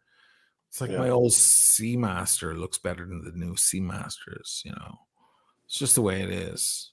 The wire lugs are fucking cool, man. Lucky bastard, thank you so much for $10 super chat. Viva Paneristi. Hey, Sheen, we gotta make you a Paneristi again. I gotta get it back into a Paneristi. Yeah, I gotta be. Yeah. Oh fuck. So what color strap should be next, guys? Don't say white, Tim. No. Yeah. Well, for summer, you want something bright, like Buckley did there. You want something bright for summer. And then you turn it dark again. Can I see yours again, Buckley? Yeah, actually, yours looked pretty good. It was like a kind of blue, right? Powdery blue. I've got a lot. I've got like 5 straps of this thing. Let's see Buckley's thing up front there, Tim. Damn, it's not a. Tim's high. See, look at that for a summer watch. Yeah. Like he has a white shirt on. He's got a tan. Boom. He's out on a boat. He's out on the beach. Look at that. I like. I got the black one. Nice. Hold on. I like. He's got the orange one. I got the orange one from Tim. Orange is so fun, man. I love it. By the way, John. By the way, the funny thing between me and John is that we both. I gifted Buckley a Panerai rubber strap. We got gray. And then literally later that night, I bought a Panerai. Like what the fuck? Dude, that's what drinking does, John. That's nice. And John, that looks good. You know what? No regrets. I wouldn't wear a white strap. Blue though. I would take the blue any day. Yeah, the blue. You know what I think I would do for you? If this might be a little bit crazy, but Panerai makes a red crocodile. I like red. I like red. Bright red crocodile with the black dial. That's what I would go with. Maybe. I don't know. You gotta go to Panerai and match it up. Yeah. Yeah, baby. Bright red croc. I have to check it out for sure. I need to dump some Rolex and just fucking get something fucking pounds. Need a pan. A lot of people were telling me like, Tim, are you gonna sell the Panerai? I said, listen, it's not gonna fetch a lot of money, even if I tried to sell it. I'm gonna lose my shirt. But I love the Pam. I love the Pam. It's a beast. Yeah, it's good to have a beast watch in your collection. I have alternative straps for my AP offshore. I have the black for the winter and the white, pure white for the summer. But yeah, I would be way down with a Pam. Pam is like, because like AP, they're delicate. I know. Like you can pick up one of the Panerais for like $3,000 or something. Well, that's kind of what this was. If yeah. I include my trade in, it was about $3,000 US. That's a lot of watch for $3,000. Like it's an icon. It's an icon, man. Unbelievable. They're really cheap. Yeah. I would recommend anyone, if you can find a pan for that $3,000 mark, I would jump on it. You're not going to find a more iconic watch than that for that kind of money. Right. Let's see here. Let's try to put this low to high. How cheap can we get? Oh my god. Yeah. I don't know what 3100. 31. This is in Japan. Yeah, these are freaking amazing. Let's see if we want to spend more money. What are we gonna start seeing here? 45. Oh, look at this on the red strap. Literally. See? Yo. Look at that. There you go. Holy moly. Yeah, definitely. That's wow. That's nice. Yeah, look at the back. Did you see the back? Yeah, display back. Yeah, this one has a display. That's the 210. Is that not the 210? Yeah, that's 210. That's the 210. That's the same one in my video, but it has. I had a green canvas strap on it. That thing. Look at the back. It's what happened? What happened to that watch? What happened to that watch? It had some errors, and I had to send it back. Damn. Did you sell it afterwards, or? Yeah, no, they took it back. It had some problems. Oh shit! Damn. It's okay. It was great. Yeah, watch. see, it's nice to have a display black with something like that. The movement is very nicely decorated. Yeah, it's cool. It's not like super ultra complicated or anything like that. No, this one doesn't even have the seconds at 9. This is just two-handed like mine. Yeah, sandwich dial. Yeah, I love sandwich dial. You gotta go for the sandwich dial. You can't. You know who makes really nice straps? I mean, is it's expensive though. What's that Kevin O'Leary spruiking one? He always talks about what's that called? Rubber B. Rubber B. They make great straps for Panerai. Yeah, hundreds and hundreds. And oh, John, I can actually send you a Horus strap for Panerai. A what? A Horus strap for your Panerai. 1 second. Ask Carissa. She works for Horus now. Oh. She'll do a deal. You can tell her you'll promote them on the channel. You'll probably get one for free. Let's loom this baby up. Let's see how strong the loom is. It All right, must check be very this good. Oh yeah. Turn off the. Oh, look! Damn! I don't even have to have all the oh lights shit! turned off. See, like that's not. You know what? And that's not a sandwich dial. Still, but the loom is freaking insane. You know what though? You know how they do this? I looked into it. They actually on the face they engrave the dial and then they lay the loom inside it. Oh. So it's laid on thick. That's why they call it the sausage. But yeah, look at that, eh? That's a ton of loom. Like, hey, so check this out, John. I got 2 Horus strap. I hope these gonna work on your Panerai. Check this out. So I got two colors for you to choose from. Got the toupee. This kind of works with the loom. You know, it looks like the loom, or this military green one. Green is great. you would go with the green? It's kind of boss, but you can't wear it real much. Yeah, because wear a white t-shirt. Like, see here how I mean this kind of looks ugly, but then you put it you put it up and you're like, oh shit, actually it looks nice. Is that 24? The strap 24? Because the leg is different. These straps are very wide. I'm gonna measure that's gonna work on this. Oh shit, yeah, you're right. Maybe let me see, because this is probably for the Luminor. Let me see, what's the width you need? Yeah, I'm gonna say this is like 26, 27. Shit, 26, 27. Oh shit, this is 23. Yeah, it's too small. Oh fuck. Okay, never mind. That's for Luminor. Okay. Amateur hour. Hey, but Buckley, if you want one, I think it's gonna work for you. Which one do you want? Yeah, that'll work for Buckley. You want the military? The military is gonna look so good on you because you have the green one. See, I was gonna order a red digital camo. You know the digital versus. I'll give you this one for free. I have to give you back your orange one. Why you have to give me the orange one? I feel bad. I haven't used it. Orange is killer, man. I love orange straps on a black dial. That looks great. Do you want this one's gonna look really good on yours because you have the green one, like a greenish dial. You put this on. It might. Yeah, I'll match it up. I'll bring it. I'll bring it with me to the city. Tim, I found one for your Panerai. Bright yellow. Ooh, yeah. I want actually. Yes. Looks like a Panerai kind of guy though. You're kind of rough and rugged, you know. Yeah. Panerai totally suits me. Oh my god! The first time I learned about Panerai, it was that Oshin's video.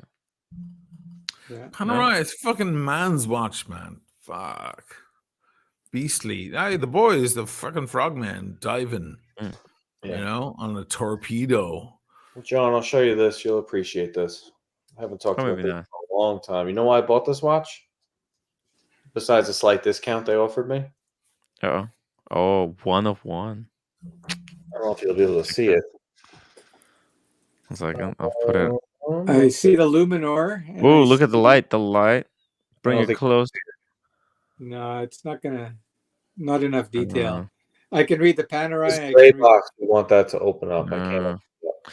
Cover your face. You have to cover your face. Or is it this? No. With the no, with the watch. You don't have to. Just bring the watch close. It's not gonna go. No. Okay. No. It's number 0001 of 1000. Oh, wow. That's not cool. When you get a low serial 1000, that's pretty cool. Yeah, that's the first one. They were like, "This is limited edition. 1,000 pieces is not limited, but it does say number 1." So. Yeah, that's kind of cool. If there's anyone that's cool, it's that. Long as it's the only number one. You guys just fucked me up completely. Now I want to sell everything and just go Pam and AP all the way. You need a Pam. You need a Pam machine. I'd admit that Patek does look good on my wrist. Look, I think this is the plan. This is what you're gonna do. Make a video about Pepsi versus Tudor Pepsi. Yes, and then get rid of them both. No, well, oh man, if you get solid gold, you know what kind of solid gold Pam you can get? Are you kidding me? Like those are. Let's just see here. Yeah, there's one in my video, dude. Go to my stupid video with the music, right? You don't have to play the music; you can mute it. But it's in the window, and it's got a white dial. It's fucking solid gold. Which video? My latest thing. All the watches. Go down. Oh, there, this one. All the watches.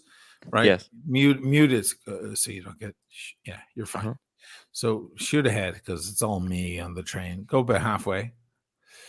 More. There's us dancing, right? There's us dancing more. Okay. It's coming up. Let's cut the. Oh man, that. Oh shit! What the fuck did I just do? Oh my god, Timmy. Sorry. My finger slipped. Trigger happy. No, I got really excited. I saw that Cartier on the bracelet. This bracelet. God. What the fuck? That is so sexy. And looking. that thing going around it, like to show the shape. Oh my god! Look For a woman, at that is the most elegant woman's watch I've ever seen. My god, Carissa with that watch, man, she would be so hot. Old watch lady could wear that, or the watch lady. Yeah. Oh watch yeah. lady. Yeah. Look at that Talking about women, Wilson, who's that blonde girl that you went shopping with that one time? That was Carissa. It was Carissa. Oh, so she was beautiful. Yeah, she was at the show actually. What do you see? That on the right. Look. That's solid gold with a solid gold bracelet. Jesus. I know that's a bit anti-Panerai. You should have it. That's like or something. I mean but that's ballsy. That's very ballsy move. You know. Yeah. You gotta have big balls. You almost have to say you're gonna have to have the same size of big balls as it takes to hit that upvote button. Guys, if you haven't upvoted yet, what the F are you waiting for? Go down, hit the thumbs up button, hit the upvote, or you know the deal. I will sue you. I will come after you for defamation. I have to. It's upvotes. I have to go get a man's watch. I have to do it. Get a men's watch. Let's check out the kind of prices. Look at this. You can get a solid. Yo, 11.5. John, look at this. 11.5. It's a gold Is that bullion. Solid gold? That's not gold plate. That's solid, eh? Solid gold. That's a GMT That's too. cheap. It's not. That's cheap for a solid gold watch. I mean, these Panerais, they're so cheap. Isn't that what Sean has? No, he has the non-GMT. He got it even cheaper. That one. That right there. He's got it in 45. This one right here. 7. Yeah. This is 47. Holy shit, Oshin. Like, this is 40. 250 grams, man.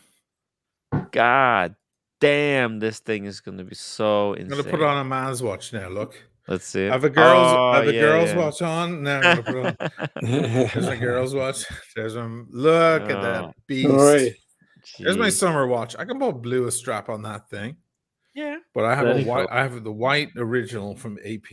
I won't buy like a Horus or, because people are saying, oh, you can spend half as much and get a third party thing. I'm like, why would I do that? I'm doing AP. I want the real AP. The AP experience. Your AP's gone now, right? What do you mean? Yeah, that looks good. That looks good. My AP is gone. Oh, I regret to inform you, Oshin. We were looking last night at the boutiques on AP's website. Yes. Yeah. Venice and the Hamptons are gone. The boutique? Yeah, the website. Yeah. Well, the website, they don't exist anymore. So you might want to. Okay, they're closing in June. I know exactly. Oh, okay. Wow. Yeah. Wow. Yeah. Shit. Maybe they can sell you something before they shut down. I'm hoping for Green Diver. That's what I'm waiting. June is when they're closing. But that they changed my strap out. I got my white strap for summer. I got my black for now, but I need to go back to Panerai. Oh. Panerai, you gotta join. I'm in denial. That's my problem. That's why I'm aching. I'm fucking all about Rolex. What's wrong with me? I'm under the Rolex spell still. That's not right.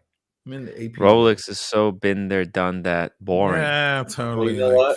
42 millimeter Rolex is perfect for me.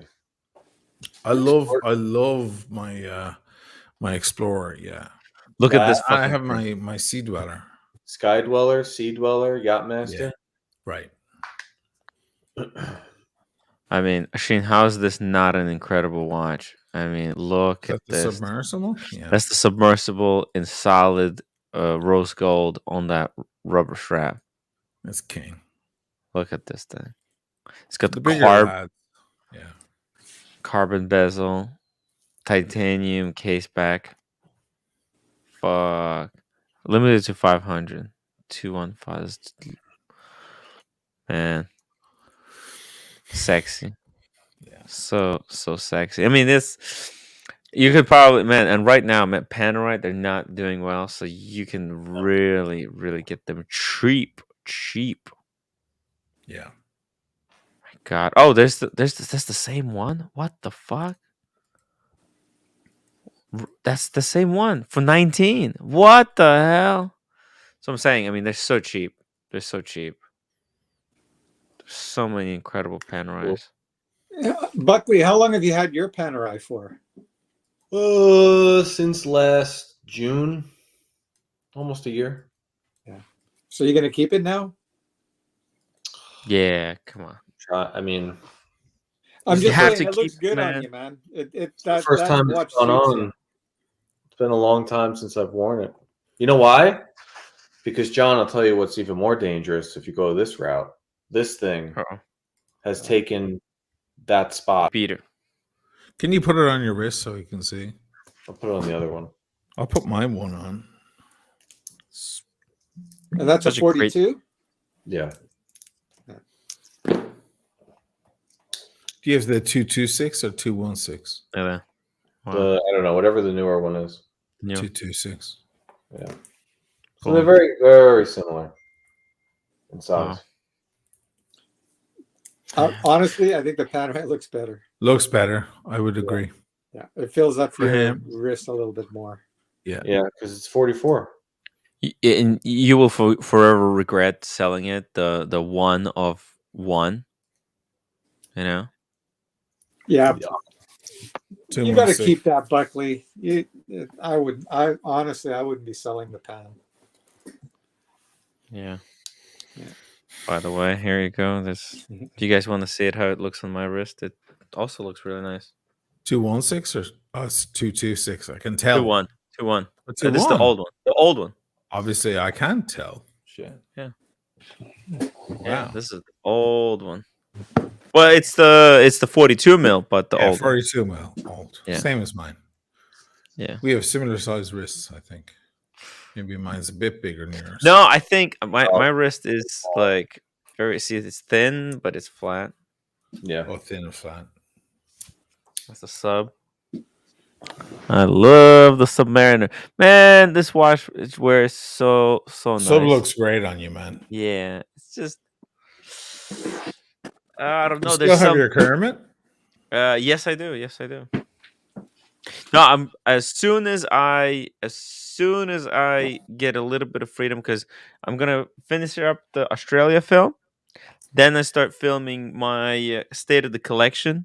First time ever, Tim's full collection is gonna be revealed, and that immediately after that, I'm gonna start getting rid of stuff, reshuffling everything. I need to reshuffle, refresh, get rid of some stuff that I don't need. Yeah. Air King. I love the Air King. Shout out to Air King, but he's smoking away all my super chats, so that's Air King's gonna go. This is why I jumped on the Octo. Just the way it lays on a big wrist is yeah, man. What do you think of that watch for Octo looks great on you. I'll go with the 40, John. If you're gonna buy the Explorer, get the 40. See, that looks very small after seeing the Palm. Yeah. It does, doesn't it? That's a 36. Is that the Smith? Yeah. What is that? That's Zeno. Zeno Get rid of it. This is the closest that I could find to being like the Explorer. Yeah. Sell it on Sapphire eBay. crystal, and it's got a Swiss movement in it too. It's using an old stock. Is it? Doesn't IS matter. movement? Get rid of it. It doesn't say Rolex. It doesn't say Tudor. It's just some garbage brand. Yeah, but Smiths would work. Smiths would work. Yeah. The PRS 125 would work, but it's not as thick as that. It's not even Smiths. For that, how much did you buy it for? $500. Yeah, get you have a Hamilton Khaki, right? Oh yeah. Yeah. Okay. So you don't need this. This is junk. It's a pretend watch. I like this guy. It's a pretend watch. Definitely a pretend watch. Absolutely. But it's a good way to try something out without spending a lot of money and seeing how you like the size and the feel. Yeah. You know, this is done very correct to the vintage Rolex. I don't know which model, but yeah, European watch company. They I think I was just here. Let me pull it back again. They have one for sale. Explorer.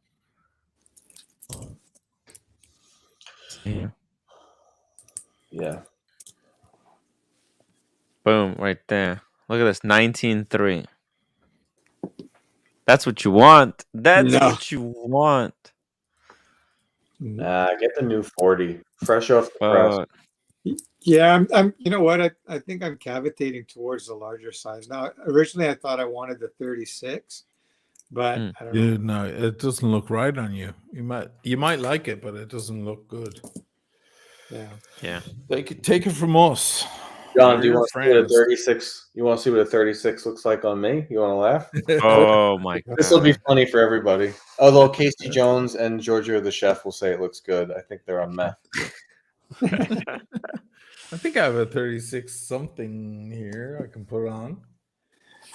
The Black Bay 36 looks okay. It's a little bit beefier than the Explorer.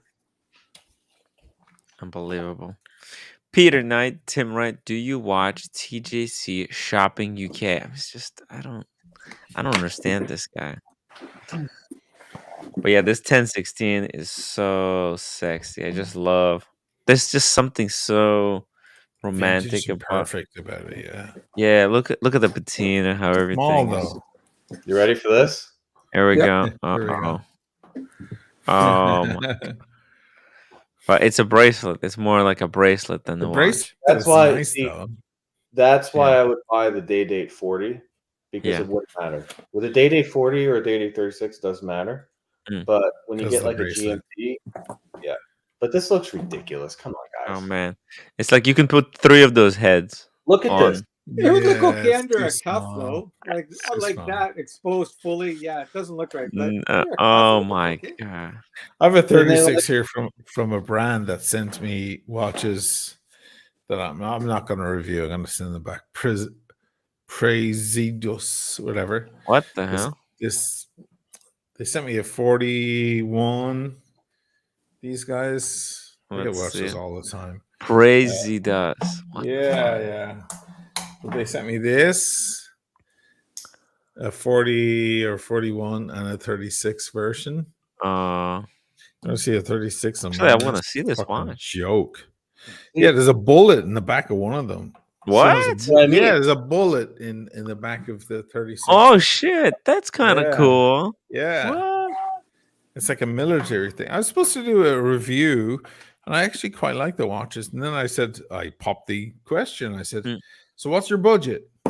Yeah. They didn't have a budget. I'm like, can I recommend a smaller watch channel for you?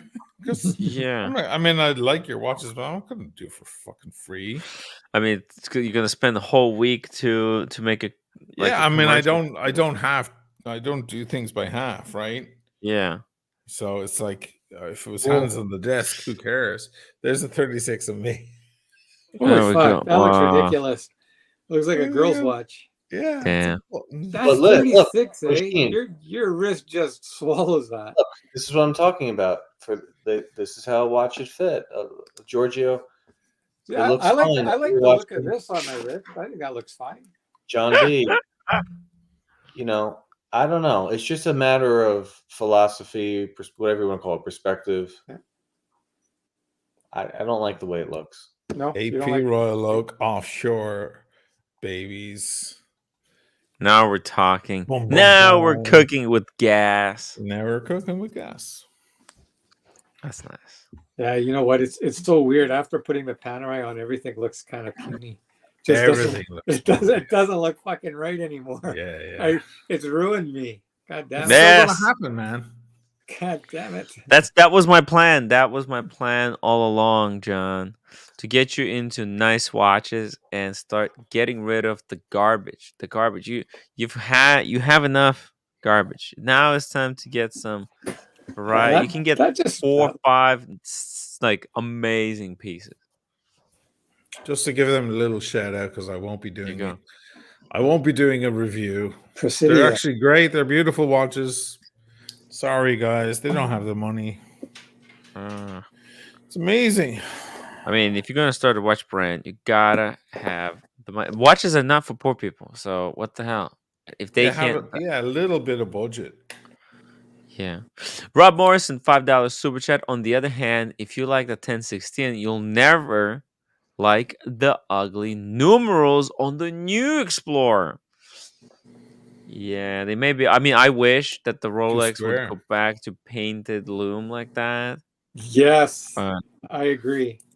Yeah, but that's never gonna happen. Even Tudor, like I would love if Tudor was releasing models with painted dial, with lume on the painted on, like in the good old days. It would be so nice. John, you know what's an interesting watch that you might not have thought of? What's that? The Explorer 2 black dial.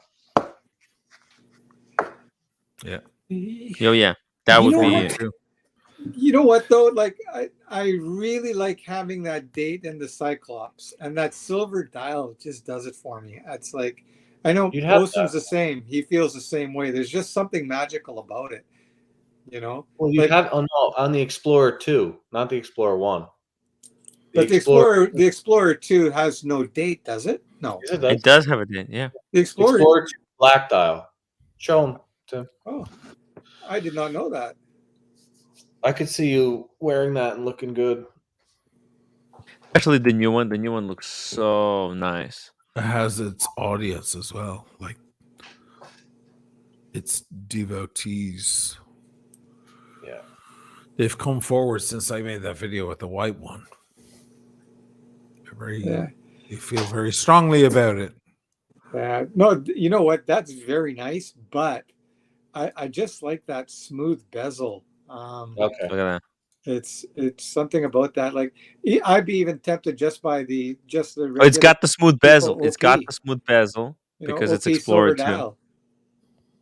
Yeah, I know, but yeah, you know what? You probably should be listening to a professional. Okay, here we're trying to guide you in the better direction. You don't have to listen, but hey. All I know is Osen's in my camp. He likes the date just with the Cyclops. I agree, but here's the thing, John. You get the date just, right? Mm-hmm. Explorer 1, if you're getting the date just in the configuration with the oyster and the smooth bezel, Explorer 1 is very close.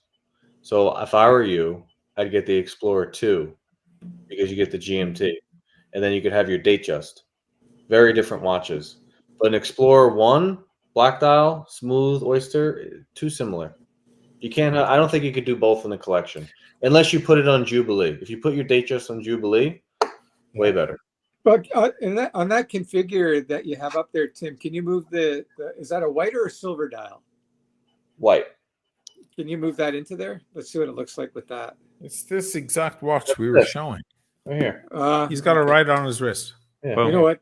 That's a good looking watch. Yeah. It's amazing. What's that going for? Dude, now? I did a whole video on it like a month ago. You should watch it. If you want, but tread carefully, because if you watch it, you'll be super convinced. Yes. After watching it. because I have a way, but you will see it in extreme detail, But the black dial has its fans. It does, and there's nothing wrong with that. It's a beautiful watch, very legible, very sexy, strong. Yeah. For sure, black dial. Let's look. Oof. Look at That looks good. Yeah. Black, nice. The way the orange pops against the black, yeah, like very stark. It's the most underrated Rolex in the whole catalog. Yeah. Oh yeah. You'll get a great deal on it. Yeah. Okay, so what are we talking about? What's that, about 10, 12 grand? 13? Like retail, yeah. Yeah, 9. No, well, retail now it's under 10, I think. He's in Canada. Retail is under 10, but I don't know if he's in Canada. I don't mind using American dollars. I can figure it out. I think it's 9,500 US. Oh, okay. Yeah. I actually turned down two of these. I turned down 2 of these at the AD 3 years ago. Mm-hmm. That would look good on you too. That's a good looking watch. Yeah, man. No doubt about it.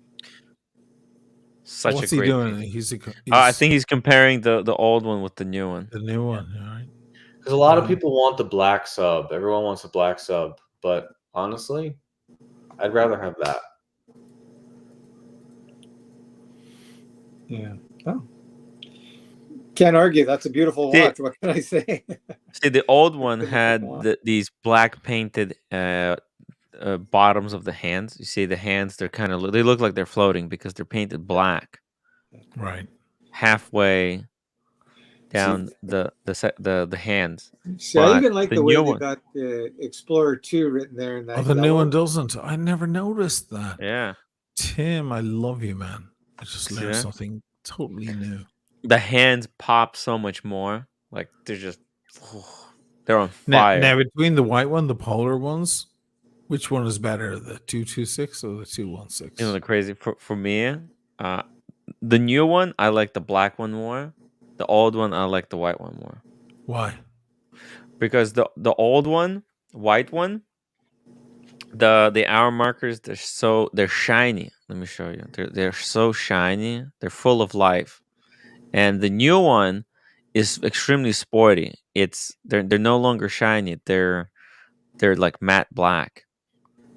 So this one, it's just, I love this old one. That black is with the black like that, it makes everything stand out. Like it looks. Yeah, you look at the minute hand. Look at the minute hand. How it like reflects light. See, you can see it. Seeing it. I can't really see it in your camera. I'm trying to see the difference. Okay, well, I'll do it. I'll bring it even closer. You can pull up my recent video, not to plug myself, but you have the new one in the video. You have the new one. No, I have that one. I have the 216. Okay. If you go to the last part of it with just music, you don't have to play the music. You'll see sick ass shots of it and how it catches the light. And you know what?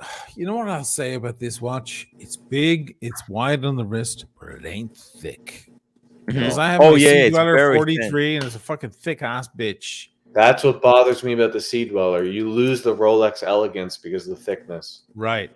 I had one. I had one for a very short period of time. Look how it sits on the wrist. It curves over. Sorry about the interjections of the singers. That's all about the narrative, the story, but whatever. There's Maria Callas. Oh, nice. So, but look at this watch.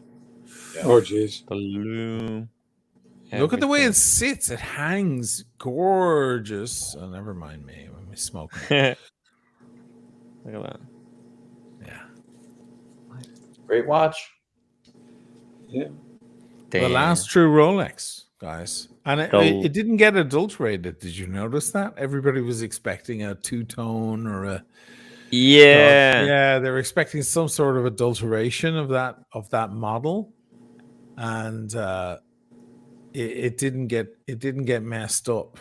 There's some close-ups there. You guys. Some sexy close-ups there. That bezel, look at the brushing. They actually have a special brushing machine for this. Yeah. Carolyn, Nathaniel Hannon, thank you so much for the $2 super chat. You didn't do hands on the desk halfway either. Yeah, I know that's true. I don't do that either. Yeah. I don't do anything halfway. That's my problem. Yeah. And Carolyn, thank you so much for $10 super chat. John, walk away now before Tim ruins you financially. Like he has many of us who decided to buy watches we can't afford to get all excited when we're offered them. I'll tell you what. Man. I'll tell you what's starting to happen to me. I'm really losing interest in ceramic bezels. Oh, what did I tell you? I agree. I'm losing interest. I like the bezel fading away and aging a little bit. It's got charm to it. You know, that's why I like my Black Bay 58. It's more simple than that. I like when the bezel matches my bracelet. Like I like the AP. I like the date. I like the date just. I like the Explorer 2. I like the Octo. I like the Panerai. It's all matching. On my Bluesy, I don't mind it because it looks luxurious, but I don't like it on the Submariner. Mark Sherrod is asking about the Explorer 2 versus the Diet Pepsi. How about I grab them right now because I think I have them. I would say Explorer 2 over Diet Pepsi, but yeah, you know, price difference is massive, dude. Double. You know, but the Diet Pepsi is beautiful. It's a great watch. I can't say anything about it. And it's a great time to get one as well because Tudor has suffered from this drop like nothing else, I think. You want to see them side by side right now in high definition? This is why you come to Tim Wright's show, so you can see this kind of stuff. Boom. Hey, Buckley, you know what give look, you this sort you know of what service. really good on your wrist, Buckley? Wow. This one right here. You probably know it. The Seiko Sumo. Oh yeah. Yeah. That's a nice, chunky watch. Oh yeah, Sumos are great. Look I have at a this. Sumo right here. Let me pull the Sumo into the frame. I have a King Sumo, one of the new Sumos. Yeah, I've got the newest Sumo, and this is the Gen 1. That was the Japanese. It's a little off point, but there's the Seiko Sumo. Okay. Yeah. There's your Diet Pepsi versus Explorer 2. If you want to see real normal Pepsi next to it, look. Only the best service here in Tim's house. Thank you. Okay. We all get to see all the watches. You can see all these watches together.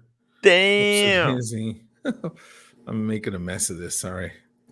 Little drunk, little late. Sorry, fellas. That's all good. We don't mind it. Look at that. Boom, boom, boom. You can see that the Pepsi is like the smallest of the lot. Explorer 2. This one, yeah. The actual Pepsi, yeah. Yeah. The actual Pep. Then you got the Explorer 2, which is as big as the Diet Pepsi, but it's thinner. And then we've got the budget version, the biggest of the lot. Actually, that one probably you don't even feel the thickness on when you wear it, right, Ashin? I'll stick it on right now. I owned it. I felt it. Yeah. You felt it? Oh. I owned it a long time before COVID. I had that watch. Wow, that's like when it just came out. Yep. This is they were hard to get. Yeah. Yep. It's still a little hard. I mean, from the AD they are. It's crazy. Nice watch. Oh well, that thing is gorgeous. It looks a little small on you though, but it looks gorgeous. You know when a Tudor looks small on you, you're a fucking Neanderthal. Yeah. Oh, yeah. No. I mean, it's not that bad. That looks better for now. Maybe it's just the perspective. So that's the 41, right? Yeah. GMT half. Fucking great. I love Tudor so much. If they could on the regular Pepsi. They could just thin it out 1.5 right, because they are a little bit thick. Yeah. Just a little bit thick. Let me put the Do regular you feel, Pepsi next to it. Yeah. There's the regular Pepsi. Yeah. Yeah. So I'll stick that on. So you see. See, the Pepsi still works on a big wrist. The Jubilee and the meanness, it doesn't matter. It's like the day date. It doesn't matter. It's when you get a Batman on Oyster, it looks weird. You know what I mean? Yeah. But that, somehow it works. I don't know. Yeah, it's like if I got that fucking Chris Negroni's fucking 40 mil day that was date. cool. That was cool. Even though that would be a small watch on me if it were steel, but in gold, it's a whole other. Hey, listen, this thing should be way smaller on me. This is the pre-ceramic. Dude, that thing fucking glows. What the fuck? Oh my god, it's ridiculous. Holy Does that look small? No, it doesn't at all. Because it just sings. It sings because it's fucking shining. Damn. Gold always wears That's very bigger, blingy. guys. It always wears bigger. It should. Michael wear Paris small. says Nico rated new dyed Pepsi with the white, it's actually opaline dial, as the best release of Watches and Wonders. Who gives a shit what Nico rated? That's stupid. I mean, it's I like the new dial, but I wouldn't say it was the best release. Actually, the 41, like what they did to 41 by slimming it down, upgrading the clasp, upgrading the crown, upgrading the dial, the hands. My God, if they do that kind of treatment on the dyed Pepsi, that's it. So Tim, what is the best release in your opinion of the best release? Watches and Wonders. Ingenieur. Ingenieur? Yeah. Oh, look at the Octo. Oh. This is an Explorer 2. You know this is thin. 12.5. Wow. Yeah. The Octo is 9. Jesus. Right? Oh, this is 6. That is so 6? 6. Oh, are you kidding me? It's insane. But I brought that, but I also brought... See, I like my Datejust 41 wearing like it's a 36 on everybody else. Because it's a bracelet, I like to let this hang. Like it just... Jingly. Nice. Jingly jangly. Right. If it was a Pepsi or not a Pepsi, if it was a sub, kind of weird. But this, when you're wearing a suit, it just feels like a beautiful bracelet. Yeah, that's why I would get the Day 40. But the new Daytona, I'm not buying a Daytona. No, too small. We can't do it, man. Even the new ones? I tried. No, look, I said it the other day. Everyone can fight over the Daytona playground, and I'll sit outside with the green Sky Dweller and say, "Have a good time." Well, that rose gold thing with the teal has to be the most sick ass watch ever. Look at that Octo, dude. Why don't you just sell everything else? The Tuscan. Because you can't daily this. This is like a Ferrari. You can't daily it. Yeah, okay. By the way, so good. Okay. The Bulgari ads are ridiculous. I mean, the guy from Bulgari ads looks like Buckley, literally. I mean, that. Oh my so God. insane. I mean, gotta Who tell you, made like, that? huh? Actually, that picture that looks like Buckley there. If you said that was Buckley, I'd believe it. But that first picture, no. That is. looks like Buckley. The Octo is sick, though. I have to say. Who found it? That is actually Buckley, isn't it? Yeah, that's old. Yeah, no, you can't daily this. This is a Ferrari. You just can't do it. Yeah, look at that. So when do you wear it? Like with a silk shirt and a suit? No, you could wear it. You can wear it. Well, yeah, you want to be a little bit more dressy, but yeah, you're only wearing it once a week. I'm not going to beat this thing. Like this is my daily, right? Yeah, Or you got your... That's great. I'm Maybe not gonna the best daily in the world. Yeah. Okay. But this thing is crazy, man. Look at the bracelet. Let's have a zoom in on that, Tim. Tim, watch this. Oh, here, hold on. Because he's doing this. Yeah. Oh, yeah. See that? Yeah. You picked that up for under 20, didn't you? Oh, yeah. That's 13. A ton of watch. Yeah. It's so unique too. I mean, it's just man. Mark Gerard, $7 super chat. Thank you, Tim, Shane, Buckley, and John for the comparison on the Diet Pepsi. That is sexy watch to me. Oshin's a legend. Thank you, Mark Gerard. Gotta love. Oh shit. Gotta love The Diet Pepsi is amazing. It's a great watch. I mean, if you can't, so you have the Mark III, right? Or no, you have the Mark II. Mark II. Yeah, that's still nice though. Still nice. Yeah, it's okay. Yeah. At least you don't have the Mark I. I know they're worth more money, but damn, that thing is ugly. Pink and purple. Pink and purple, yeah. It's like wrong. It's just, I'm gonna be selling icon watch. I'm gonna be selling it, unfortunately, because there's other things that I'm more interested in, like the white gold Daytona. I'm so dumb. Yeah. You should just send me that. Just send me that in your Starbucks, and I'll give you this. Ooh. Yeah. Hell yeah. Just rock one gold watch every single day. Do your laundry with a gold watch on. Like, yo, fucking that's wash such the a dishes. Just be boss and walk around with a fucking beautiful gold. This thing is like 280 grams. I'm sure it weighs a ton. King.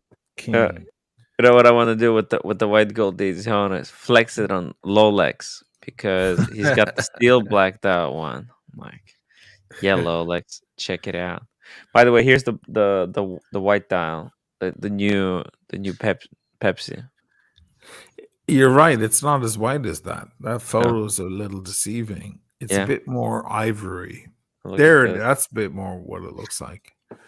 You can see that in my new video as well. I actually give real shots of what it looks like. Exactly. Yeah, it's a gorgeous looking watch. It's pretty nice, but it ain't 57. The 57. The new 57 is so good. But it's so small, right? Oh, by the way, here's Buckley's watch. The video. See that? Whew, so polished. Oh, look at the back. Look at the back. I know. Right? Oh, dude, I hate you right now. How much was that? 12 grand? 13. 13. Look at the watch you're getting for 13. It's insane. Damn.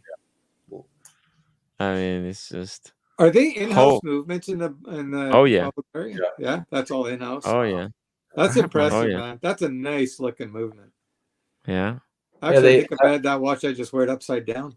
I like they make it in a matte black dial, and I had my eye on that one. But then they released the limited edition 1 of 50. So I was like, okay, I have to get that one. You have to get the 1 of 50. The Tuscan Sun. Copper, which is after Copper, some painter, right, in Italy. But yeah, man. Just because I have to be an asshole. AP Royal Chrono is what he's doing. You know I have to be a dickhead with it. Oh fuck! You want shiny? Okay, I need to go grab a glass of wine. See, I'm in conversations with AP right now. Yeah, that would be my next. At a boutique or where is it? So where I bought this, they have an AP. Which one? 300 or a chrono? Huh? A 300 or a chrono? A 15500 or a chrono? Yeah. The 15500. Oh, nice. In gray dial or black which dial. is nicer because there's only one logo and the rest is clean. It's cleaner than the 50 and 400, even though they're worth more money. It's a better looking watch. Yeah. I wouldn't. But I like the chronos because they're bigger. They work better on the wrist for me. He's gone off to get a glass of wine. You should get a chrono. I mean, you went for that. That's bigger Bulgari. Yeah, it's kind of this kind of wannabe thing. It is. It's a different. Well, that's why I got this color, because I want a black AP. I'm not going to replace. Like, this is going to sit next to my black AP as another integrated watch, right? Right. But I was not going to get this in black or blue or silver because I'm going to get the AP in those colors. So you want the black AP. Send me everything you have and I'll give you I don't think that would cover it. It might not. It might not. It would. This is like king of the collection here. I don't know what's the retail. What's the gray market price? 50 grand. Well, they've gone down now. They're back to 50, 55, 60, whatever they are. That's an unbelievable watch, though. That thing is gorgeous. Yeah. See, I could have this. I could have that chrono, and I could have a day date in yellow gold and be done. I think you're right. I think if I had this, if I had Chris Negroni's fucking day date, that's the one I've always wanted. Yeah. And I don't know what else. I don't know. Just a fucking sub. Boom. Oh, he went for some wine. I'm so tired of the subs, right? I like my sub, and I plan on upgrading it to the old gold one. But like everyone feels they need a sub. Do we need a sub? We don't. I could do. You know, I can do a fucking Seamaster. My beautiful Seamaster, my favorite watch of all time. My original Seamaster. Where the hell is she? She's around here somewhere. The OG. The OG. Do you want to give me full screen there, Tim? Let's do it. Just to make everybody sick because we're all fucking showing off. Yeah, I love that watch. That's the power piece. Yeah. I'll get one of those eventually. Hey, I actually, because Buckley bought the Bulgari. Yeah. They're like, they introduced him to AP because of that. Yeah. They're like, hey, he wants AP. He wants a Royal Oak. What can be done? What kind of you're interested in? So he's on the list, or like right now. I've been on the list for 2 years, but now I'm taking it seriously. Supposedly, we'll see. I think you're gonna get one. I think they're making a bit more of them now. But we were just saying, Tim, like, can't we reduce it to simple heavy hitters like Royal Oak Chrono, fucking day date in rose gold or yellow gold, and one diver, be it a Seamaster or a sub or just something fucking simple, or an Explorer 2. Boom, three pieces. Yeah, you need the Explorer 2, or what if like solid gold, like the new Guinness, the solid gold Guinness. Nah, I'm like, we already went with some heavy hitters. We need something, for the. I gotta be honest. I'm starting. I don't know if I've been hanging around George Voorhees too much, but subs and GMTs from Rolex, I'm starting to run, and Daytonas, I'm starting to run the other direction. Whoa. I'm getting I'm very bored of it. And frankly, for me, stuff like this and the Sky Dweller and this and the Yachtmaster, they fit me better. I don't even know why I'm like, like I'll let you guys hang out in that room. Yeah. Like you guys go hang out over there. Because here's the problem, and I'm going to sound like such a dick. I hope Diego and Lolex are watching. I hurt my shoulder last year.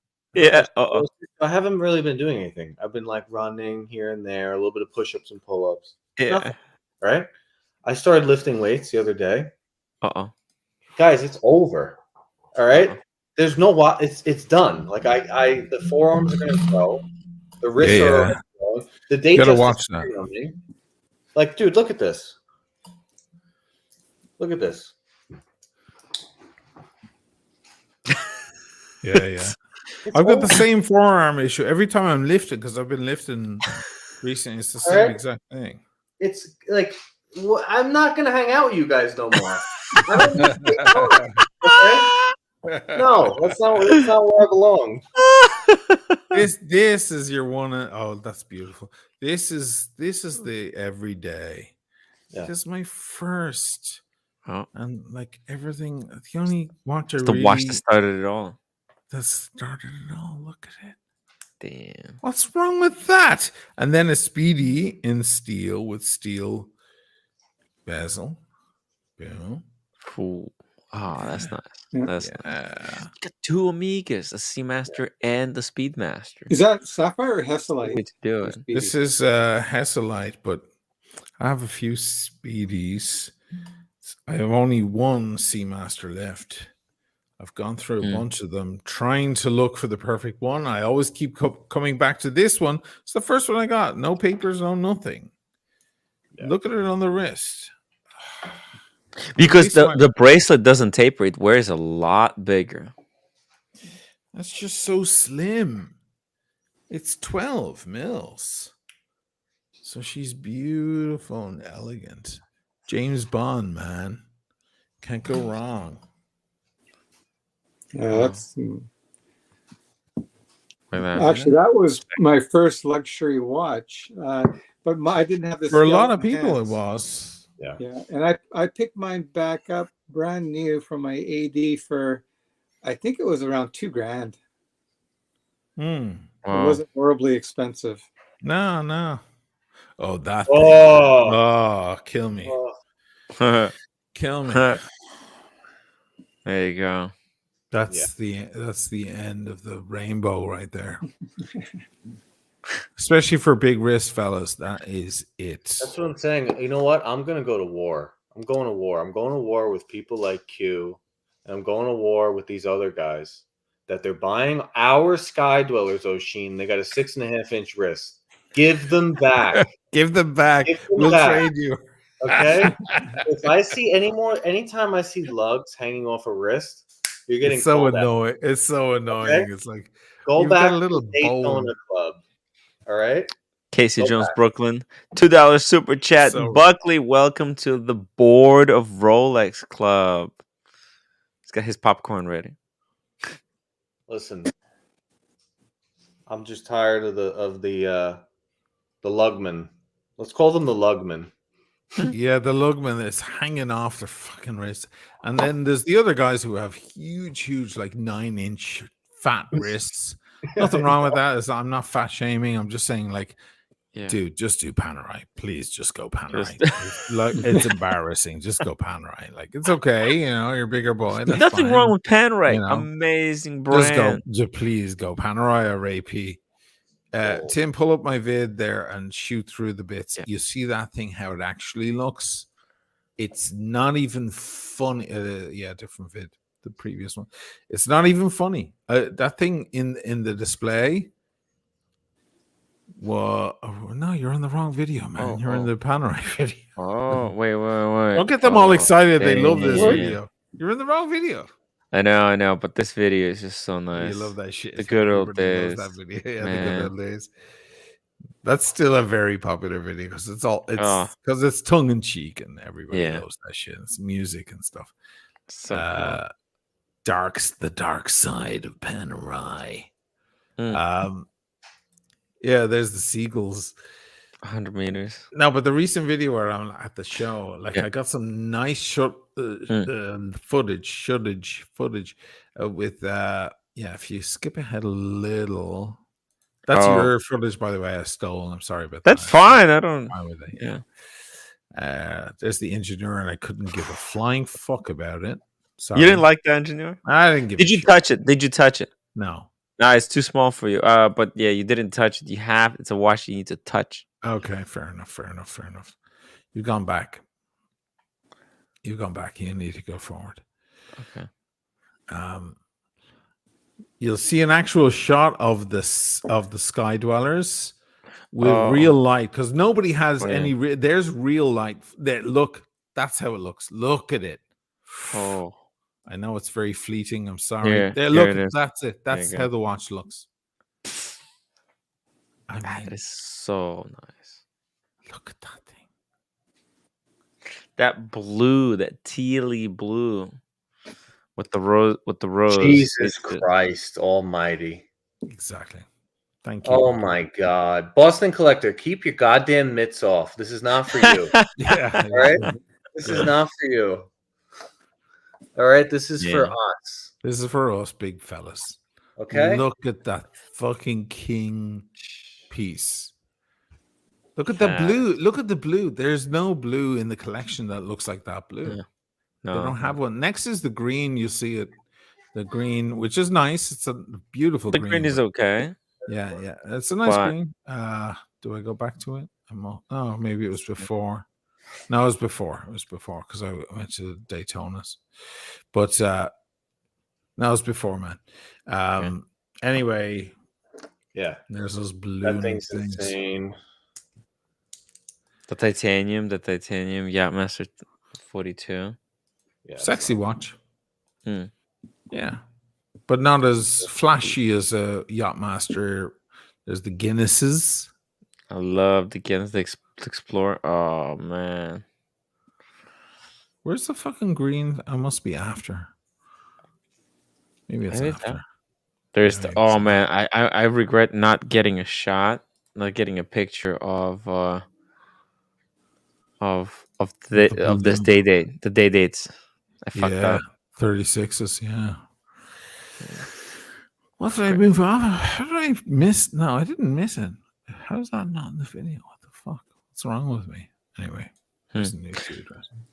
Ray, thank you so much for €2. Good night, guys. Have to deal with non-watch people tomorrow. Go do it, man. Go do it. Fuck those non-watch I blocked and unblocked Ray. Hoping it'll work. We'll see at the weekend. Yeah, I did so too in the chat as well. Okay, great. I've got Nathaniel $5 super chat. Only buy big gold watches if you promise to wear it and not care about the scratches. Boom. Good that point. Advice. Seriously. That's why you know what I have to say about my solid gold sub? I care about it less with it. Why is that? I care about the scratches less, and it came back from service and everything. I'm just like, yeah, let me fucking just rock it, wash the dishes, like cook food. I did my whole stream the other day, cooking food, chopping onions with the fucking gold thing on. I didn't care. It's like a liberating experience. Yeah. Meanwhile, I have sea dwellers that like still have stickers on them. I won't touch them. Yeah, some people like babysit their watches. I freaking love, like when I get the white gold Daytona, I'm gonna wear it like that's your grail now, isn't it? I'm upgrading this eventually to the all gold. Yeah, Buckley, I like the sound of that. Looks good on you too as well. Yeah. Yes, this is okay because the gold. Yeah. I mean, if you put it full gold. Full gold. Oh, I need it eventually. Yeah, full gold, man. 100%. Speaking of full solid gold, someone who doesn't have one. Yeah, he does. Hey, I kind of got one. Wait, which one? The Oyster Flex. Oh yeah, the white gold. Yeah, that's gold. It's gold watch. Yeah, that's gold. Yeah. You know what? Has it been a good show? And you have travel time. Isn't your travel time white gold? No, it's steel. Oh, I wish. Oh, steel. Okay. Yeah. That'd be sick if that would have been cool. White gold travel time. This is what I was literally talking about. Like, what did I talk about yesterday? Remember that I was fucked up. Mentally, I was fucked up about knowing that if I buy a white gold Daytona, it's not gonna satisfy that want for a solid gold watch, and that's literally I just evidence that how it's not satisfying is that I missed it. Literally, Diego has a white gold Daytona, and I was like, because it looks like steel. I kind of like that about it. No, I know. Me too. But I'm just saying, you also need to add a solid gold watch, Diego. Yeah, but the solid yellow gold. Yellow. I shouldn't be saying solid gold because that's misleading. Because you have a solid gold. You have the Daytona. Yellow right? or rose? But the ones I like are all on straps. So then it's like the same as the. Same as the Daytona. No, you need solid. Not if I were to get a solid gold watch, it would be. Damn it, Diego! I'm disappointed in you, man. For what? You don't see? You don't think I look better now? Pen right? Yeah, I was here when you unboxed it. Oh, were you here? I'm disappointed in you, John. Very short-term memory. Daniel Katz. I'm old. I forget shit. Okay.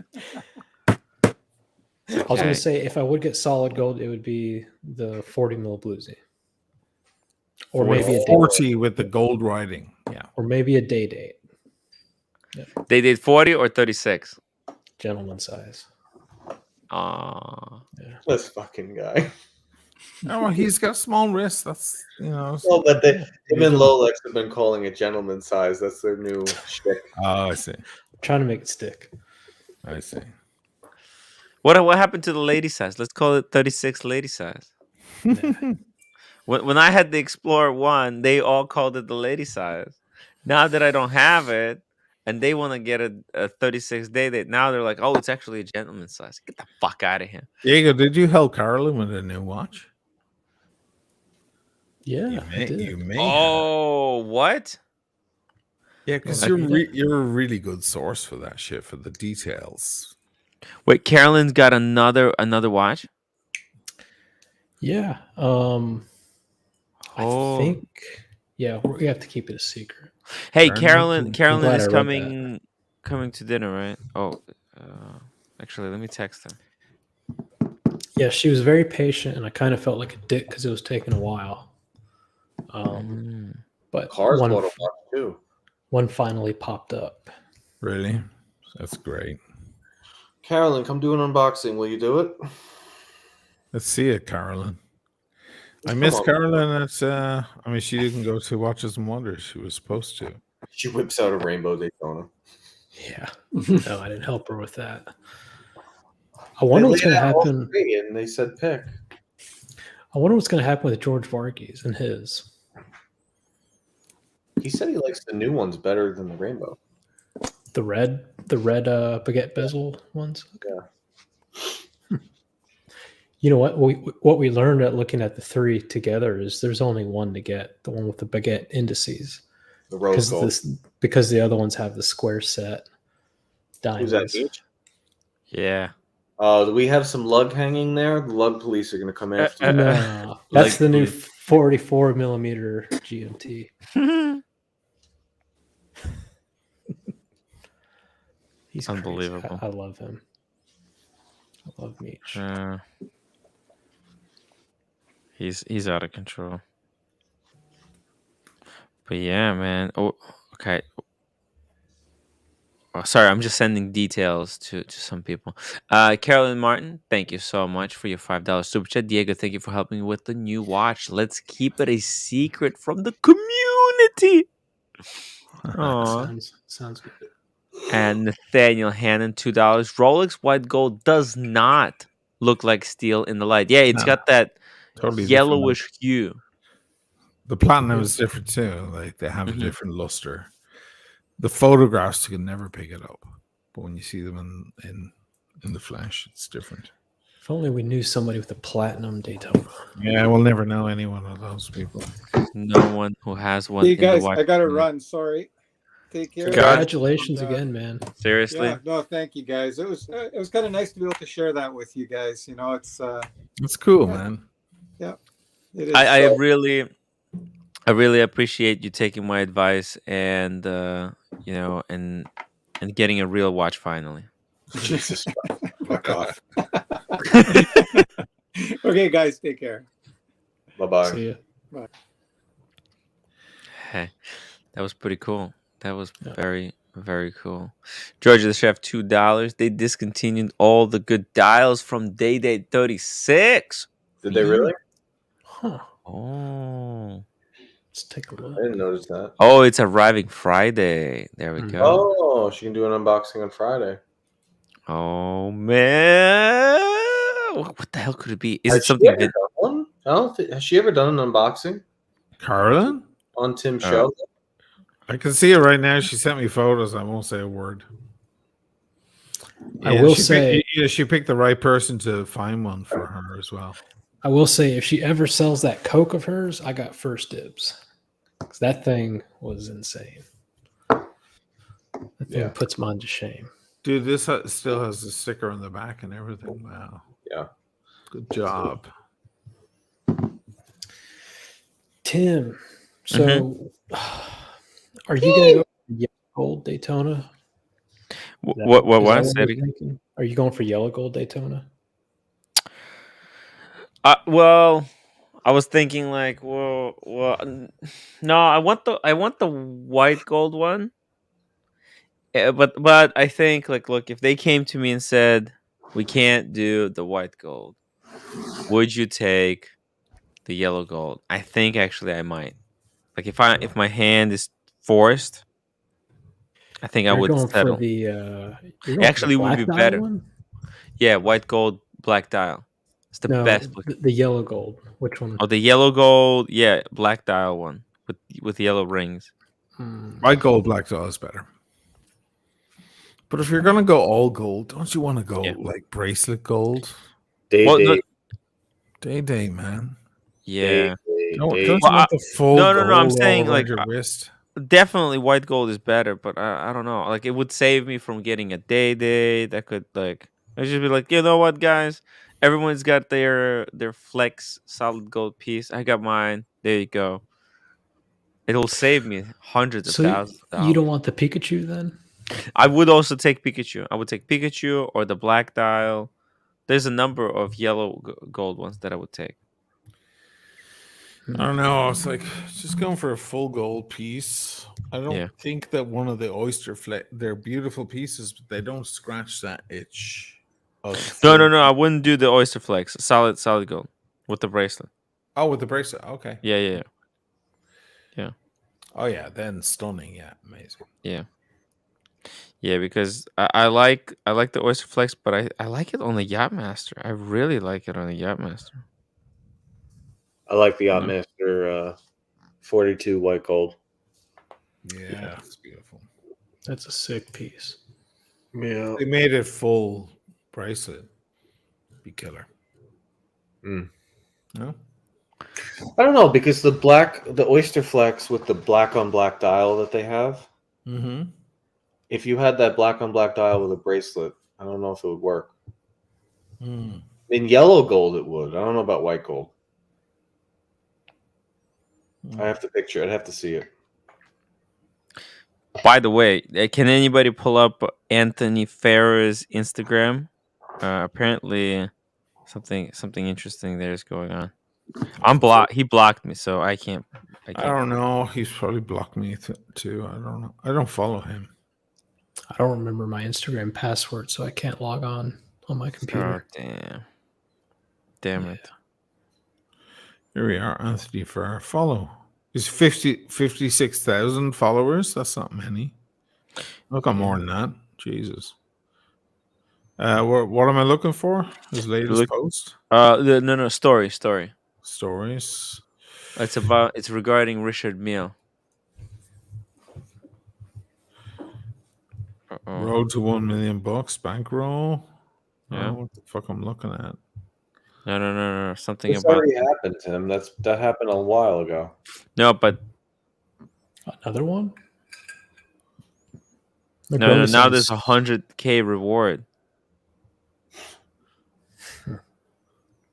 He's putting a reward on. Apparently, it was lost. It wasn't stolen. He lost it. Originally, he said it was stolen. Now it's been lost, and there's 100K reward. That's even worse. I know. It's insane. I'm getting sick of looking at these traders and shit. Oh, sorry. Yeah. I got fucking sick of looking at them all going Mazal and shit. I'm like, fuck. Like it's like used car salesman, you know. It's killing me, man. It's killing my love. It's killing my love for the hobby. Well, I'm glad I'm blocked. What do you have to do to get blocked, huh? I couldn't imagine dealing with millions of dollars of watches and not having the comfort level of like insurance. Also, like, listen, I used to do it with computers, right? I used to trade computers, right? For fucking 20 years in New York. People would come into the house and go, "Oh, look at your bookcase." I'd be like, "That's not a bookcase. That's computers." They were computer laptops lined up. They looked like books, right? In a case. Because it was like 60 fucking laptops, right? And I'd be like, "No, they're not books. They're laptops." Oh, do you have a computer I can use? Yeah, just pick whatever one you want. And I had no association, no feeling with any computer. People were like, "Is that your computer?" I'm like, "None of them are my computer. I like every computer I have around me is for sale at any one time. I'm just using it as I need. There's no association. There's no heart. There's no feel in it. Now that was a piece of electronics. These guys, they're just like trading watches, and it reminds me of me back then. Like there's no feeling associated with any one of these pieces. They might have it on their wrist, but it's for fucking sale. You give them the right offer, it's gone off their wrist. So there's no actual passion, no soul, no feeling, no connection. Yeah. Check this out. He's saying, okay, so he says it's stolen. Look at this, 100,000 reward, no question asked for return. So whoever stole it, I mean, is that what happened? Did they take it off his wrist? I have no clue, but he That's says an RM11, is it? Yeah, yeah, rose gold RM11. That's the one that everybody still wants. Yeah. Whole Milk has a good point. He put Phoenix, Arkansas. The AR is Arkansas. AZ is Arizona. That's wild. Oh yeah, Phoenix, Arizona. There you go. Man. No questions. So if the thief comes to him and says, "Here's the watch they stole from you," there's supposed to be no question. 100K. Used to happen in New York. Do you ever have your phone stolen or lost in New York? I'd like to, Tim, can you do a poll here? Put in the chat if you've ever bought or sold in the gray market, excluding Watchbox or David SW, like the big guys, excluding them. Like if you've ever put 47th Street. Let's see. Have you ever done business in 47th Street? I want to see how much of the chat bought or sold. Curious. With like where I bought my Sea Dweller account, like just some guy that's got like a Rolex Forums account. No, because that's a little bit different. That's like private seller to private seller. Yeah. I'm talking about where you walk in and there's 20 Pepsis unworn sitting in the case. I'll put Diamond District or your equivalent. Yes. Or your local equivalent of. Dude, my CFO bought a Batman for 17.5. And like a year and a half later, he's like, I don't need this. And I'm like, well, let me help you sell it. He's like, I'll be okay. He took it back to the guy he bought it from. 13. 13, exactly. Yeah. And I was like, what are you doing? Why did you do that? You could have sold it for 20. And he's like, I got 13 out of it. Like, he didn't care. Yeah. Like, what? If it works for you, it works for you. It was easy. It was easy transaction. Yeah. I was like, okay. Yeah. Already. I feel like there's way less people, though, in the chat that have been following that have actually walked into the dragon's cage like some of us have. I'm really curious to see. Like, I want to know, because we might be talking, when we talk about 47th Street and the ruthlessness, we might be talking to an audience of blind people that have never, they bought all their watches from the 80s. They're like, yeah, that's not good, but also be nicer. Yeah. What? Like, well, have you taken a Rolex in the box, brought it to a little tiny dealer with a glass case full of 1,000 Rolexes where he throws cash in an envelope with no questions at you? Have you done that before? Because I have. Damn. I have too. Everybody else has. It's just guys, vote and make sure to hit that upvote button or else upvote. It's really important, guys. You upvote. Big Meech, I attempted to do business with Tim Wright, but the guys comes off extremely shaded, would not trust. Yeah. Thank you, Meech. Man, to be fair, man, working with Meech is hard. I mean, he is a vicious low baller. He doesn't just kicks you in the balls, he kicks you in the shins, like, and steps on your toes. It's brutal. You have the Diamond District. Down in South Florida, you have the Seabold building, I think it's the called. Seabold building, yeah. Which is a mini 47th Street. Yeah. In Philadelphia, I think you have a street. I forgot what it's called. You know what? When I was in London, we were in the basically 47th Street equivalent building. was like Where's little that? On Bond Street? No. It wasn't on Bond Street. It was like off Bond Street. Because Bond Street's like, I think all the it's high level, right? Classic. Yeah. So it's the guys adjacent to their. Yeah. I forgot what it's called, but it was. I can only imagine. We went downstairs, like literally into the basement, and Paul Thorpe had a lot of like his buddies there. Everybody, Yeah, they all knew him. Yeah. I said it the other day. We don't need these dealers. Right. Like you end up better on both purchase and selling if you don't deal with these guys. And the quicker people learn that, maybe the more fair their prices are going to be. Because like I said, they make a killing when they buy from you. That's where they make their money. Yeah. Not when they It's sell. all about lowering the purchase price. Yes. That's their margin, because their sell margin is competing with the next guy down the street. There's always an excuse too. When the market's down, they say, well, we don't know how low it's going to go. There's not a high demand, this and that. I can get these watches all over the place. And when the market's high, I mean, I don't even know what the excuse is, but. So I made a video. The only reason I know Paul Thorpe is because of the video I made about that. I actually made two at the early stage of my channel. I think I unlisted those videos since then, but he reached out to me for the exactly those videos. Because I was talking about how it's all smiles and frowns. It was like theater. So you walk in and your watch is like, oh, it's got this scratch and people don't want this anymore, and this is very hard to sell. And then you sell it for way less than you were hoping to get. An hour later, somebody comes in to buy it, and it's all like, oh, this is the watch everybody wants. And oh, don't worry about that scratch. That's no big deal. And the whole attitude changes. That's exactly their game. Yeah. It's the same with other industries too. I found a mechanic to look at a car I was going to buy, and he immediately goes, I can tell you right now, it's not worth what they're asking. And I was like, really? How can you tell so quickly? He's like, it's just not worth that.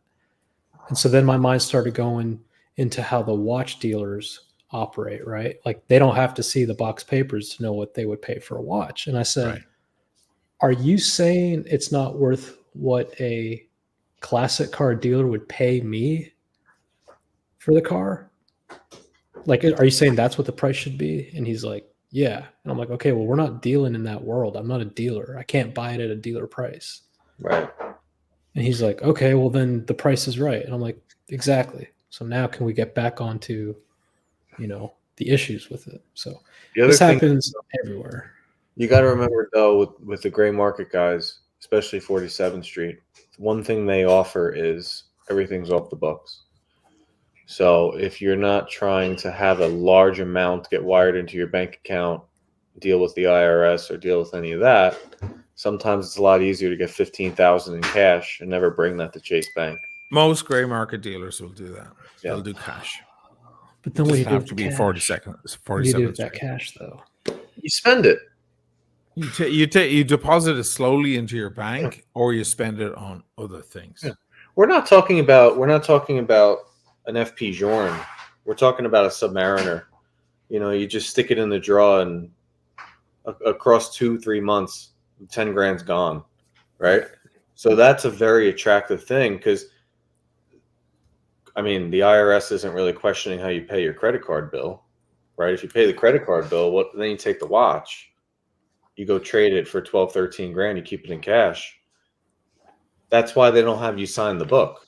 Yeah, every time you order pizza to the house, or every time you pick up beers, or every time you fill up your gas, that's money you can dip into, and you can bleed it into your bank account all you wish. Like there's so many ways to distribute that money, so it's not traceable. It's so much nicer to get the cash. Here they call it dinero, in the black, and so many people prefer to deal that way because the authorities here are watching with a very big eye. And if you want to do good watch deals in this country, you have to do them in Nero. That's when you get the best deals. So here's the best part. London, UK, has the worst watch crime, right, of anywhere from what we we've heard, right? Yeah. I just learned today from Boston and from George, and I guess we'd have to double check it, but there's no capital gain tax in the UK. So one could ideally buy and flip watches over retail all day long, right, and never have an issue like we would here. So, yeah. I don't know. I don't know how the tax shit works in there, but who knows, man. One thing's for sure, you'll always get the worst deal from a gray market dealer, but you'll get the cleanest deal in the sense that it'll be fast. Yeah. You'll be over and done with. And if there's anything wrong with the watch that they didn't spot, it's their problem. Right. They won't call you. I mean, unless it turns out to be complete fake. They're not going to call you. They missed it. There's a piece missing on the dial or something or whatever, and you were trying to pull the wool over their eyes. It's their fucking problem. The minute they hand you the money and you walk out, gone. Well, this is what they do. Guy on eBay, or you sell some guy in Chrono, or you sell some friend. Just don't use PayPal. Haunt you forever. Even if there's nothing wrong with the watch, they'll haunt you forever because they think there's something wrong. Oh, it's losing 4 seconds a day, or and then you're tied to that. These are the plus sides of just offloading it to one of these dudes. And you can be sure that when you offload it to them, if it's a Batman or a Pepsi or a sub, it'll be offloaded to someone else within an hour. It's gone. Oh, yeah. I sold many moons ago, I sold a Datejust on using PayPal. Mm-hmm. The guy paid the 3%. It was above board. And he kept asking me, is the dial flawless? I'm like, yes. I don't see anything wrong with it, no issues. Well, he gets it back home, pulls out a loop, sees a speck of dust. And without calling me, he fucking goes to PayPal, opens the claim. So now my PayPal is negative $3,200. Yes. And you know what PayPal does? PayPal goes to my checking account to get that negative back to zero. They will do that after a certain amount of time. If it was paid by a credit card, they will do that. Yeah. Otherwise, it's just negative. It was a nightmare. Yeah, I was screaming with this guy on the phone, and he's like, "I'm going to call the cops." I was like, "Fuck you, man! Don't do this." Like, my fucking checking account just got fucked because of you. You could have called me and talked this through. And your PayPal account could get fucked. Yeah, and eventually PayPal, we sent the photos, and they sided with me, but it was a horrible nightmare. Yeah, that never would have happened with the gray dealer. Like never. 1,000 times. Diego, I don't know if you've ever done it, but people who haven't done it, when you bring your watch into these gray market guys, I'm not talking about Watchbox or those guys, but one of these smaller shops, you know what they do? They take it out of the box like this. Uh-oh. How much? I just hand you. They go, how much? They don't take it in the back and open it up. They just go by feeling. Eventually, though, the feeling's not going to be able to do it. That's why you watch videos with CRM and with Roman where they catch it. But these other guys, these backpack flippers, they're not catching those fakes. Jeez. Very, very. That's why I'm very curious how many people in the chat have dabbled in the business before. So here we go. So the poll, we had 65 people who voted. Guys, also upvote. I want to see 150 upvotes in the next 29 minutes because I'm ending the show in 29 minutes. I want to see 150 upvotes. If you fuckers do not upvote, I will sue you for money laundering and tax evasion. You heard it here. Everyone who doesn't upvote, you guys, the IRS that's going to be your problem. Okay? So get in there and hit the upvote button. We got Big Meech. He's a mega donor. Big fat mega donor. I once told a guy, $20. I once told a guy who attempting to sell me a Seiko, he was too high, $400. Told him I needed to make money off of him and convinced him to sell it to me for $250. I later flipped that same watch for $500 onto a newbie. Boom. That's always one of the lines, right? I got to make money. Yes. Like when I was selling my Explorer 1, the old one, after I got the new one, I had it at a very fair price. And 9 out of 10 people would reach out and they would offer me $1,000, $1,500 They're off. dealers. They're dealers. And when I would, but these were like just normal fucking kids. And when I would just call looking to them, make the money. yeah, I would call them and say, "Hey, let's talk on the phone." And it's like, so why are you offering, 6 when I've got it for 75? Yeah. Oh, well, I gotta make a little money too. I'm like, oh, okay, well, I can help you find one for 6, but it's not going to have papers. I've no problem doing You know that. what I do? A lot of people reach out to me. I have so much experience with this stuff. I'm sick of it. I'm tired of it. I'm jaded as fuck. And people reach out to me going, "Hey, I'm interested in that watch. Can you trade?" I was thinking of trading it to a gray market dealer. I was like, "Don't go to a gray market dealer. They're going to fist you.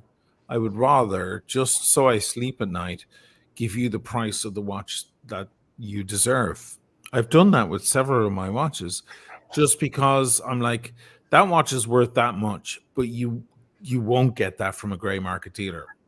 So here, they love a trade-in. They love a part exchange. Oh my God, they love that. So let's say the watch they're selling is 20 G's, right? And your watch is worth 12 on the market, I mean.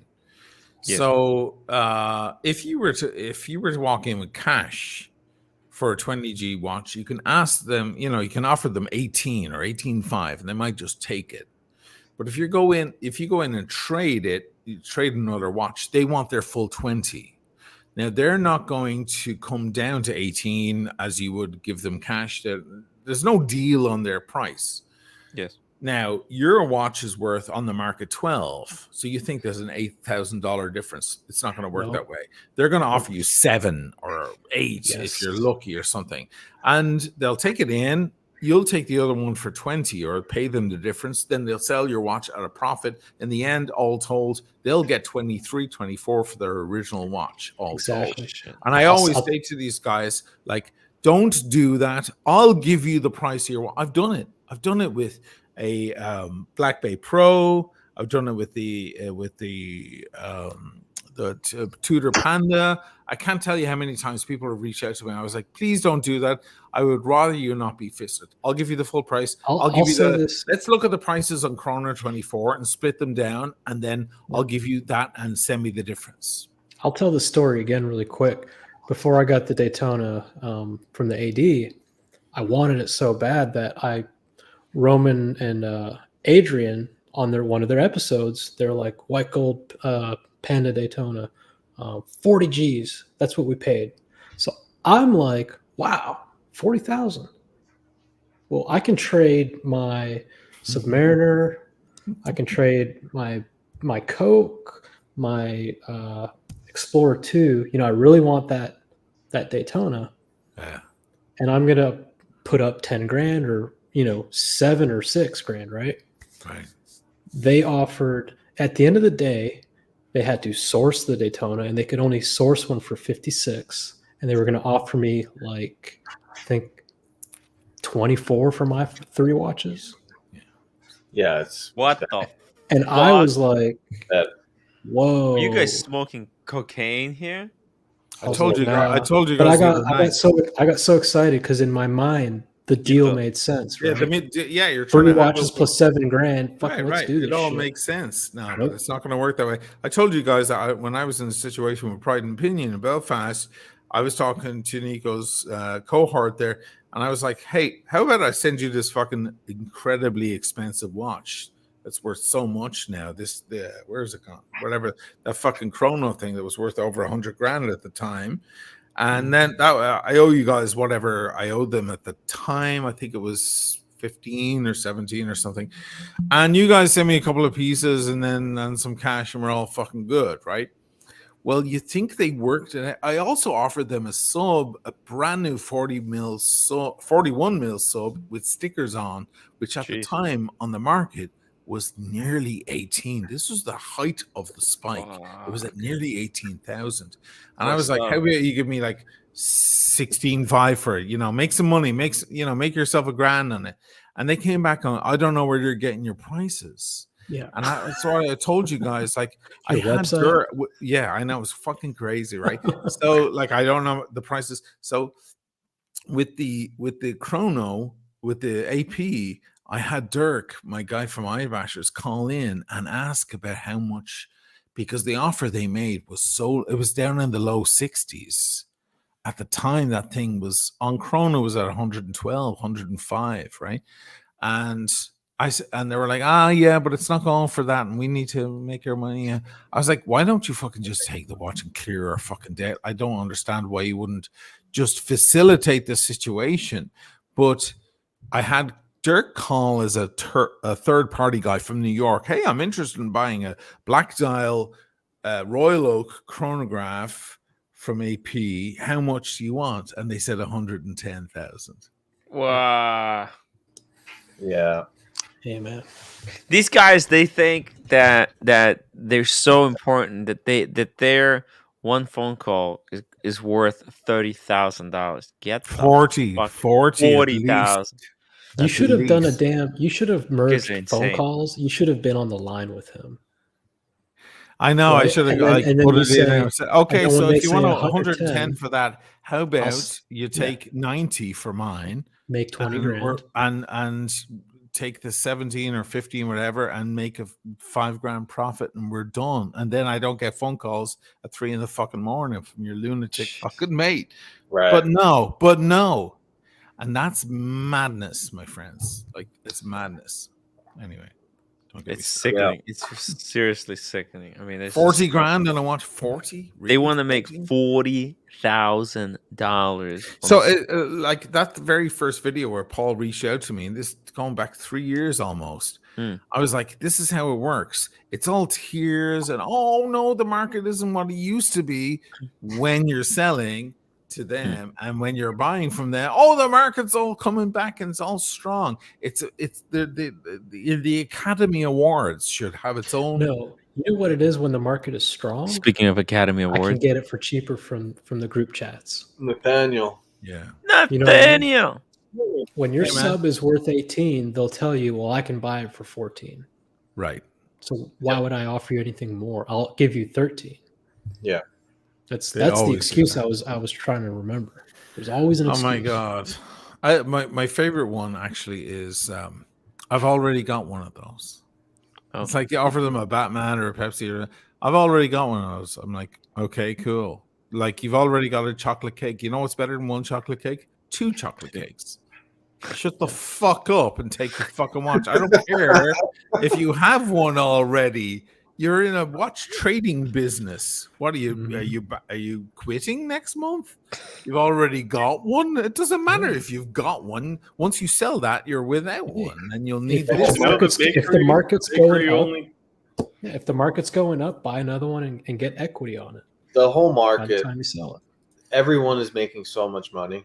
It's not just the gray market. The ADs, it's the brands. They're all in on it. I'm starting to understand this. Were you guys on? Oh no, Tim, you were at the bar last night where I was going through. I think it was 5 or 6 pages of unworn March and April brand new watches. Oh my god! From Long Island. From Long Island. It goes around the world, but from Long Island right now. Daytonas, Sky Dwellers. Rolex is cutting down the AD's care. I can get you an April Panda tomorrow, brand new. How did they get the Panda, Tim? I thought that they really vet and they want to really get it out there. Yeah. Dated April 5th on the website. So joke. Christian Gurney is saying this is why we want the gray market to burn, Ocean burn. Listen, the problem is though, you can't get it from the AD. This is the reason they're there in the first place. Yeah. You know what's the they're alternative? All backdooring it. They're all backdooring it to their friends who then flip it. It's not just that they're corrupt, and yes, they get up to their own shenanigans. But the gray market doesn't make sense if you can walk into the AD and ask for the watch and they'll sell it to you, or they'll sell it to you in 1 week. But that is not the case. I get mails every day. I've been waiting for my no-date sub. I was supposed to be for my 50th birthday, and that was 2 years ago. I get those messages all the time. I know, Chris, you got lucky and you finally got a call for that piece. But you know what? You're 1 out of 100. The problem is there for an absolute reason. They're getting away with blue murder because they can, because the ADs do not have the pieces to hand over. Chris, you just got your rose gold day. How many of those have gone through that AD in the past year or two? Probably 1 or 2. It's not like they're lining up with this. It's not loaves of bread or bags of apples. This is the problem. Therein lies the problem. So we have to deal with 2 enemies here. You know, Rolex is one. They can't deliver the amount of pieces. You know, when it boils down to it, the demand is so much higher than the supply. And then therein lies the problem. And that's when the gray market guys move in. Now, when the gray market guys do, they have all sorts of slimy tactics. But if you burn the gray market down, all you're creating is the need for a brand new, even more evil gray market. Hey, there might be a new solution. There might be a new solution. Okay, well, maybe you have your idea on it there, Tim, but it's coming soon. It's coming soon. Okay, I'll send you the details. Okay, great. Because like right now, for me, it's just nature. It's the reason. It's like complaining that a cheetah chases down a gazelle. It's because it's gonna eat and feed its babies. It's like it's a perfectly natural development, as far as I can see. But the gray market used to be a place where you could buy watches cheaper because they were used and they were old. Because they were less in demand. Yeah, people wouldn't. It's like buying a used. I don't know. No, but also what happened was gray market dealers got so rich that they were able to like actually send out guys to buy stuff from the AD before the general public could get it. That's probably in there too. That's probably in there too. But honestly, the demand has just gone up so fucking high, especially in the past 3 years, that things have shifted. Because all of these investors, wristwatch investors, got into the business. Now, fucking Bitcoin just went back up to 30K. Yeah, today, what the fuck is this? Now, get ready now, guys, because the Bitcoin boys are going to wake up again. Because remember, all those stupid prices made sense for the Bitcoin boys. We didn't want to pay 45 or 50 grand for a Daytona Panda, but the Bitcoin guys will, because they don't give a shit, because it's invented money. And BQ watches and other places still accept Bitcoin. And while they do, boom, they're just going to buy them. It doesn't matter if 55, 60, it doesn't matter. It's invented money. They wake up in the morning, they're millionaires, you know. Anyway. They wake up next morning, they're broke. They don't have anything. But hey, Nathaniel. Good Nathaniel! The flipping is insane right now. The flipping is out of control. Oh yeah! By the way, all of those moon swatches that with the gold hand, they're all literally 50% of them are on eBay already. I was shocked at that guy you met first in line, and you asked him how many have you flipped, and he's like 40, 50. It's like, and I kept thinking, if you made $100 every time, you know, that's think about that. Diego, that guy, whoever that is, he has zero association with watches. He's like, this is just an opportunity to make money. He could be the greatest guy in the world. He just got done doing PlayStations. Yeah. He's like, oh, this is the new thing. Let me go make some money. Yeah. I have kids. So what's I don't. The latest? Yeah. The AD and the gray market dealer. Those are the two. And in fact, I'll go further to say that the manufacturer, they should really do something too. At least AP now is doing something. But Rolex, they're not doing anything. By doing something with AP, do you mean the program for stolen stuff? Is that what you're talking about? Yes, and there's significantly less unworn watches making it to the gray market now. Ever since the jerk-off CEO is now being removed from AP. He said he's leaving on his own terms, but I believe he's being removed because why would you leave AP at the height of their entire tenure? Makes zero sense. Yeah. There's significantly less APs being flipped. Many managers have been fired.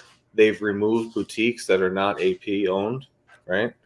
So they are doing something, and now they're doing that lost and stolen program, which OC made a good point that you have to take a picture of the watch to register it. So now they can track exactly where the watches for the last 2 years have gone.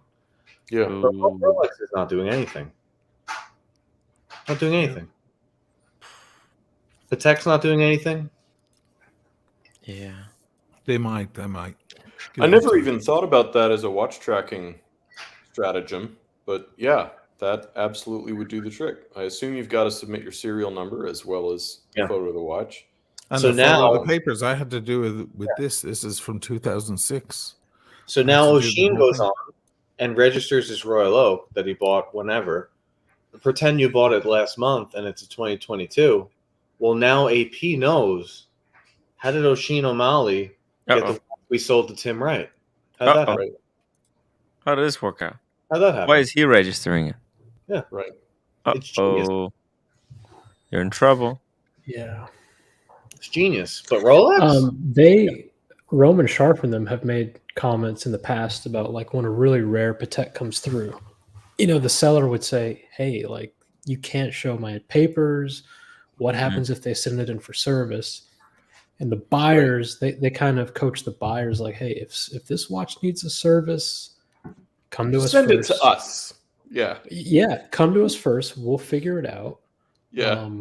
I don't know if they That's send it come on up the several times on that channel over the course I don't know of if they time. I don't know if they send it to service from the original seller's name. You know what I mean? Like, but I mean, imagine you get a Tiffany 5711 and O'Sheen buys it, right? He gets it at retail and then Buckley sends it in for service. O'Sheen's fucked. Yep. He is royally fucked. No, I think Luxury Bazaar and others that I have heard say that exact same thing. I think they intend to service it in-house.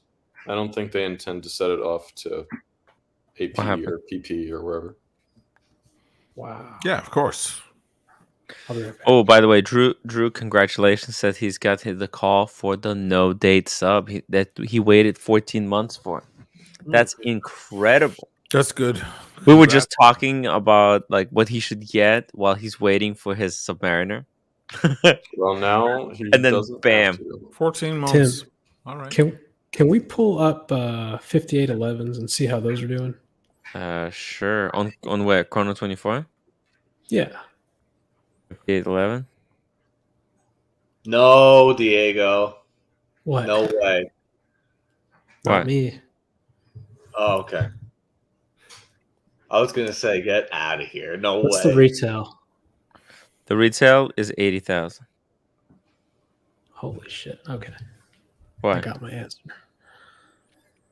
Because these are white gold. Did you just get the call for a 5811? No. Are you serious? He wouldn't say if he did. I would not buy that watch. It's too big. Oh my god. That's not a huge watch. It's very slightly bigger than the. You have to buy this watch. If you get a phone call, you have If you get the call, you have to take it. Yeah. It's your duty to the community. Yeah, it's just I'm sorry. No choice. It's just absolutely no choice if you get the call for this watch. Chris Negroni, James the Swamp. I know, man. I get why you hate them, but they're there for a reason. It's not attacking the root of the problem, honestly. Drain the The root of the problem is us, really, that we want these fucking stupid things. We stop wanting them. Yes.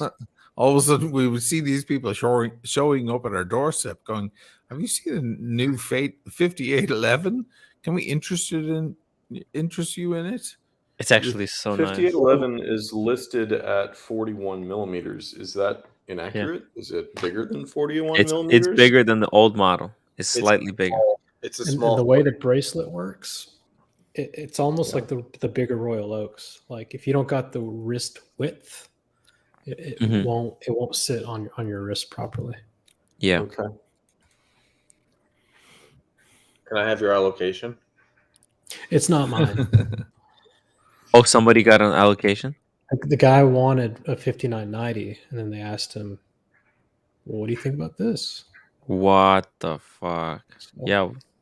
This is the best. This is the best of the best. Yeah. This is one and done. I would sell the entire collection. Just be done with this thing. Retire. This is monumental. Shut down YouTube channel. Yeah. Just shut down. It's everything. Yeah. I really thought they were going to do either a steel this year or at least a different dial. Oh no! You know, what do you mean? You didn't like those bullshit auto zones? No, I really didn't. AutoZone. They released sports watch. Oh, by the way, roommate loved the AutoZone. So disappointed by those. Yeah, well. Rob Morrison, thank you so much for $2 super chat. Next time, call yourself the Drew Baumhur Jr. Not sure what that means. I don't know, Rob. Oh, Rob, half the time I don't get it. He's talking to Drew. This Drew. He's too smart, so half the time it's like goes right over my head. George says, question: why can't you just say it was given to me as a gift? For what? I think he's referring to the idea that AP is now able to track who has watches now versus It's not a problem. If you own the watch, like for Oshin, it's not a problem. They're going to find the seller. Right. It's the seller's problem. Yeah.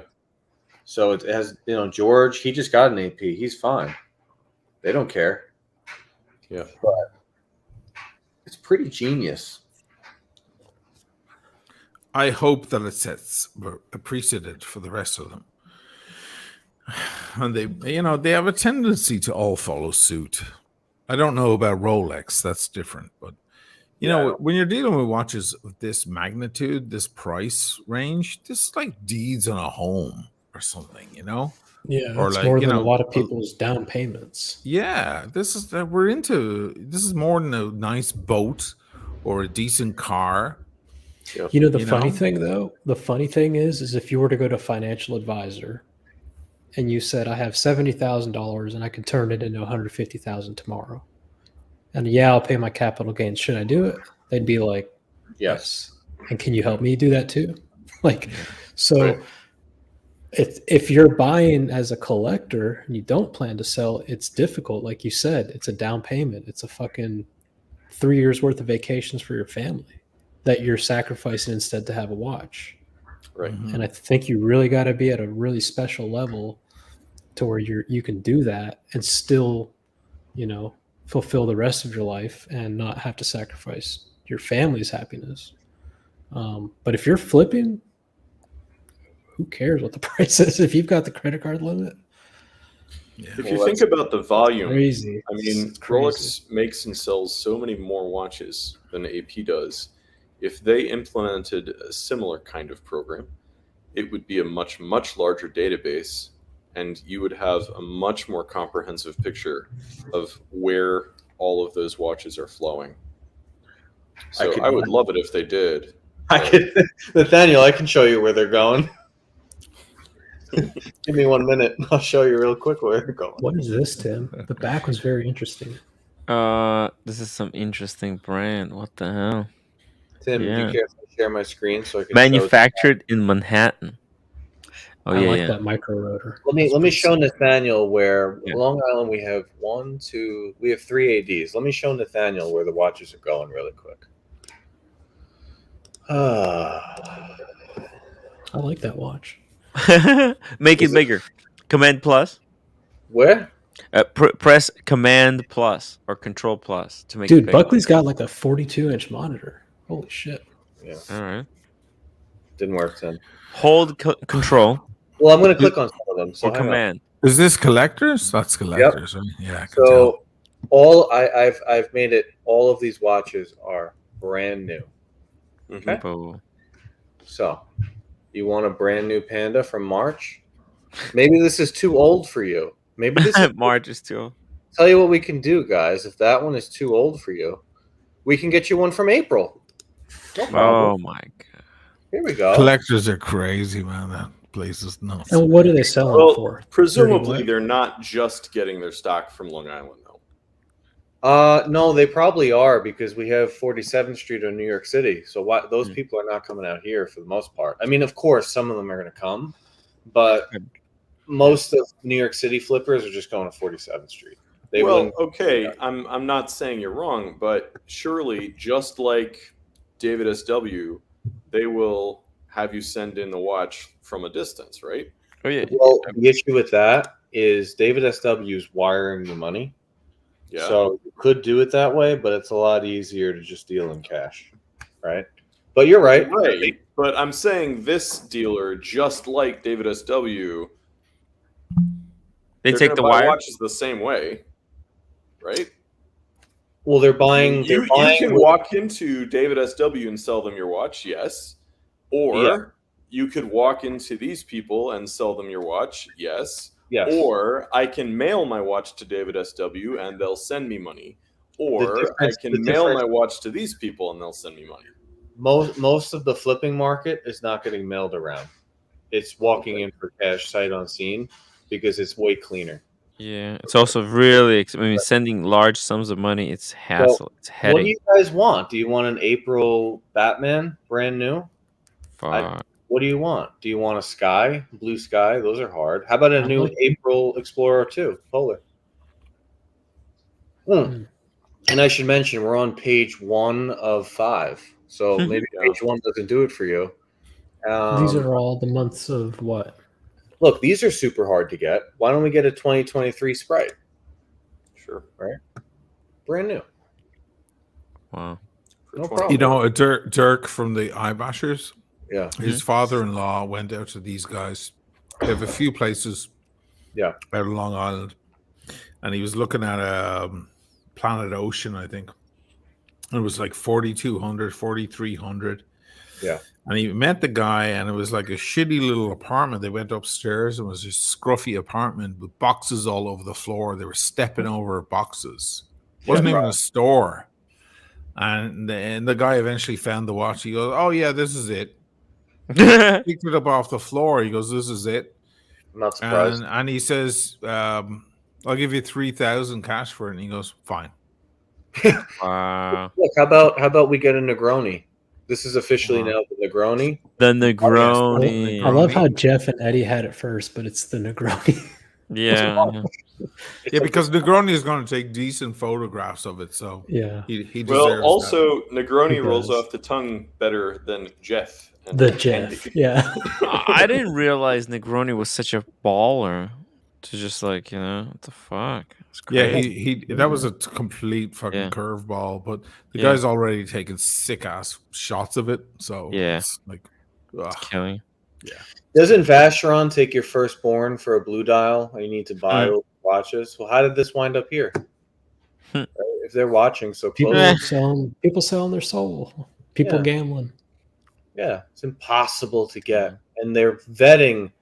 Oh boy, are they vetting you really, really hard to make sure this doesn't go to the wrong person. How did the Platinum Daytona get here then for $124,000? Isn't this VIP?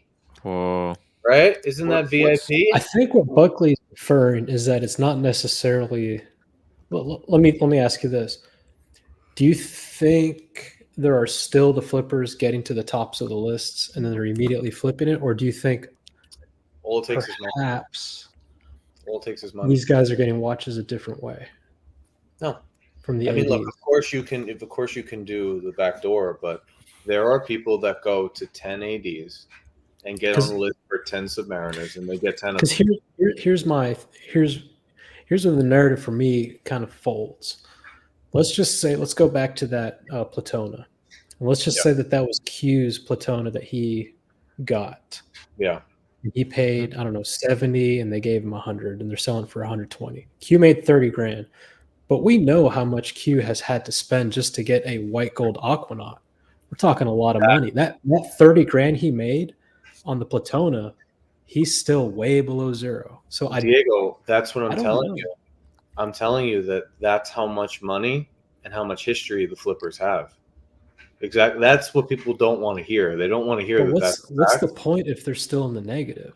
Because for the last 3 years have been in the positive. If you start with a black Submariner and then you move to a Cermet, I like the green one, whatever, or a Batman. Yeah. Well, now I like the Pepsi.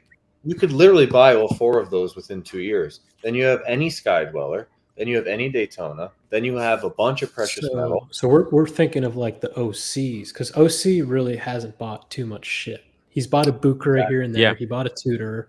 Exactly. He's not really in the hole. So what you're saying, and We're not saying OC, the John Wick, but somebody like OC's spend history eventually gets a Platona and is like, fuck all this history. Here we go. I'm going to gamble it. Somebody like OC, but that person's also OC at 6 different places. And by the way, there are hundreds of OCs. So if he gets burned from selling this one, he's still going to probably get 1 or 2 more this year. By the way, you guys remember a year or 2 ago, those Chicago ADs got busted for selling directly out the back door. Did we ever hear what the result? That was only a year ago. Yeah. I think those people got fired. Well, I remember when the story broke, but I don't remember any follow-up, is what I'm saying. They're in Siberia now. So I'll show you guys. Archipelago. I'll show you guys. Never mind. So, this place, which is right near your friend Oshin, in Forest Hills. Yes. The only Rolex AD in all of Queens, enormous borough with millions of people, just lost Rolex during Watches and Wonders. Watches and Wonders. Rolex sent them the pink slip the first day of Watches and Wonders. You're fired. Well, a lot of it's to do with, like, are they prepared to expand their premises and invest in extra? Rolex's reason was your block and location are ghetto, and you also have brands in room as us. All right. Yeah. So, and if you go to any Forest Hills is a bit touch and go. Like, there are beautiful sides of it and terrible sides of it. So that was literally because he called. First of all, they gave him no notice. They sent out a thing saying, listen, we want you to upgrade, but it was like, we want you to. It wasn't like you have to right now. They basically terminated him and said, please send all our exhibition pieces back. And he said, number 1, what did I do? And number 2, can I fix it? And number 3, how long do I have to fix it? Right. And their answer was, number 1, next to your store is a Starbucks where there's like homeless people hanging out. And then the other side of your store is a vape shop. In your store, Rolex is half the store and it's sharing a department with jewelry. We want Rolex in our own room. Yep. Yeah. So he said, okay, I can't fix that. I need to move locations. Where in Queens, Rolex, would you like me to move? And they said, oh, that's the other thing. We have absolutely no interest in being in Queens at all. Yeah, Queens is not a good borough for this. Mickey's AD, Tim, is gone. I just checked. What? Yep. They sent out all the pink slips. All the pink slips were sent out during Watches and Wonders. I try to get a watch from them. They strung me along for a year. I eventually told them I'm not interested in buying watches from you people. Wow. Well, then you know what? Serves them right. Because they're right next to the Falcons training camp, the Atlanta Falcons. Damn. All the watches go to those guys. But they're gone. And they were in the middle of nowhere. Talking the middle of nowhere. Mickey, come back. I miss Mickey, by the way. Yeah. So there's a lot of dealers that we probably haven't even heard about yet. Look at Patek and AP. They're closing down all over the place. Yeah, your AP is not on the website, Asheen. It's gone, yeah. But it's still here until June. The Hamptons, too. They took the Hamptons off the website. The Hamptons? The Hamptons of all places? What part of the Hamptons? Sag Harbor? Southampton. Southampton? Why would you remove it from Southampton's richest people in the world? Because it was owned by Material Goods. Oh. Yeah. That's the richest people on earth are in Lenox Square Mall is going to hang around? What's that, Nathaniel? Do you know if the AP in Lenox Square is going to hang around, or if that's on the chopping block? Yeah, they're owned by Watches of Switzerland. I would imagine so. They're the only AP outside of Miami north to Charlotte, maybe. Yeah. Does Charlotte Not that they ever have any actual watches there. Well, now they should have display watches because they were even here. They were doing the thing, like Rolex. They were there to try on, but not to purchase. They may have a code there. Hey guys, maybe one. Marcelo Hey, time. Marcelo.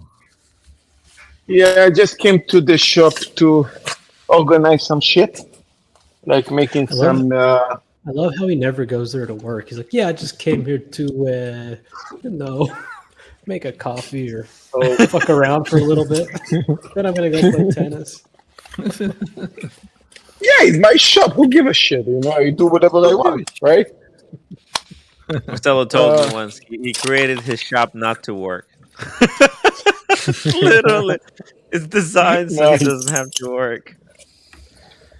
Yeah, so yeah, look, I mean, I need here or there a good table, you know. That's why when Tim and you guys going to come here to Japan, I'm really going to fuck you guys over. And yeah, I mean, life is great, you know. I mean, this is the way it works, right? I mean, if I want to buy my next watch, I mean, I need you guys to come over. What do you think? You guys think you guys going to eat and drink for free? Where in Japan are you, Marcelo? In Tokyo. I will have to stop in. I gotta go visit my cousins in Japan. Wow, that would be awesome. Ooh. Yeah, baby. My mom's older brother became chief legal counsel for Federal Express over there and married a Japanese woman. And now I have a whole bunch of cousins. And they all live in Tokyo. Oh, nice. I actually, in Meguro, that is very famous for the river here. This go Meguro up to Nakameguro that, you know, when you have the cherry blossom that was this week, is like tons of people coming here. So it's actually very nice. Cherry blossom. Marcelo, they want to know what you're wearing. You know, it was a nice day. I wanted to wear the Platon. I cannot stop wearing this shit. It's a fake. It's a fake. It's a fake. It's a fake. It's right. It's a fake. You know what? I would admit it's a fake because more popular I become, more fake you have to be. Yes. Because then I'm going to be fucked. By the way, Diego, thank you. Diego, can you send me a link, the Amazon link for those little wipes that you use? Yeah. Yeah. Please, me too. I got a post them in fingerprint.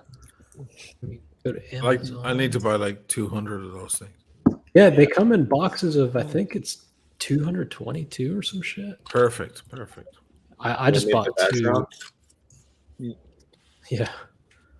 I gotta go get the box and see what the hell they're called. Hold on. Are we talking about like lens wipes? They're little like lens wipes, yeah. They're they're somewhere between hand wipes you get on the airplane, but not as moist, and lens wipes. They don't leave any residue. They dry up immediately, and they're perfect, disposable little things. Lens wipes. I've had those Zeiss ones. I also get. There is another brand name that I think uses the same manufacturer as the Zeiss ones. Let me look that up now. Okay, great. I want to say these are so inexpensive. Like you may as well just get these. They come. Okay, so you can get 600 for 32, or 220 for 14. It's great. I'll just put it in the private chat, and then I'll put that in the chat too. Bro, that octo. I'll put it in the chat. You see, this is a pack of mint. He actually weighs 2 grams. It's like very little mint here. They charge $3. It looks like weed. Okay. Yeah, they charge $3 for this. This is also rosmarine. Look how little. Again, $3, like $2.99. I mean, welcome to Japan. You know, I mean, the herbs here cost like fucking grass. Right. Boom. Zeiss. Zeiss. Is Zeiss when you come to Japan, you should bring me. They're incredible, Tim. I'm kind of sick. I'm sick of wipes. I'm sick of regular wipes because they fuck your watch up. Yeah, they dirty up so quickly. Like your first 2 uses are good, and then the rest is a mess. And then a little hot water and just a fucking kitchen roll is works wonders. But that's so much work, you know. Yeah. You can throw a few of these in your pocket when you leave for the day.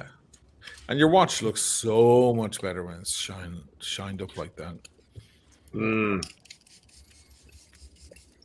It's a must. I'm gonna hit the hay, guys. I'm getting a little fucking drunk here, tired. Hey, whenever I start saying fucking this, fucking that, right? It's okay. Right? We love you the way you are. It's fine. It's okay. I just don't want to make a stupid idiot of myself. I mean, you are still using U's instead of E's in the F word there. What? Explain. Well, Use. When other Irish friends of mine get really drunk, it's not fuck anymore. It's feck. Feck. Oh, feck. Feckin' this, feckin' that. No, the feckin' is light. Like my mother would say feckin' because it's light. It's not hard. It's not derogatory as much. Or she'll say shukra, which is Irish for sugar, instead of shit. You know, instead of saying "oh sugar," she'll say shukra. You know, it's lighter. Believe it or not, here in Venice, here's a funny one for you. So a thing they say is gizboro. Gizboro is to jizz all over someone, right? So to say, it's disgusting, right? So when people are like, "Oh, for fuck's sake!" Like, "Oh, I can't believe this," they go gizboro, like, "Just shoot your jizz all over me, you idiot!" Like, I hate it. I'm sick of it, right? It's like the most disgusting, gross shit, right? But then there's lighter versions. I know where Tim's mind is going with this, and it involves a certain female. Hey, you seen what she was been posting lately? Okay, keep going. I'll bring it up. So then it's gazpacho, which is lighter. I'm like, how could there be lighter than that? It's so disgusting. Like, how could there be a light version of that gazpacho? And the old women here say gazpacho. I'm like, how could an old woman say a light version of that phrase? I can't get my head around it. Other languages always have the best not slurs. What's the word? I guess swear words. Or well, in Italy, normally they're to do with God and the Virgin Mary. They're very religious here. Like Spanish has some incredible ones. Oh yeah, which ones? It's just like the way they say like carajo and puto and pinche and all this kind of shit. The way they use it. So my favorite one. Go ahead. My favorite one goes back to ancient Greek, the Symposium of Plato. When Alcibiades walks in, Socrates describes him as Eurypraktos. And this has come down into modern Greek basically to refer to somebody who's hungover or feeling rough. But literally translated, it means loose-assed, because Alcibiades was off doing things before he came to the symposium. Oh, shit. Yeah. No, you guys need to understand how we say Italian sense of humor. You know, because if you're in the kitchen, you probably you guys all heard about the pasta called the puttanesca, right? Yes. Not me. Okay. Do you guys know the? It's okay. Do you guys know the story? Dirty girls dish. Okay. Do you guys know why the name puttanesca came up in that pasta? I don't know actually. Okay, the story comes from a very famous Italian prostitute that she doesn't have time to make food for the kids, so she basically just make how we call it the puttanesca, like everything that comes in hand very fast. Yeah, Putana is a whore. Putana is a whore. She's a prostitute. Putana, pasta puttanesca is the dirty, as they say, dirty girls' pasta. Yeah. But it's funny, man. This language, but mostly they will say things that are to do with God. Like they're fascinated with English, where we have words like "fuck" and "cunt," and that are just words by themselves that have no real other use. They're shocked by that, whereas their culture goes back so far here. Everything's got to do with something insulting the gods here. So it's like Dio cane is the biggest one, right? Dio cane, which is God is a dog. That's basically fuck's sake or fuck you or or something like. Well, shit. If you go back, he actually comes from the Greeks. Well, most culture comes from either ancient Rome or the Greeks, but then there's like Madonna Putana. That's basically saying the Madonna, the original, Mary, the mother of God, is a putana. She's a whore. So they'll say things like Madonna Putana and so on, but it gets very elaborate. So they say things like Dio Serpente, which is God is a snake. Dio Assassino, which is God is an assassin. That's what you'll hear from like guys who are like building like they're what do you call them, like working on the street, like building bridges and things like muratori, what do you call them in English? Lads working in the street, like they're digging mud or whatever. The guys spitting and whistling at the girls as they go by. They'll say things like Dios Assassino and so on. But my favorite ever, because God is a dog is a favorite one, like Dio Cane. My favorite one ever, we did this big music festival years ago, and we were trying to drive out of there, and there was traffic forever, and everyone was stuck in traffic for years. It was like forever. It was hours and hours. People were just sitting in their cars or sitting on the top of their cars. Nothing was moving. And one of the other bands was there who played with us, and they were walking through, like handing waters to people. And one of the guys comes up to me and he goes, if God is in Italian, okay, but I'll translate it. If God is out there, he's barking. It's sick. It's disgusting. It's like it's gross. It's like you feel dirty. You have to wipe your face. Se Dio c'è, abbaia. I was like, oh my god, it's the worst thing I've ever heard in my life. So they always think that our insults sound weak and unconsequential because you're not that goes back a long way.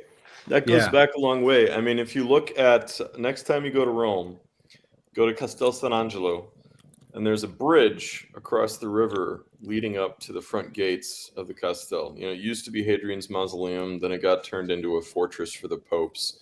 There's actually a passageway directly from the papal apartments into the Castel San Angelo where the Pope could run in very quickly if things got invaded. Well, I think it was Pope Urban VIII set up statues of angels along the two sides of this bridge leading up to the front door of the Castel.